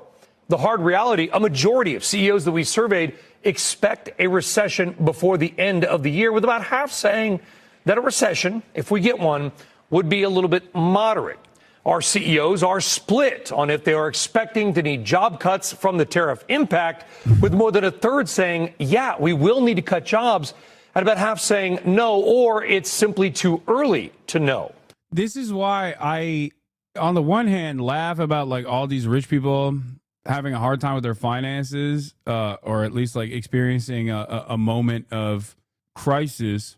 But it's hard for me to celebrate these decisions because I see what is yet to come. I see what the broader implications on the working class will look like in the very near term. When asked how much prices will go up, the top answers were they weren't sure, up to about 20%. Of course, some might argue tariffs ultimately might be deflationary. They might bring prices down because demand would go with it. We obviously cannot identify the CEOs that we surveyed, but here are some of their quotes. All right, CEOs we surveyed said this. One said it's going to be a wild ride. Another worried about stagflation. One quote called this, quote, disproportionately stupid and illogical. Their words, not ours. Another warned of a so-called Trump recession. There's a ton of news in the automotive. Some automakers haul shipments to the U.S. for April while they assess tariffs response. I deflated my body by losing a leg. Yeah. Supply chain. Jaguar Land Rover responding to tariffs. Juliana Tatelbaum joins us with more from London. Morning, Juliana. Good morning, guys. That's right. We heard from the UK luxury car maker Jaguar Land Rover over the weekend that they're going to be halting shipments of their cars to the United States for the month of April. The company says this is a short-term action while they assess their medium and long-term plans. JLR, which is owned by Tata Motors, is highly exposed to the U.S. market. It generates 1/4 of its sales in the U.S. but has no manufacturing capabilities here. So JLR is poised to be impacted very severely by these new tariffs. And we're seeing similar lines of thinking from other automakers in Europe as they try to assess the impact here. Just this afternoon, She can't even say it right. That's how fucked up she is. we heard that Volkswagen's Audi is holding back cars that arrive in the U.S. ports after April 2nd, again, while they assess what to do medium long term. Juliana, thank you. That's a big piece of the ongoing list, Jim, of collateral damage. We mentioned Nintendo on Friday, the Klarna IPO, Land Rover, Volkswagen, Audi today. Well, you're describing a situation where everything's frozen, and I think that that's right. And I think one of the reasons that we're struggling so. In 2023, roughly 62% of all American vehicle sales were assembled in the U.S. Source one. It's a made-up issue. No, he's talking about other countries not buying our vehicles. That's what he's talking about. Yeah, the number one, the most popular vehicle in the United States of America in the domestic market is still a Ford F-150, with one exception. This past year when RAV4 actually outflanked Ford F-150. That's it. Maybe that's the reason why he's pissed. But overall, it is certainly not about we're buying too many like foreign cars or anything. It is about other countries not buying enough of our cars. It would be akin to getting mad at like a trade deficit specifically with Japan on the issue of consoles. Why are they not buying Xbox 360s? But we're buying PlayStation 3s. We are not letting you enter the American market without paying a significant cost because we want you to buy Xbox 360s. I just figured out a fucking perfect way to explain it to gamers. Oh my God. That's it. PS3 old ass? No, I'm using that because like, what is the new fucking Xbox? You know what I mean? At a time when there was competition and there was a domestic manufacturer of like, a entertainment console, like a video game console. It's the same fucking shit. Is that we're on the eve of earnings season, and we have to expect that almost all guidance is pulled. When I win the election, we will immediately begin a brand new Trump economic boom. Vote Trump and your incomes will soar, your net worth will skyrocket. Groceries, cars, everything. We're going to get the prices down. President Trump made a lot of promises on the campaign trail, but he didn't talk to voters or warn them that their 401ks would take a nosedive. It's also ironic because I don't even think the Xboxes are not even made in America. So that fucking analogy doesn't even work. Imagine if Xboxes were made in America. Are they even assembled in America? Are Xboxes assembled in America? Never mind. Oh my God. I can't even use. Oh my God. Oh my God. There's no analog. There's nothing because we don't do anything here. We don't do anything here. What are we protecting? What manufacturing are we protecting? Does everyone have to eat American meat? Is that what it is? American poultry only. American meat only. American Ford F-150s only. That's it. There's nothing else. Or weapons, ironically enough. And that's what Donald Trump wants as well. He keeps saying, you got to buy more of our weapons. Ivan, that tariffs would make almost everything more expensive. CNN's chief data analyst, Harry Enton, is joining us now. Hello, Harry. You're going to run the numbers for us. I am very curious to see what you found out about all of this. So let's start first with how unique the drop in the market is under Trump, because I have heard from some Republicans that say this is pretty normal stuff. Yeah, if this is pretty normal stuff, I'd like to know what not normal stuff is. If this is a boom, I'd like to know what a bust is. I mean, my goodness gracious, we'll talk about it. I mean, talk about the S&P 500. It's dropped 15% under Donald Trump's presidency. The S&P 500. The other irony, of course, is that, like, America can't even make its weapons without Chinese manufacturing. So that's like, every part of the story is so stupid, because in order for America to increase its manufacturing output in the areas that we do manufacture shit, we still rely on China. None of this makes sense. Holy fuck. Has been collecting data essentially since 1957. It's been an index. I went back and I looked for drops of 15% with a president who was inheriting a bull market. There's only one dude on your screen. It's Donald John Trump. He is the only one to see a drop of 15% this soon into his presidency in the S&P 500 after inheriting a bull market. In fact, there's only one other president who has seen a drop of 15% this early on in his presidency, and that was George W. Bush back in 2001. But of course, he was in fact inheriting the dot-com bubble bust. And so this is truly unique, where you come in with a bull market and then boom, right through the floor, Donald Trump, the S&P 500 dropping already 15%, Jessica. And so there's the market, but then there's the chance of broader economic problems.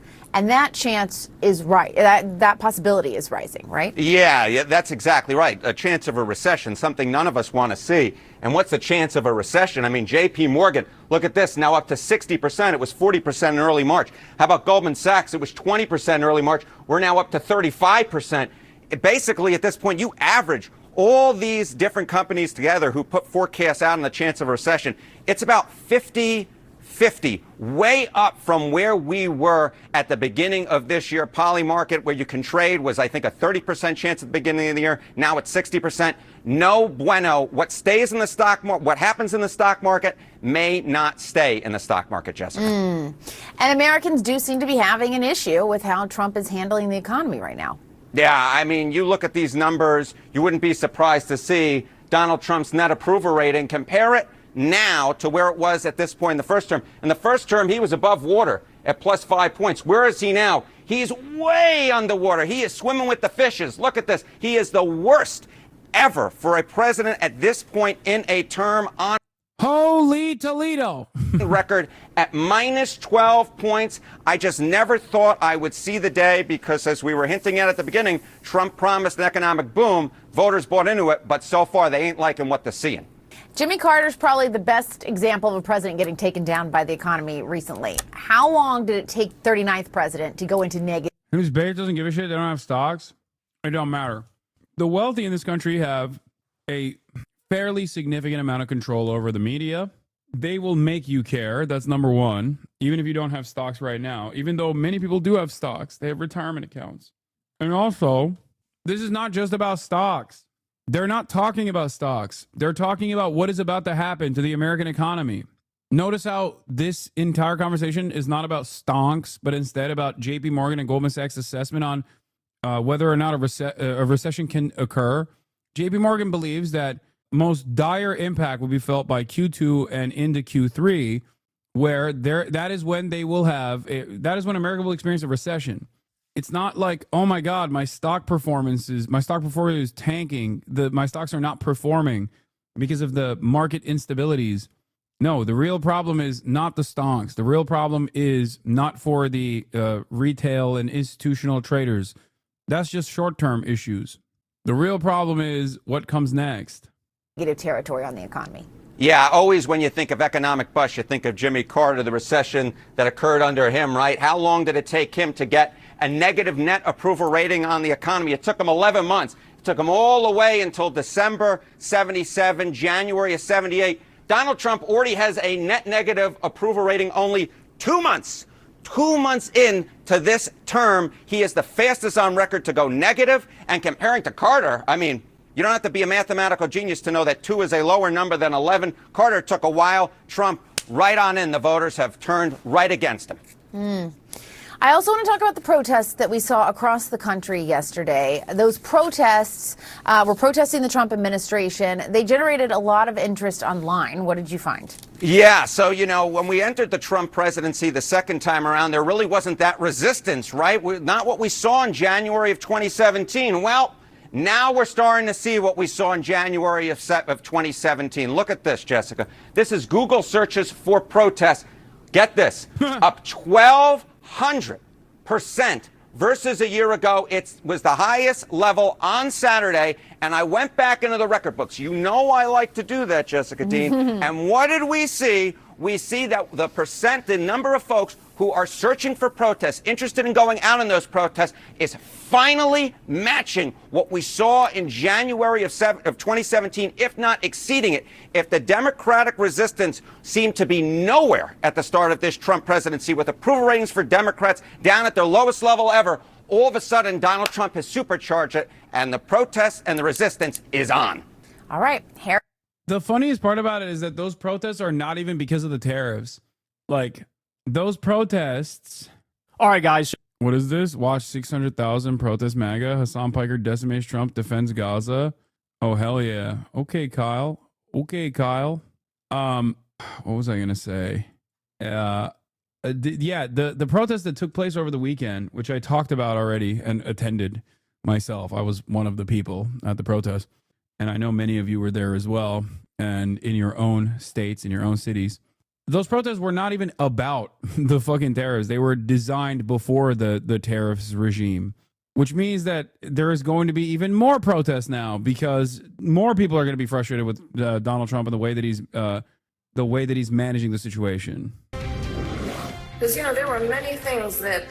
Yeah, the girls are fighting. I don't know if I care about this as much, but after this, we're going to get to the deportation stuff. we knew would happen. Many things. I'm not here, so I told you so. Oh, God, I don't like her at all. I can't stand her. I'm not here to say I told you so. Ha, ha, ha, ha, ha, ha. The country's on fire because of your inability to fucking read the goddamn room. Because you wanted to literally do Scissor Sisters with Liz Cheney parading a fucking war criminal's reactionary daughter around. Okay, get the fuck out of here. Oh my God. Oh my God. I can't fucking stand these monstrous scumbags, dude. It's crazy. Like they loved the death and destruction that Israel put on top of the Palestinian people. No matter how unpopular it was, across the political spectrum, they were like, nah, we love genocide. Sorry. We like it more than we like defending. We like defending the future of American democracy, you know? How could this have happened? We couldn't Brett Summer our way out of this? It's crazy. Former Vice President Kamala Harris. Oh, Colonel Putty, thank you for the 10 gifted subs. Back with a little I told you so this week as President Trump's tariffs are setting off global shockwaves. So what does Harris's former running mate think? Well, she's the front runner for 48% for 2028. Yeah, I think the Democrats are cooked, honestly. They really are. They don't learn. They don't understand. They will never understand. I will not lose hope. I will continue to try to actively educate liberals who have this kind of idiotic assessment and think that like Kamala Harris was a perfect vessel and the people failed her and that she didn't fail the American people. Okay. People say you got to break away and create a third party. But what you don't understand is This is where the motion is. This means that this low key kind of means that the liberals are a little bit off base as well. Do you understand? This means that the liberals themselves, at least right now, do not have an appetite for a third party vote, let alone even a more progressive figure, dude. We have to re-examine the way we look at like the Democratic Party's base of support. This is terrifying. Yeah, also here, if the presidential election, according to Overton Insights, if the presidential election were held again today, who would you vote for? Trump 48 against Harris 45. Oh, it hurts. It hurts. It hurts. It hurts. It hurts. It hurts. It hurts. It hurts so much, dude. Democratic Governor Tim Walz of Minnesota has been on a national town hall tour through red. Yeah, Tim's demonstrating a little bit of misogynoir for saying that small being Kamala Harris should take ownership over her mistakes. Congressional districts from Iowa to Texas to Ohio, and he joins us now from Columbus. Democratic Governor Tim Walz of Minnesota. You're the governor of an agriculture-heavy state, one of the top 5 in the country, I believe. What's your reaction to what you just heard from the agriculture secretary? Yeah, good morning, Jake. Well, I'm stunned.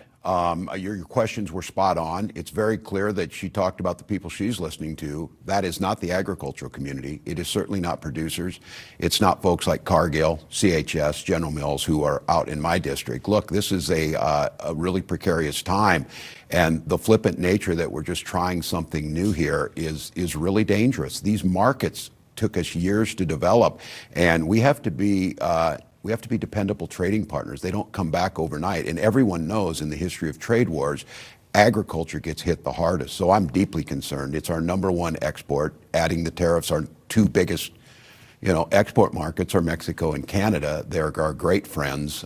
This is just really, really terrifying. I would encourage, and I'll call the secretary, I'd encourage her to come to Minnesota and see everything that she said is not what's happening on the ground. So look, it's a precarious time. So let me ask you, because another group you're in touch with, the United Auto Workers Union, you have a lot of that. They have supported you for years and years and years. They were excited to have you on the Democratic ticket. President Trump argues that these tariffs are needed to bring American manufacturing back, and to help American workers left behind in places like Minnesota. He has support from the UAW. The UAW called his auto tariffs, quote, a long overdue shift away from a harmful economic framework that has devastated the working class. It signals a return to policies that prioritize the workers who build this country rather than the greed of ruthless corporations, unquote. I have to say, that sounds a lot like language you would use. What do you say to the UAW? Yes.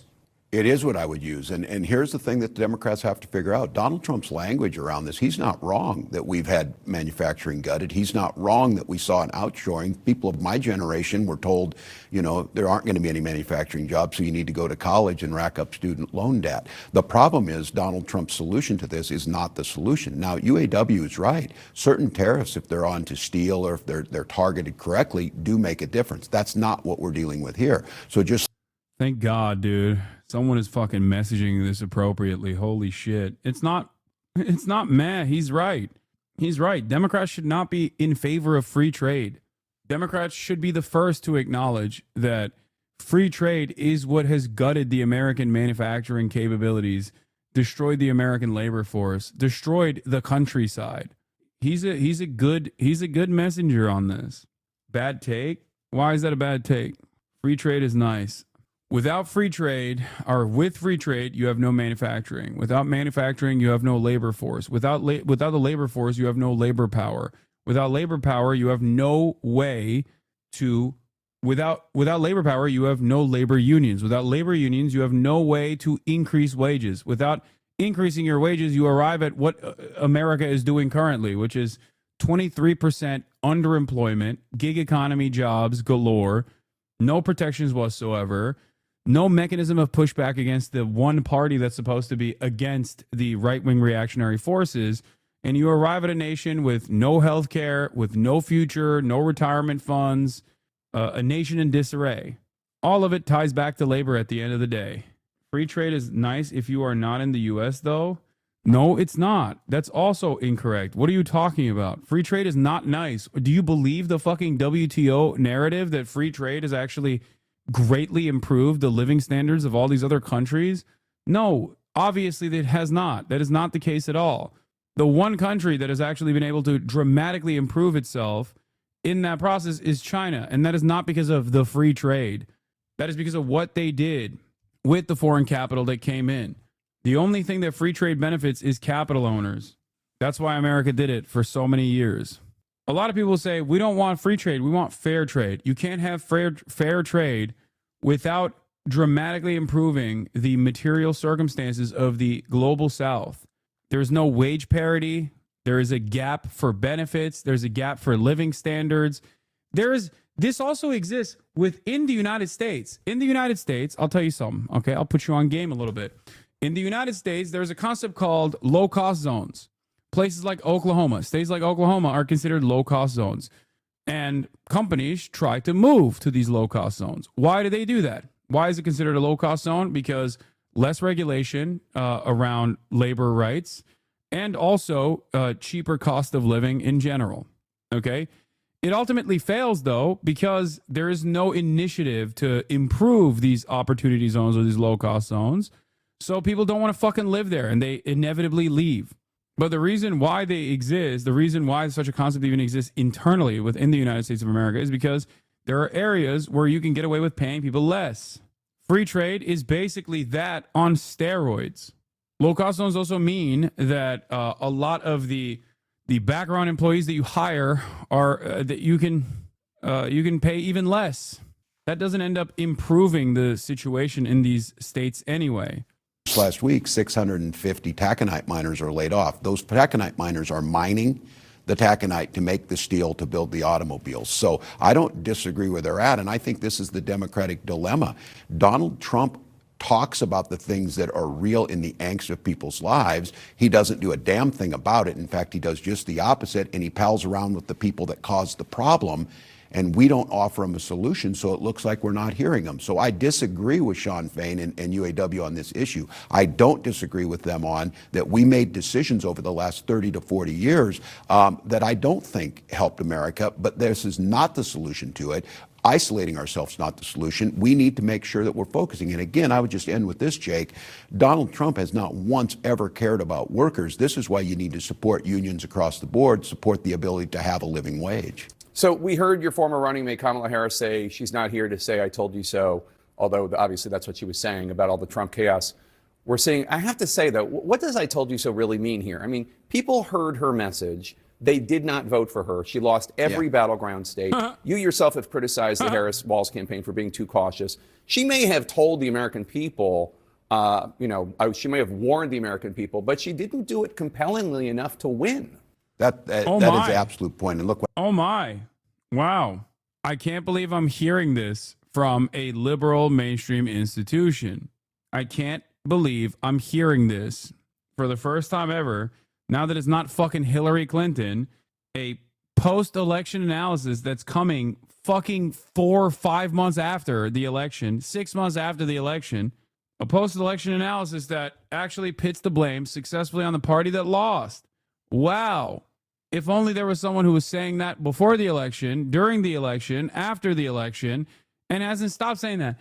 And yet people yell at me all the fucking time for it because of the lack of interest from mainstream institutions that actually brain warp all the liberals into believing that our public servants are not there to serve us. We are there to serve them. They do not fail us. We fail them by not voting hard enough, regardless of how bad their messaging is, regardless of how bad their fucking policies are. When I criticize, I'm criticizing myself. I own this. I'm part of. Can you elaborate on that more? I don't understand. I don't think I know what free trade is. You just kind of said a bunch of outcomes.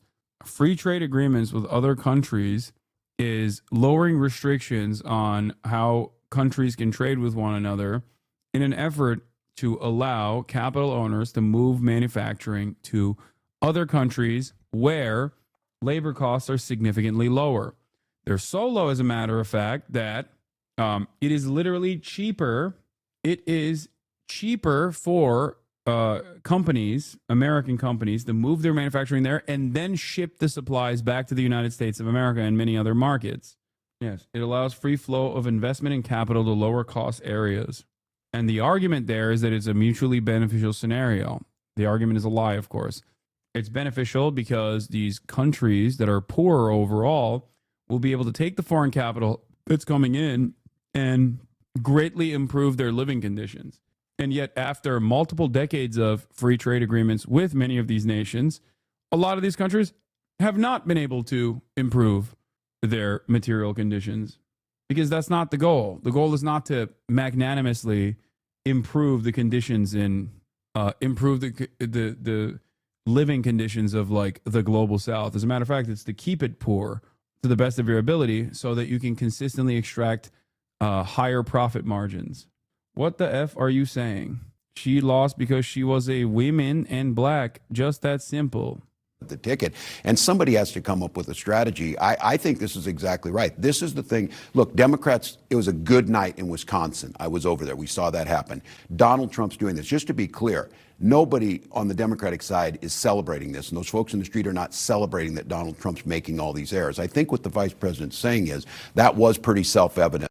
Also, the other side of this problem isn't necessarily the lack of manufacturing jobs. The other side of this problem is the reason why manufacturing jobs were desperately moved overseas, because those jobs historically had better union participation and therefore more power to bargain for their salaries and demand better benefits. This made it an incredibly costly endeavor for capital owners. Once those jobs were moved overseas and labor union participation plummeted and labor power plummeted, there's also environmental regulations as well. You're right. There's a lot of stuff. Same with low-cost zones, even internally in the United States of America. But once that goes away, there's no more bargaining power overall, and wages consistently keep depressing. Pair that up with a steady flow of undocumented migrants that you keep undocumented in an effort to hyper-exploit people here domestically, and you arrive at the incredibly depressed wages of the American working class. No labor power, no power to fucking push back against even either party in the duopoly. And here we are. That he was going to do that. I do think the challenge for Democrats, and this is, I think, a structural problem that's going to take a lot more thinking. Why, with all of that out there, did they not think we were any better than that? And they didn't. And I'm very concerned with the folks who stayed home. And these are folks that I'll say once again, Donald Trump has identified their angst. They can't buy a house. They can't afford to get a good education. They're concerned that their economic future is so precarious it could slip out from under them. Less than half of Americans have $1,000 in savings. And I think why was... The reality is that the U.S. won't have the same manufacturing as the past. There needs to be an investment in education, including for university infrastructure investment. Yes. That's the other thing. Like, even if you weren't... Here's the problem. We already have jobs. We have a fuck ton of jobs. The problem is not that we don't have jobs. The problem is we don't have good pay. This is what a lot of people don't understand. They're fucking dense. They think like manufacturing jobs coming back to the United States of America means like 1965 levels of economic freedom, a single earning two-parent household with a wife that can stay at home, with children that go to college and go to public get the best possible public education with like a 12-person classroom. That's what they think is going to happen, and they're fucking stupid. That's not what's going to happen. We already fucking have jobs. Because that's the argument, right? Oh, manufacturing comes back to the United States. All of a sudden, we have more opportunities to work in the factories. Like, bitch, your fat ass is not going to work in the fucking factory. Get out of here. We already have similar assembly line conditions anyway, and those jobs don't pay at all. Like Amazon distribution facilities. You don't want to fucking sew t-shirts. Or rather, you would do that because you think that it's going to actually pay you more. Problem is, it doesn't. Because the existing jobs right now don't pay you enough. What makes you think that like manufacturing is going to actually pay you more? That's it. So to me, sure, it's great. It's great to combat against offshoring. Fine. I like that. That's great. Bring manufacturing back into this country. And instead of making weapons, build shit that matters, that will improve people's lives. But it doesn't end there. It doesn't end with like manufacturing jobs coming back to the country. It has to be good paying union jobs with good benefits where there's better distribution of profits back to the fucking labor force. That is the real issue. That is the real problem. That's precisely the reason why when these guys like Lutnick goes on television and says like, oh, we're going to bring these factories back to America. He literally says, and we're going to keep costs low because it's going to be automation. Okay.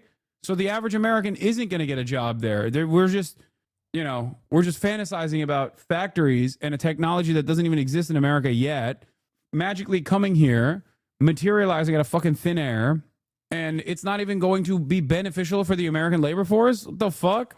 Was it not so compelling? It So should have been a stupid. slam dunk for us to say, we're the party that cares about that. We're the party that's going to protect Social Security and Medicare. We're the party that thinks the ACA is a good start, but we need to do more on health care. And we didn't do that. So I'm concerned. Democrats do well in special elections and off-year elections, but the electorate that comes in presidential election years is different. When I was young, it was easy to know what a Democrat was. They stood with the working class and labor. Republicans were country club and for the rich. I love how the answer from Libs is infrastructure investment, which employs temporary construction workers in effect, unless they're in the building trades, but not manufacturing, which creates more organized labor infrastructure historically. Yeah, that's the one benefit. But I think, H. Bizzle, you would agree with me when I say this. The real goal of bringing back manufacturing in the United States of America, some people will say, is a matter of national security. I don't necessarily care about that. But the real goal is because people fantasize about 1965 levels of living standards. Not for black people. I mean, just in general, everyone that's living on U.S. soil will have 1965 living standards. You get a fucking good paying job, 9 to 5, clock in, clock out, get to pay for both of your children, maybe your third child, for their education. Healthcare is no longer an issue. Infrastructure seemingly works. It's just that's the fantasy. And they think the only way that you can fucking do that is through manufacturing jobs. I'm saying I don't have an issue with that because manufacturing, as H. Bizzle also correctly pointed out, is one of the best possible ways of maintaining permanent, long-standing jobs. Okay, it's one of the most resilient parts of the labor force because there's always need for fucking microwaves and shit. Okay, but the real reason why people want that is because of all the benefits that I'm mentioning, and you can't get those benefits without labor unions. You can't. If their goal is to bring back sock factories and t-shirt factories and garment manufacturing to the United States of America, great. Except if they're not unionized, then those guys are not getting shit out of this. And if their goal is to inevitably automate all of that process through artificial intelligence and automation and robots and whatnot, then no worker ends up seeing the benefits of that anyway. Today, you ask people, they don't.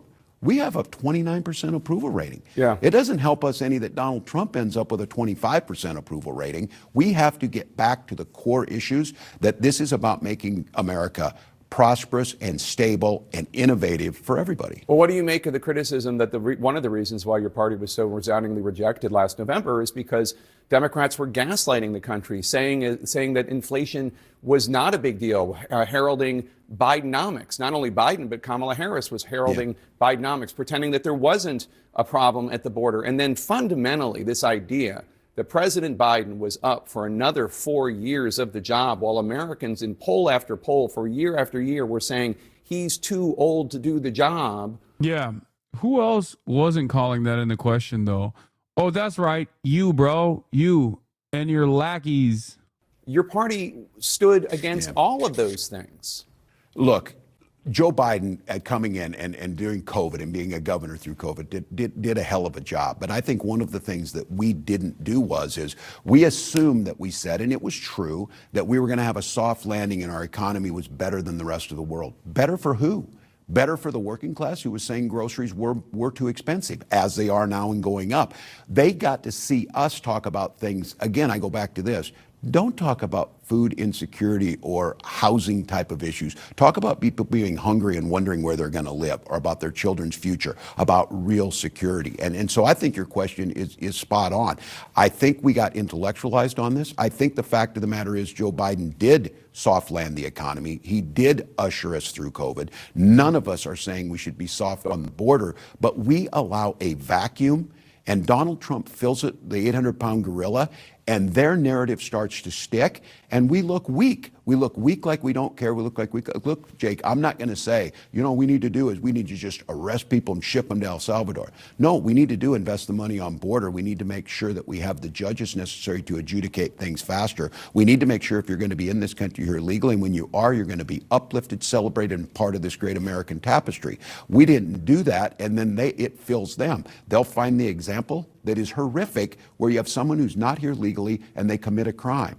That You know, is horrific, don't you- but we don't do a good job of telling that. Don't you think your party needs to acknowledge that President Biden was not up for the job of running for re-election and that this was a major mistake by the He made that Democrat- decision.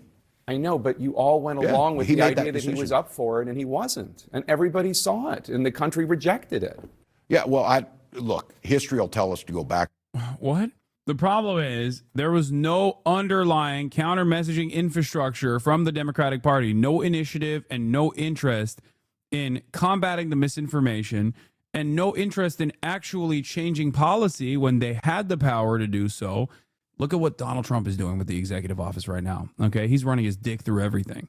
Now imagine if Joe Brandon, or any, let's not say Joe Brandon, but any Democratic leadership that had Donald Trump's interest, like, or not interest, that had the same momentum that Donald Trump had or has right now, the initiative that Donald Trump is demonstrating right now to solve some of these fucking problems in the direction that they claimed they would, by saying, guess what? This is what democracy is.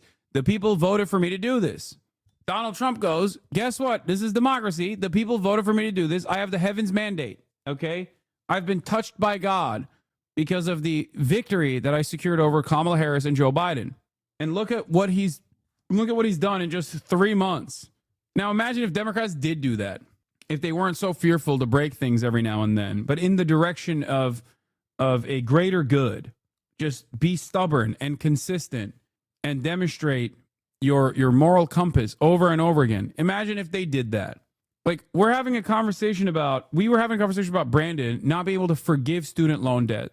Donald Trump quite literally has, 1, violated court orders, and 2, continues to violate court orders, erode due process, and he signed an executive, he signed through executive authority the right to abolish the Department of Education. What are we talking about? He has de facto abolished the Department of Education. It's ridiculous. Yeah, he has also dissolved labor unions at the federal level. He did that in 3 months. Yeah, he signed an executive order to amend the Constitution, the 14th Amendment. Now, some of those things he's not going to be able to get across. But it's clear that when someone has the initiative, when someone is stubborn enough, apparently, when they win the presidency, they have a tremendous amount of power. Back on that. That very well could be the case, Jake. What I'm concerned about is learning from those lessons. I would hope we would never do it again, make a mistake, make sure we go through and get someone. But I don't know where it helps us going forward. I certainly am deeply concerned that Donald Trump is going to lead us down a horrific look.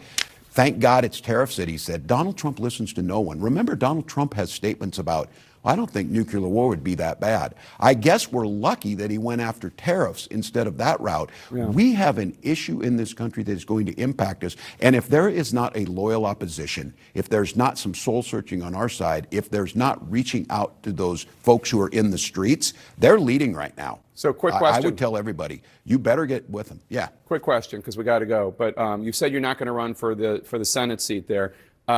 Are you going to run for a third term for governor? Are you possibly going to run for president in 2028? Well, I'm certainly thinking about running again in Minnesota if that's what they want. I am not thinking about running in 2028. And my advice to folks is if in this moment you're planning for 2028, you're going to get rolled by the people in the streets. You just need to be out there making sure you're helping and doing things like Cory Booker's doing things like Bernie Sanders, AOC, things that we see people out. Why are you bringing Cory Booker up, bro? Yeah.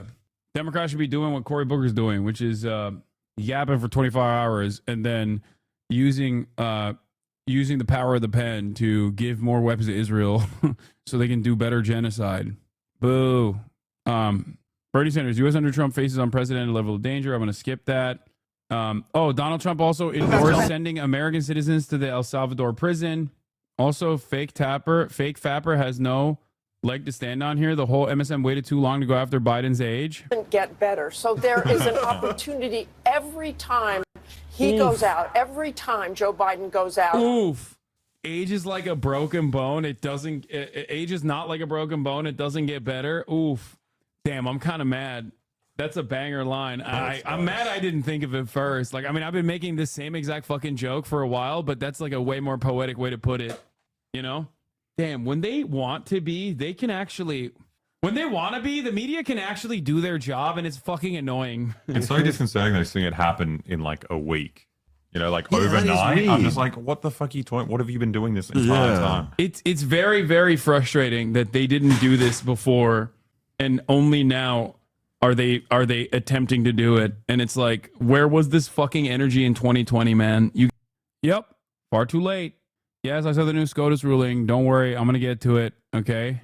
Tommy Vitor says Biden burned so much moral and political capital by supporting every single thing Netanyahu did, and now Bibi's just sitting there grinning ear to ear as Trump shits all over him. The hug Bibi strategy was one of the dumbest ideas ever spit out by a White House. Wait, Trump is not shitting all over him. Wait, what? Trump is literally eating Benjamin Netanyahu's shit. I wish he was fucking shitting all over him. Oh, shitting on Biden. Oh, I misunderstood. Okay. Yeah, Trump is shitting on Biden and he's smiling, grinning ear to ear.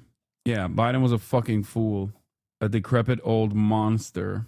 All right. We're moving on to immigration because that is also an environment where clearly the Trump administration is doing a lot. Okay, sorry. Salvador, the president there said he would be willing to take American citizens. If we could take some of our 20-time wise guys that push people into subways and that hit people over the back of the head and that purposely run people over in cars, if he would take them, I'd be honored to give them. I don't know what the law says on that, but I can't imagine the law would say anything different. If they can house these horrible criminals for a lot less money than it costs us, I'm all for it. But I'd only do according to the law. But I have suggested that, why should it stop just at people that cross the border illegally? We have some horrible criminals, American grown and born. And if we have somebody that bops an old woman over the head, if we have somebody that is in jail 20 times and goes back and shoots people all over the place and then has a bad judge or a bad prosecutor that do nothing about him, all they worry about is politics, and don't worry about that. I think if we could... Yeah, notice how he's making this shit up? It's just completely made up. Yeah, what if a guy was just like assassinating people 10 times a day, and then a judge was like, I'm gay and woke. Are you undocumented? Well, I can't send you to prison, nor can I deport you. And then he came out of that situation, came out of that detainment, and then started assassinating 20 people a day. What if that happened? You wouldn't want to deport that guy. It's like, okay, what if a guy had a nuke? Like, what do you mean? What if he had fucking superpowers? Like, what are you saying? So fucking stupid. Could get El Salvador or somebody, but to take them, I'd be very happy with it. But I have to. Yeah, he wants to send Americans there too. Anyway, Maryland reacts as Supreme Court halts man's return from mistaken deportation. The U.S. Supreme Court allowed President Trump to enforce the Alien Enemies Act for rapid deportations for now, handing the White House a significant victory. And also undermining the fucking American Constitution and any sort of power that the judiciary had. Ironically enough, the Supreme Court, the highest form of the judiciary, not operating on the best interest of the separation of powers, has decided to basically allow the Trump administration to implement his Nazi shit, eroding precedent and scared. I'm invoking the Alien Enemies Act of 1798 because we are being invaded and it's a war at this point, really. And Joe Biden, listen, Joe Biden, he did this. Well, it's awful Joe Biden did, blah, blah, blah. Simplified SCOTUS. This is totally normal. Just give the deportees a court date in Texas, and I think we'll just let things happen. Pay no attention to dissenters. Okay, I don't like simplified SCOTUS. What the fuck is this? Yeah, Supreme Court allows Trump to enforce Alien Enemies Act for rapid deportations for now. This is a horrifying move. Obviously, it's probably the biggest thing that they did today, even in spite of all the tariffs. This is more significant than the tariffs and the economic hardships that they're going to cause. Straight up, this is the judiciary allowing for this administration to do Nazi shit. Remember what I told you? Like, the courts were seen as the only setback against this administration. We are now moving in the direction where the laws will be used against the people. Once you set the precedent, you then use the existing law. Now we move away from legality to the morality of the situation, because Up until this moment, it was not legal. The Supreme Court has now made it legal. Before it was illegal and immoral. Now it is legal and immoral. Awful decision, but there's an extremely important caveat. SCOTUS says, but offers no way to require the government to do this, and we know this is largely toothless, that anyone subject to the law must get notice and time to file a habeas lawsuit. Innocents will be harmed. I mean, considering that they already caved to the administration on this, there's no reason that they will ever fucking follow up with this. Yeah, next decision that comes down the line will be like, okay, I guess there is no reason. There is no notice in time to file a habeas lawsuit. Fuck it. Do you think the conservative justices understand the historical weight of their decisions in a case like this, or do you think they just don't give a fuck? I think they don't give a fuck. I think they understand it and like it, or they understand it and don't give a fuck. Probably the first one, though. I think they understand the weight of the historical decisions that they're making, and they're fucking fascist monsters, and they like it. They like that they're moving the nation in this direction. Yeah. Here. At 6, the U.S. Supreme Court hands the Trump administration a temporary victory, ruling that a Maryland man mistakenly deported to El Salvador does not have to be returned to the United States. Remember, this is a person that went through the American justice system and got a withholding, which has a higher standard, a higher burden, a higher standard to clear, in an effort to get a withholding of removal from this state, from this nation state. So when the Trump administration actually went out and removed him from this country and sent him directly to El Salvador, they violated the law. Not only did they violate the law, but they also admitted that they violated the law. They were like, oops, we fucked up. And their defense, no, he's not an illegal immigrant. No. A withholding of for a removal is an important part of being able to get legal permanent residency. It is illegal for him to be removed from the country unless he's done something like heinous, but he had not, obviously. We're talking about him like not specifically being here as an illegal immigrant or whatever. I'm talking like straight up. He went through the asylum process and was on his pathway to getting a citizenship. He has a legal right to be here. They just grabbed him. They deported him to El Salvador specifically and used a confidential informant that basically lied about him being an MS-13 gang member that was later looked at by another judge who was like, yeah, this has no bones. Like, this is just a fucking made-up thing. And the reason why it was a made-up thing is because that CI, or not CI, but like they did a random Home Depot dragnet where one of the dudes there was like, oh, this guy's actually MS-13 in New York. He had never been in New York. And a second judge that overlooked that case realized that it was just a ridiculous accusation. And on top of that, all of the other evidence that they compiled in the process showed that he had reason to not be removed from this country. And yet, the Department of Homeland Security still black-bagged him and shipped him to El Salvador. His wife didn't know that he was shipped to El Salvador. They didn't know where he was until the Salvadoran government posted a Twitter video where his wife literally saw his neck tattoo and was like, oh my God, that's my fucking husband that was kidnapped. In that process, the administration itself recognized that they had fucked up by deporting this person, but then they, one, lied and said, nah, he's MS-13, which was a fucking lie, straight up lie. Then they doubled down and said, not only is he MS-13, which is a lie, but also on top of that, we can't bring him back, which is also a lie. The idea that the American government has never actually wrongly deported someone and then never brought them back is wrong. The American government has wrongly deported people in the past. The American government has also, in that process, when found to be in the wrong, has brought back those people that they have falsely deported.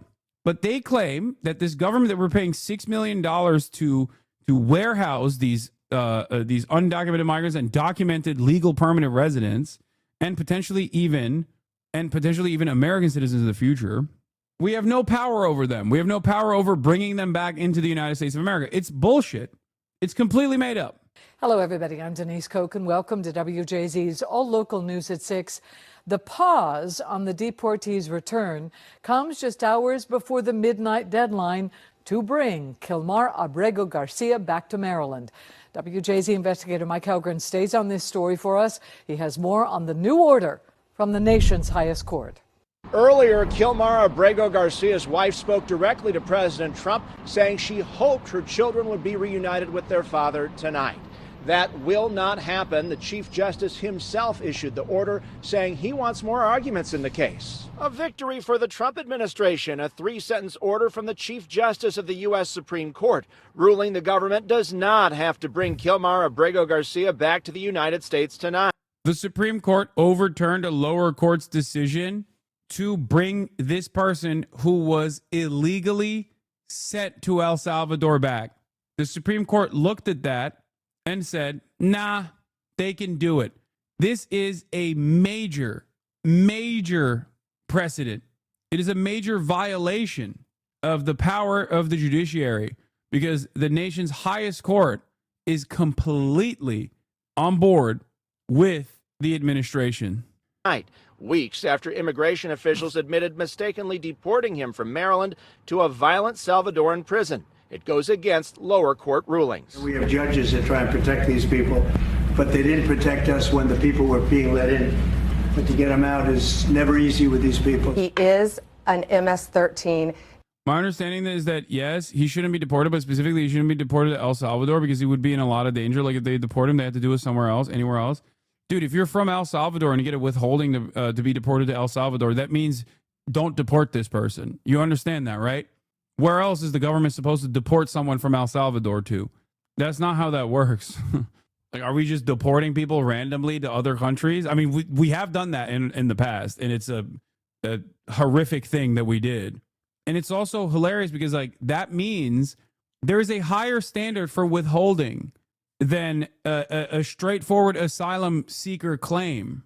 Like, there is a higher standard to maintain a withholding, to develop a decision on withholding rather than give like someone a straightforward asylum claim. Gang member. Attorney General Pam Bondi again called Abrego Garcia an MS-13 gang member despite the government presenting no evidence in court, and defended putting the prosecutor who argued the case in Maryland Friday on administrative leave. Yeah, they fucking fired, or you know, they also reprimanded the attorney, the government prosecutor that admitted basically to the mistake that they had made. He shouldn't have taken the case. He shouldn't have argued it if that's what he was going to do. The case has drawn outrage, with Abrego Garcia's supporters rallying around him. A Maryland federal judge blasted the government, calling the mistaken deportation a grievous error and ruling there were no legal. By the way, the reason why they made this grievous error is because there was no due process either. Like, no judge, even if they went to a fucking judge that is like incredibly reactionary, even the most right-wing judge probably would not have let this guy get deported. Maybe he would have let every other guy get deported, but not this dude. You see what I'm saying? Like, no matter how racist they are, this is a direct violation of a previous court ruling. There's too much evidence to suggest that this person should not be deported.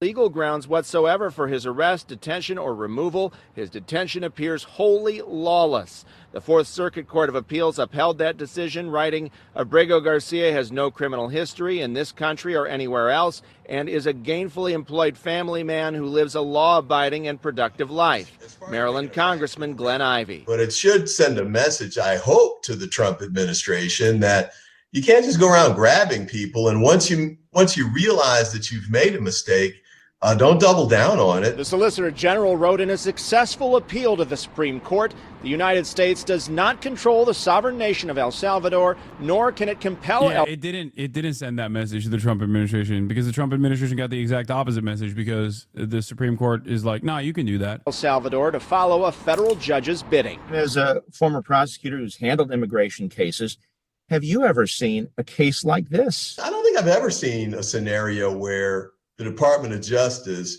acknowledges it made a mistake. Yeah, this is I believe this is the first time, as far as I understand. I was reading some immigration attorneys and like people that have successfully litigated matters like this.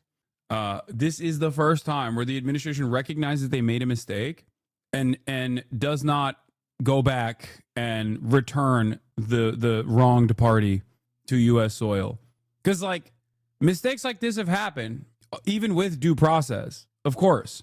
Like, even when someone goes through the court process and then they are found to be wrongfully deported from this country, even if they were initially deported, the government will go back and extract that person and bring that person back to U.S. soil. This has happened in immigration history in the United States of America. This is the first time where the government's like, yeah, we know he should not have been deported to El Salvador. It is literally illegal for us to deport him to El Salvador, and we're still not going to bring him back. But then says there's nothing they can do to fix it. At a minimum, we should be able to get back a person who hasn't been proven guilty of anything, at least so far, that the government's alleged, so he can have his day in court. The Chief Justice says lawyers haven't not overturned yet. It's an administrative stay for more ruling time for the court. They can still allow him to come back or not. Everything I've read has said it's a stay, not an actual ruling on Garcia's case yet, I thought. Maybe I'm misunderstanding it. Like, oh, they're blocking the court order requiring his return in order to give more time to the courts in order to give until tomorrow at 5 p.m. to file further arguments in the case. In your corner downtown, Mike Helgren, WJZ. All right, thank you, Mike. Now, the article says that he deserves due process just in the state of Texas, not Washington. Hey. You're crazy. You're crazy. Okay, stop. You're riling her up. Let me see an article on it. Let me read it. I might have misunderstood it. Yeah. The other court decision that came down is this one is actually tied to the El Salvadoran people that are the Venezuelan people. This decision, that's what I'm mistaking it with.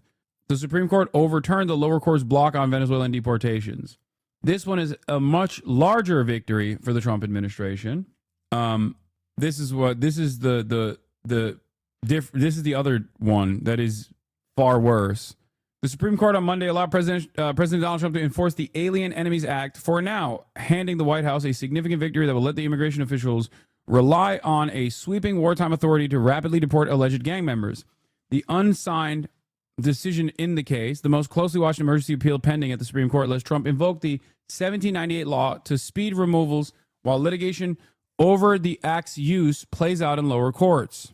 The court stressed that people deported going forward should receive notice that they are subject to the act and an opportunity to have their removal reviewed. The court's 3 liberal justices dissented from the decision, and Justice Amy Coney Barrett, a member of the court's conservative wing, partially dissented. Trump framed his emergency appeal as a fight over judicial power, and specifically the U.S. District Judge James Boasberg's order that temporarily blocked the president from enforcing the Alien Enemies Act against 5 Venezuelans who sued and a broader class of people who might be affected. In other words, anyone else. This is a path of perfect lawlessness. Court condemns Trump over wrongful deportation. Chief Justice John Roberts put a temporary stay on a lower court order requiring the Trump administration to return a wrongfully deported Salvadoran immigrant to the U.S. by midnight Monday. Roberts' stay came hours after a 3-judge panel for the 4th U.S. Circuit District Court of Appeals unanimously rejected the Trump administration's request to overturn it. And then it went up to the Supreme Court. And the Supreme Court's administrative stay gives justices additional time to rule on the dispute. The United States government has no legal authority to snatch a person who is unlawfully present in the United States off the street and remove him from the country without due process, the court ruled. The government's contention otherwise, and its argument that the federal courts are powerless to intervene, are unconscionable. It is an administrative stay, as in they will have they will overlook the case. But considering this is how they ruled in favor, like they blocked the lower court, they overturned the lower court's block on Venezuelan deportations. The circuit court ruled that, not Supreme Court. Is confusing in this article. Wait, what am I not understanding? President Donald Trump last month invoked the Alien Enemies Act. The U.S. government claimed that those deported members are Tren de Aragua. This is 2 separate court cases. This is, okay, 2 separate court cases in front of us. Okay, 2 separate decisions. One is Judge Boasberg, I think I'm saying his name right, that said you are not allowed to deport these 5 Venezuelans without due process. The Trump administration says, sucks to suck. We already deported them. Okay. The Supreme Court looked at that decision and overturned the lower court's block on the deportations and said, you can deport these people. This one, on the other hand, also, why are people saying call Alex? Alex is not a fucking constitutional law scholar. Okay. God damn. You guys are so fucking stupid. Yeah, I am mad because you're dumb. Jesus Christ. Like, yeah, I'm mad. He's a fucking adult that does his own things. Like, he's not, on my whims. I can't just be like, hey, I'm gonna call you up. Hey, come on the stream right now. No, I'm not saying I'm the expert, you fucking dumbass. Shut up. Of course he knows a significant amount more than me. I'm saying I can't just randomly call him up. Why not? Okay. All right. I'm dishing out week-long bans. Let's continue. I'm so fucking tired. Why does any of this matter, though? If they send him to a sovereign nation, what power do they have to force them to hand over someone they willingly took into their prison? What do you mean? First of all, we're talking about America versus El Salvador. America has all the power in the world against El Salvador, considering that America is paying El Salvador to even house these people. But even if they weren't paying El Salvador, we could just say, hey, give us this person back. And El Salvador would be like, oh, of course. As a matter of fact, that is precisely what has happened in the past. People have been wrongfully deported from this country after they were found in a court to be eligible for deportation. And then they've successfully sued the government. And the government realized that they erroneously sent someone overseas, sent them or deported them, and have actually brought back those people to U.S. soil. It happens. This is the first instance where it's not happening. If the Trump admin doesn't want to take them back, though, they clearly don't care about the courts anyway. I know, but what do you want me to do? Not cover the story and not talk about how fucking insane this is? Okay, well, the Trump administration clearly doesn't care about the courts, so there's no reason to talk about the Supreme Court also in an effort to, I guess, maintain the strength of the institutions is voluntarily deciding on behalf of the administration so that there isn't a constitutional crisis if the Trump administration doesn't follow through on the Supreme Court decision. Oh, did the Supreme Court just ignore the Constitution and federal law in order to help their own political faction? Who could have predicted this? Left-wing legal scholars. Abrego Garcia, Maryland resident working as a sheet metal apprentice, his wife and a 5-year-old child who are both U.S. citizens. He has never even been charged with a crime in the U.S., El Salvador, or any other country. ICE arrested him on March 12th. The Trump administration has repeatedly alleged without showing proof either in public or in the courts that he has ties to MS-13. A federal judge ordered the government last week to overturn Abrego Garcia to the U.S. by midnight Monday. The Trump admin mocked the court's order, claiming it couldn't return him and that the judge had no authority over his return, to order his return. It asked the Fourth U.S. Circuit Court of Appeals to overturn the ruling. The federal appeals panel said it denied the Trump administration's order, in part because its actions have most assuredly violated the Fifth Amendment of the Constitution. The government can and does return wrongfully removed migrants as a matter of course, the court said. Requiring a government to do so here is nothing less than exercising our duty to uphold the separation of powers. Before the Fourth, which is, again, 100% correct, okay? The Fourth U.S. Circuit Court of Appeals made the right decision following the separation of powers and following the pre-existing rules on this matter. This is what has happened historically when someone has been deported, someone has been falsely deported from the United States of America. The American government goes and returns them. There's never been a reason to defy this process. The Trump administration chose to defy the process, and the Fourth U.S. Circuit Court of Appeals also was asked to basically stop the demand being made from the lower court, and it went all the way up to the Supreme Court. Before the Fourth U.S. Circuit Court of Appeals issued his ruling on Monday, the Trump administration appealed it to the Supreme Court. In the government's application to SCOTUS, Solicitor General Dean Sauer claimed that the U.S. should not have to return Abrego Garcia because he's a verified member of MS-13. No evidence whatsoever for this. As a matter of fact, only evidence to suggest he is not a member of MS-13. Remember, because he already has a withholding. The Fourth U.S. Circuit panel noted that the Department of Justice presented no evidence that Abrego Garcia was a member of the gang. It also noted that Abrego Garcia was accused of being a member of the gang's arm in New York, where he has never lived. They do a dragnet on Home Depot a couple of years ago, where one of the dudes falsely claims that Abrego Garcia is an MS-13 member from New York. Abrego Garcia has never been in New York. He's never been in New York. So it's just completely made up, which is precisely the reason why a court in the past overthrew that initial charge and offered him a withholding. The reason why they offered him a withholding, as we look through the court, the court case that decided to give him a withholding, was because he was being threatened by MS-13 because of his family's like food stands. Him and his family were being threatened by MS-13, as in he should not be removed from the country, and especially not to El Salvador, because he is directly, according to the American justice system, the American justice system has established that his life would be in danger if he was sent back to El Salvador. There's no question the government screwed up here, Circuit Judge Harvey Wilkinson, who was appointed by the former President Ronald Reagan, wrote.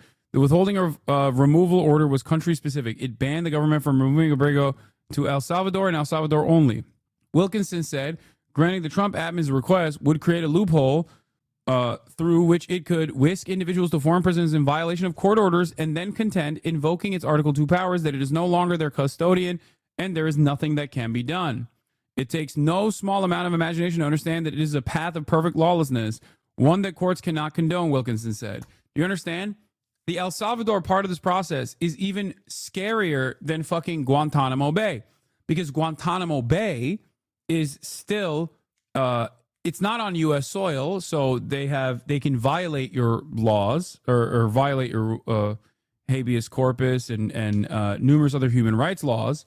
But because Guantanamo Bay is still managed by the American military, your lawyer can go there. Your lawyer can talk to you. You can still you can still leave Guantanamo Bay if the Trump administration just simply claims, once we deport you, it's over. It's even worse than Guantanamo Bay in the sense that now you're being sent to El Salvador, and the Trump administration is falsely claiming that they cannot extract these people back. They cannot bring these people back. This is insane. It is completely and utterly fucking insane. And the other decision is that the lower court had put a stay on the deportations of some of these Venezuelans that were sent to El Salvador, and the Trump administration asked the justice to weigh in after a federal judge paused the president's use of a wartime power law to deport Venezuelans accused of being gang members. And the Supreme Court ruled on Monday night that the Trump administration could continue to deport Venezuelan migrants based on a Wartime Powers Act for now, overturning a lower court that had put a temporary stop to the deportations. This is a major victory for the Nazi regime, a major victory for the fascists. It is the court system just basically shredding what remains of the separation of powers and what remains of their interest in following the letter of the law. It means that they are caving. It means that they're showing their bellies, or rather, they had all this appetite for this violence to begin with, and they're following through on this agenda. If they can do this, by the way, paired up with the other decision, they can basically do this for anybody with no interest in returning them either. American citizens. Remember, Donald Trump has said he wants to do this to American citizens as well. And now that we are maintaining that, like, once the person is out of our hands and in El Salvador, there's not anything that we can do, you can do that to an American citizen and basically make them not a citizen anymore. Make them a slave to the CCOT facility. The decision marks a victory for the Trump administration, although the ruling is narrow and focused on the proper venue for the cases, rather than on the administration's use of a centuries-old law to justify its decision to send plane loads of Venezuelans to El Salvador with little to no due process. This is cope, okay?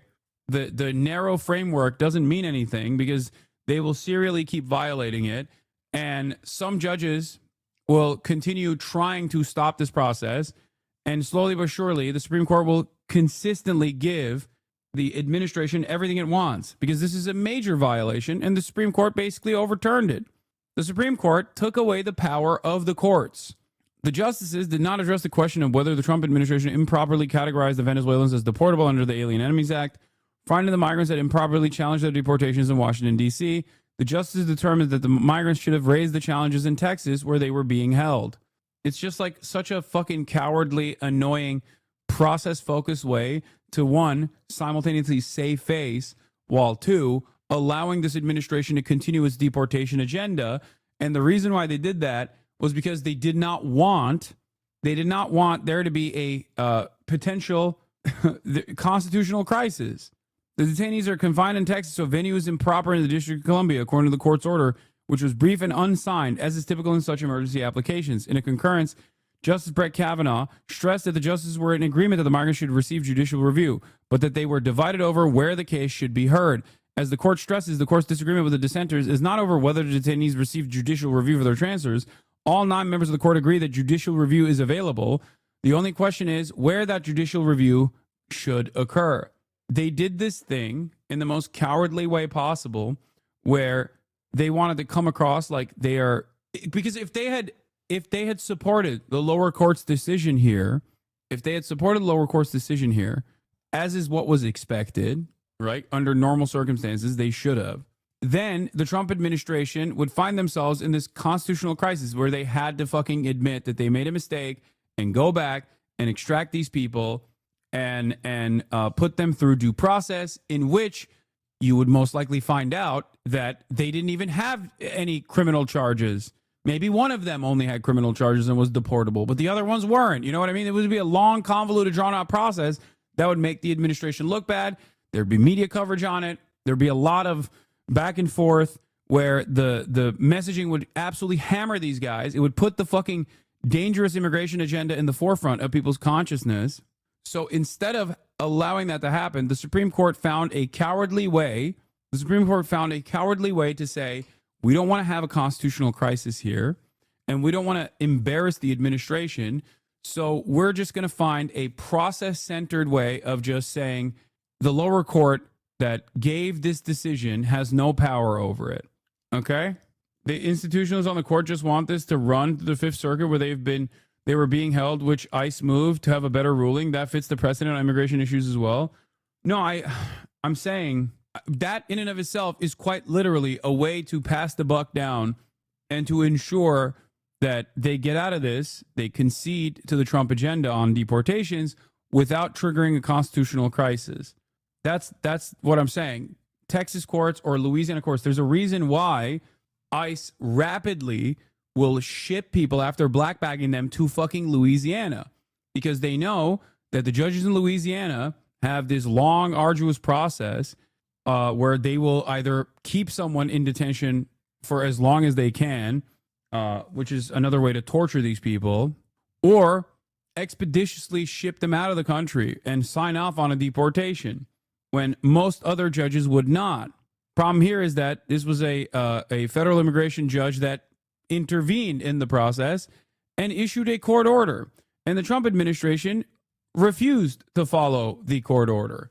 So the Supreme Court either was going to say, yeah, you have to listen to a fucking federal judge on immigration when they give you a court order, and then embarrass the Trump administration or even undermine their mass deportation agenda, or they could find a process-focused way to move, a process-focused way in which they're not saying like judicial review is gone, okay, but simply you did the wrong, like this judge didn't have power over this.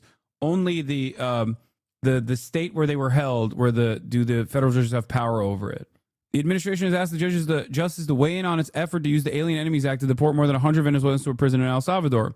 The administration claims the migrants are all members of Tren de Agua, a violent street gang rooted in Venezuela, and that their removals are allowed under the act, which grants the president authority to detain or deport citizens of enemy nations. The president may invoke the law in times of declared war or when a foreign government invades the United States. I want to mention something here. Nazis in the United States of America during World War II did not have their due process violated. Nazis in the Nuremberg trials did not have their due process violated. Nazis during the Nuremberg trials deliberately were put through, and remember the documentary that we watched, not a mock trial in the same way that Stalin was engaging in, but instead a real liberal-ass fucking court where their death sentences were dished out after due process went through, after they went through the entire fucking court proceedings. So this means that random fucking gay Venezuelan barbers that are being called Tren de Agua, which is now considered a terror group, are unironically getting processed and deported and have a worse go in front of the law in 2025 than the fucking Nazis did in both Nuremberg and also prior to Nuremberg in the United States of America during World War II. That is crazy. And if anyone has no due process, that means no one has due process. Without due process, you have no way to maintain your innocence, which means without due process, if they can do this to people unjustifiably because they're, Venezuelan and previously on temporary protected status, under simply the suspicion that they are brown and can be called Tren de Agua, you can be called Tren de Agua as well. There's no due process, so it doesn't fucking matter. When there's no due process, that means anyone and everyone can be considered a Tren de Agua terrorist that can be expeditiously shipped out to a fucking slave labor camp without the government's, without any sort of extraction in the aftermath if we find out that we deported the wrong guy. Do you understand why these two court decisions play hand in hand and create an incredibly dangerous scenario for every American? So when you say this can't happen to me, understand that it very well can happen to you. No one is safe. This is the bright spot in the decision that while not endorsing Trump's overreach, lets it play out for now, but it's a toothless argument. The Trump admin will either ignore it or give people 24 hours to have a chance to file a lawsuit, even if they don't have lawyers. Yeah. The Supreme Court effectively says this position by Stephen Miller is wrong. Detainees subject to removal orders under the AEA are entitled an opportunity to challenge their removal. The only question is which court will resolve that challenge. Thanks to today's decisions, there will be many more cases like this, requiring people to file individual habeas lawsuits in Texas that are appealed to the Fifth Circuit will simply not be possible for everyone to do. So people will again be illegally sent to El Salvador. So functionally, nothing changes, and worse, they actually basically give the legal background to the administration to do this kind of thing expeditiously. Do you understand? That's why I'm saying that they, in the most cowardly way possible, came down with these two decisions that allow them to fucking rip anyone they want out of their homes or in the street without any fucking due process whatsoever. And eventually this is going to happen to an American citizen. I promise you. Right now, the furthest they've gone is a green card recipient. That was the high profile case of Mahmoud Khalil. Unjustifiably removed. There's a separate legal standard for that, which is, again, in dispute right now. Does Marco Rubio, as the Secretary of State, have the unilateral power to decide without any fucking evidence whatsoever that a person is a risk to American national security and interests? Does he have the power to do this without showing his work? That is going to be another major Supreme Court case. But in terms of these mass deportations that have been taking place, now the Supreme Court is basically, in the most cowardly way, stating that they're going to play ball with the administration. Can they do this to tourists, you ask? They can do this to every single person, not just tourists. They can do this to American citizens as well, because once again, I'm going to stress this important thing. If someone doesn't have due process, then no one is a citizen. The idea that if non-citizens don't have due process, then no one has due process, because your citizenship status is not a matter of evidence, but instead your citizenship status is in the hands of the person detaining you. They are the judge, jury, and executioner in this process. Do you understand? No, not unless your cis white is wrong. Shut the fuck up. Stop doing this dumb shit, okay? Don't do this fucking thing. No, not unless you're cis white American. No, even then, okay? Even then. Yes, cis white American men will probably be the last on the deportation list. You're right about that, but that doesn't mean that they're not on the deportation list. I will stress the importance of this. Please, fucking understand something. It does not matter. It doesn't matter. They can do this to anyone they want to. It's a matter of time. It's not if, it's when, okay? It's a matter of when. How are people not understanding what I'm saying here? It's not because these guys are brown. Them being brown makes it more palatable and in line with the white nativist anti-immigrant agenda of this administration. But that's just opening up the door. Just like this administration doesn't give a fuck about anti-Semitism. They're just using the institutional appetite of Jewish advocacy groups that are actually pro-Israel advocacy groups to use their institutional muscle and their institutional power to enforce a dangerous agenda that violates the First Amendment. It is just a boundary-breaking, precedent-setting initiative. The goal is not simply to do this to brown people. The goal is to do it to everybody they want to do this to. They decide that you violated, you are a domestic terrorist because you fucking farted on a Tesla. You're a white guy. You're out. You're out. It's only a matter of time, okay? Maybe it's because my name is Hasan and I live in the United States of America in a post 9/11 world that I'm terrified of what is going on because I've seen this already happen. I've seen how we got here, and many Americans were just, they had their fucking horse blinders on and they were oblivious to it. But if you think that this is not a serious escalation from the standard that was set in the post 9/11 world, I don't know what to tell you. This is how it happens. This could not have happened right now without the war on terror, without the surveillance state greatly expanding in the aftermath of 9/11. And this could not have happened if Democratic administrations severely rolled back these violations of civil liberties, but they didn't do that. Every administration expands upon or normalizes the previous administration's dangerous agenda. And we finally arrive at an administration that has the initiative, that has the interest of following through this incredible surveillance state and its deportation mechanisms to its logical conclusion. If you think being white or being straight is going to stop you, if you think that like some ICE guy is going to be nicer to you because you're a fucking white guy, you're delusional, okay? No one is safe. You're literally operating on, you're doing the fucking first they came for the communist poem. You're Neum, whatever the fuck his name is, the German Lutheran priest. You're unironically in the post World War II era doing the same thing. You're Niemoller. You're being a Niemoller. What the fuck? Tonight we learned that it was indeed Andre, the gay man sent to El Salvador because his mom and dad tattoos, who an American journalist saw sobbing as guards slapped him repeatedly. He's an innocent. And Trump sent him to torture prison. Bring him back. This was the reason why he was considered El Salvador. A gay hairstylist and makeup artist.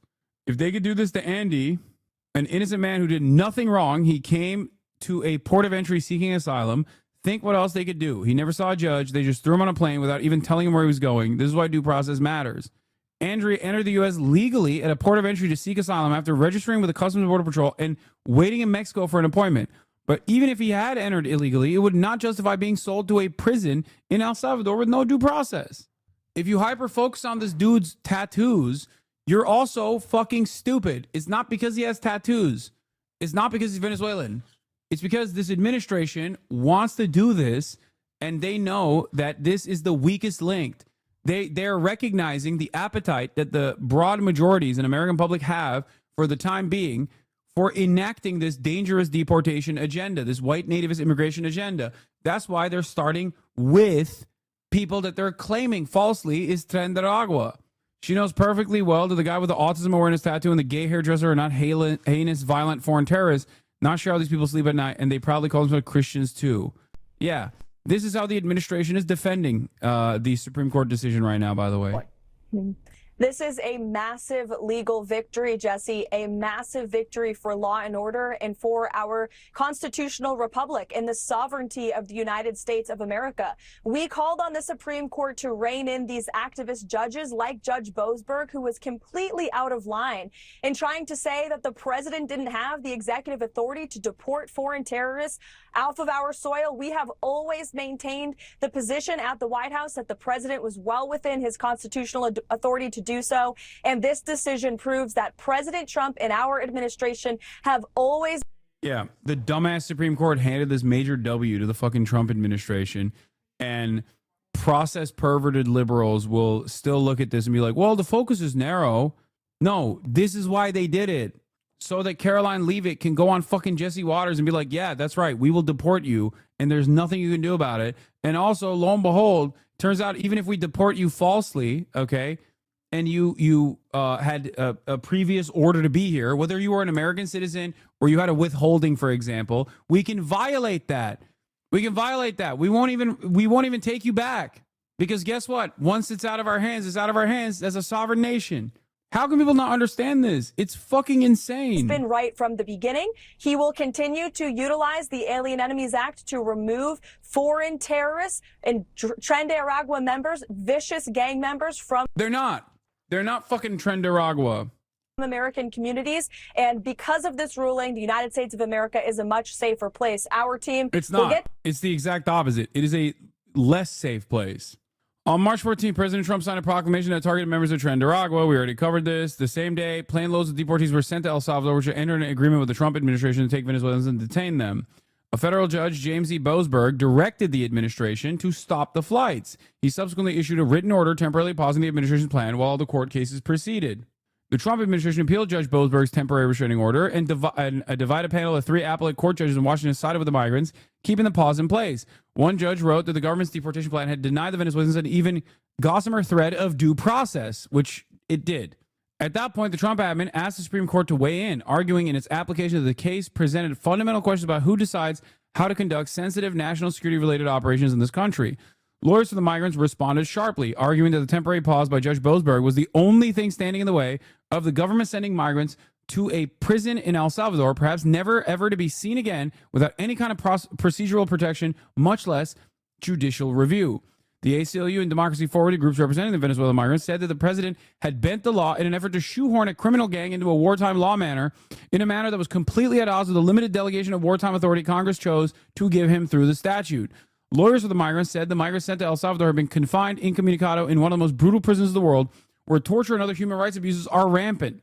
Why El Salvador? Because El Salvador is a nation that we can easily dominate, okay? It's run by fucking an autocratic monster by the name of Nayib Bukele, who, one, may or may not have also been dealing with MS-13 or cut separate deals with MS-13 gangs, leaders of MS-13, which, by the way, had their fucking court date in the United States of America, and our administration actually sent them to Nayib Bukele so that they couldn't snitch on Nayib Bukele about their dealings with Nayib Bukele, but that's a totally separate domestic issue for him. But the reason why we're doing this is because for $6 million, this guy who also personally may or may not have cut a side deal with MS-13 gets to process and warehouse people that are law-abiding on U.S. soil, sometimes legal permanent residents, and maybe even fucking citizens for the low price of $6 million a year. They get to do slave labor in a slave labor camp with no fucking rights whatsoever. Source on that for the president of El Salvador. Secret Bukele deal lies behind Trump's El Salvador deportations. U.S. President Donald Trump, El Salvador, and President Nayib Bukele have long presented themselves as crusaders of justice. The narrative hit a cinematic apogee earlier this month when Trump swept up a clutch of Venezuelans, he said, were hardened gangsters, paired them up with some alleged members of MS-13 and sent them down south to be detained in Bukele's terrorism prison. The truth turns out to be much messier. Not only did Trump deport Venezuelans who were likely completely innocent, but also specific MS-13 members who was emblematic of alleged corruption at the highest ranks of the Salvadoran government, a man called Grenas. The importance of Grenas, whose legal name is Cesar Humberto Lopez Larios, lies in what he knows. According to a federal indictment as the leader of MS-13, Grenas was involved in a secret negotiation between the gang and Bukele's government aimed at lowering gang violence in exchange for political support. Bukele denies the negotiations ever took place, but has long sought to get a hold of high-ranking members of MS-13, working to keep such figures out of the hands of the United States before they can have their day in open court. The Bukele government has also resisted extraditing a number of MS-13 leaders requested by the U.S. Let's hit the fix on the ingest. Maybe that'll work. Did it work? Did it work? Did it work? Did it work? Did it work? Oh, okay, I'm back. I'm back. What the fuck was that? Düzelttim. I don't know what happened. I have no idea what happened. Yok lan, sen başladığın anda bozuldu da neden bilmiyorum. Seninle alakası yok. Hayır, iftira değil. If you don't see me. Yeah, I don't know what happened. That was very weird though. Was that your computer? No. My frame rate was fine. Everything was fine. But somewhere along the way, the ingest was fine on my cloud server. I don't think it was Twitch though. I think it was on my end. It was somewhere between my cloud server and Twitch where there was an issue. because it fixed itself when I fixed the ingest. So I don't know what it is. This is what it looked like from our end. Requested by the U.S. Yeah, that's weird. I noticed that on my screen it was just paused. Anyway, but yeah, for the chatter who was asking what happened with what happened to Nayib Bukele, this is the suspicion. This guy had dirt on this guy that initially had dirt about the relationship, the scheme. Every streamer effed. Wait, really? Huh. Maybe it's an AWS problem. I don't know. All right. Now, why did I talk about all this? What did you say in Turkish? Don't worry about it. Why did I talk about all this? Part of the reason why I talked about it is because here's some background. 60 Minutes did a video on what the records show about the migrants that were sent to the Salvadorian mega prison. One of the most damning pieces of evidence that they show in their findings, in their reporting, is that 75%. Now, remember, the Trump administration said every single person that they were deporting was a violent rapist, terrorist, criminal, drug dealer, the worst kind of crime doer, right? 75% of the Venezuelans had no crimes, no criminal record whatsoever, no reason to be sent, no reason to be deported at all. Think about that. Of course, the Trump administration's attitude on this is that the absence of evidence is not the evidence of absence, and that just because they don't have a criminal background at all doesn't mean that they're not violent criminals. That means they're actually extra bad criminals. That means they're very good at doing crimes and avoiding the authorities in the process. Like, that's unironically their argument, is that if you are innocent and if you have no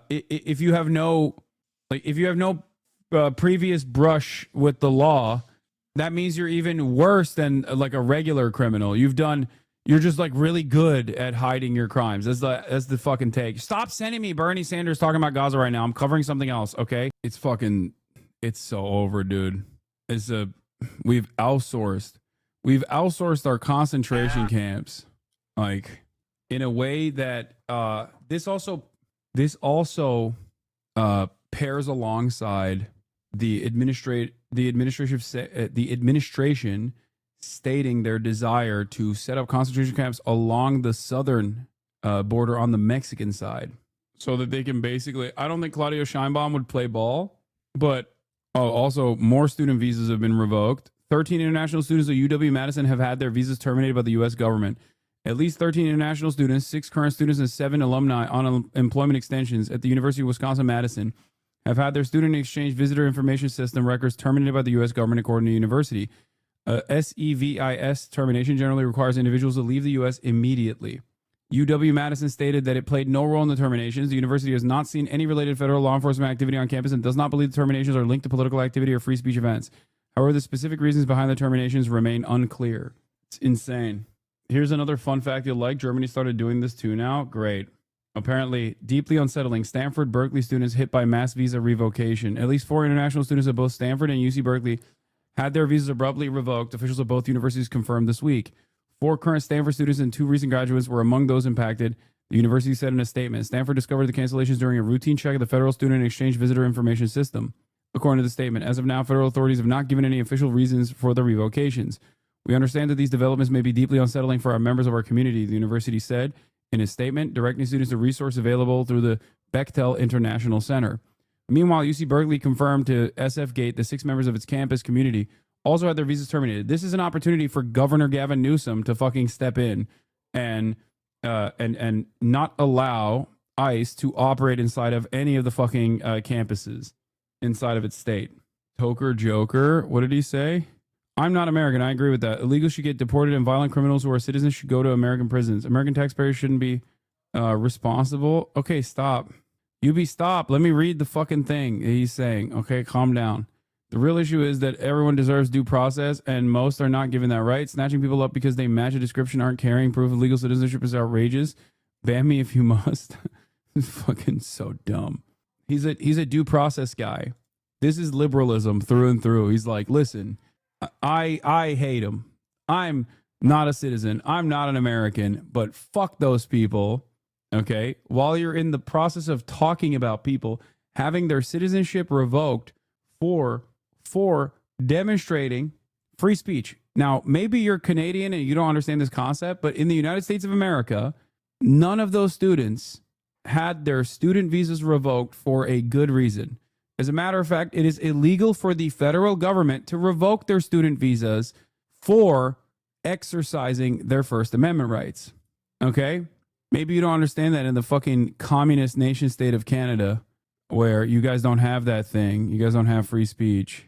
But we do here. At least, you know, the administration is working on removing that. At least 3 Penn students had visas revoked, ISSS says. My university already said they weren't going to do anything to stop ICE agents from entering buildings on campus. What the fuck?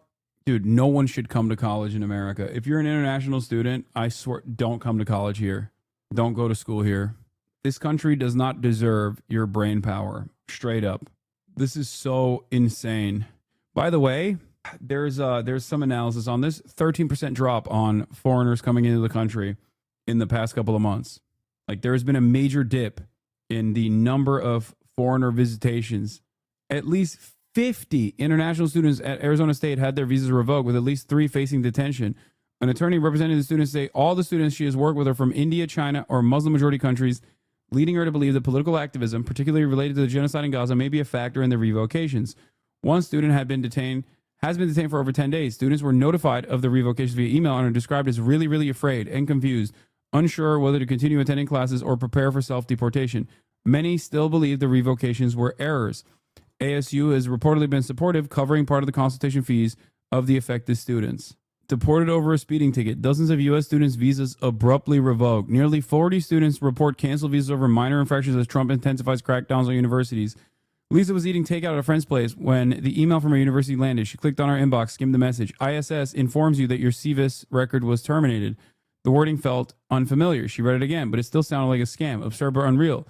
Lisa is an international student at University of Wisconsin-Madison, just 1 month away from graduation. She asked to use a pseudonym due to concerns about retaliation and an ongoing legal case. Before going to bed, she found someone posted a similar notice on social media. It was through these posts that Lisa understood what the email had actually meant. With her student exchange visitor information system record terminated, she was now considered out of status in the U.S. Staying could mean violating immigration laws. The DHS maintains the CVIS database that tracks international students and scholars on F, M, and J visas. Once the CVIS record is terminated, a student's legal status becomes immediately invalid. They must either leave the U.S. within a grace period, typically 15 days, or take steps to restore their status. Otherwise, they risk deportation and future visa restrictions. She dug through the comment section and joined group chats, searched for patterns. One emerged. Most of the affected students had been fingerprinted. Some had been cited for non-criminal offenses, but the messages they received said they had criminal records. That's when she remembered a year ago she was driving home when she got 2 speeding tickets, one for speeding and another for failing to stop. She hadn't seen the police car behind her until it was too late. To get the charges dismissed, she showed up in court, where she was fingerprinted. Lisa is one of the several students across states who found their legal status revoked by the U.S. government on the 4th of April. Dude, it's so... The very fact that they are going after people with like the lowest level, the most minor shit implies the thing that I've been saying in perpetuity, which is that there is nothing. Undocumented migrants and documented migrants are so insanely law-abiding. Documented and undocumented non-citizens are insanely law-abiding. Especially documented non-citizens. Like, there is data available for this. This is precisely the reason why they're trying to hit like anything they can, and the best they can do is like a fucking speeding ticket, dude. It is psychotic. Students from 50 universities reported their visas were canceled around April 4th, many noting that they had prior records, some limited citations or non-criminal offenses like trespass. You know, you were drinking in an open container. You were drinking with an open container out in a place where you're not supposed to. Boom, deported. That is insane. Oh, ay, ay, ay. Yeah, German national U.S. permanent resident currently detained in Rhode Island without charges, lawyer alleges. Fabian Schmidt was hospitalized with the flu after allegedly being subjected to violent interrogation. This was a couple days ago, and I guess this is an update. Anyway.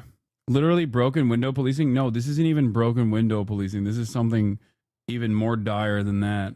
An American attorney representing student protesters was detained and questioned at the airport for 90 minutes upon returning from a spring break vacation.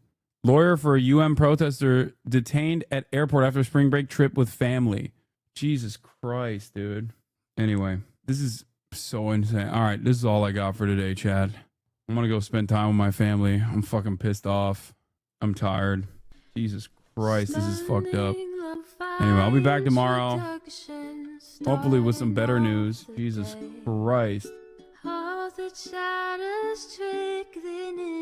Anyway. Love you guys. Be safe. Be kind to one another. And I'll see you tomorrow. Hopefully we'll do the Spud stream with Phineas this week. So that's something fun to look forward to in all of this madness. And I'll see you. Peace.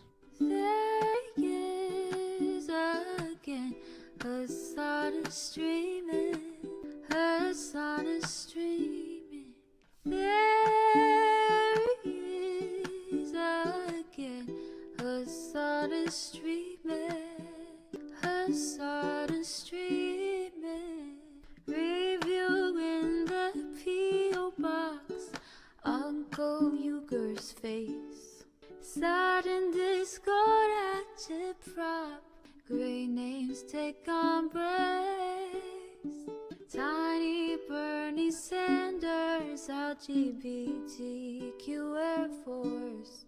The whole left at your fingertips, Ane at your door. H3 crowded debate, the Young Turks online show. 3 full fucking years of this, plenty more to go. 90-day fiance, talks of champagne bourgeoisie. A Trump rally live reaction, a mass riot at DC. There he is again, Hasan is streaming, Hasan is streaming. There he is again, Hasan is streaming, Hasan is streaming. Reading a live stream, fair comments, Austin show chat advice, and all the ways the right-wing pipeline can suck you in online. JCS react, Lord frame gets broken, cover blown. A full-blown mass pandemic, monster streaming at your home. Total radicalization coming out to fight. System you were taught to trust in was broken the whole time.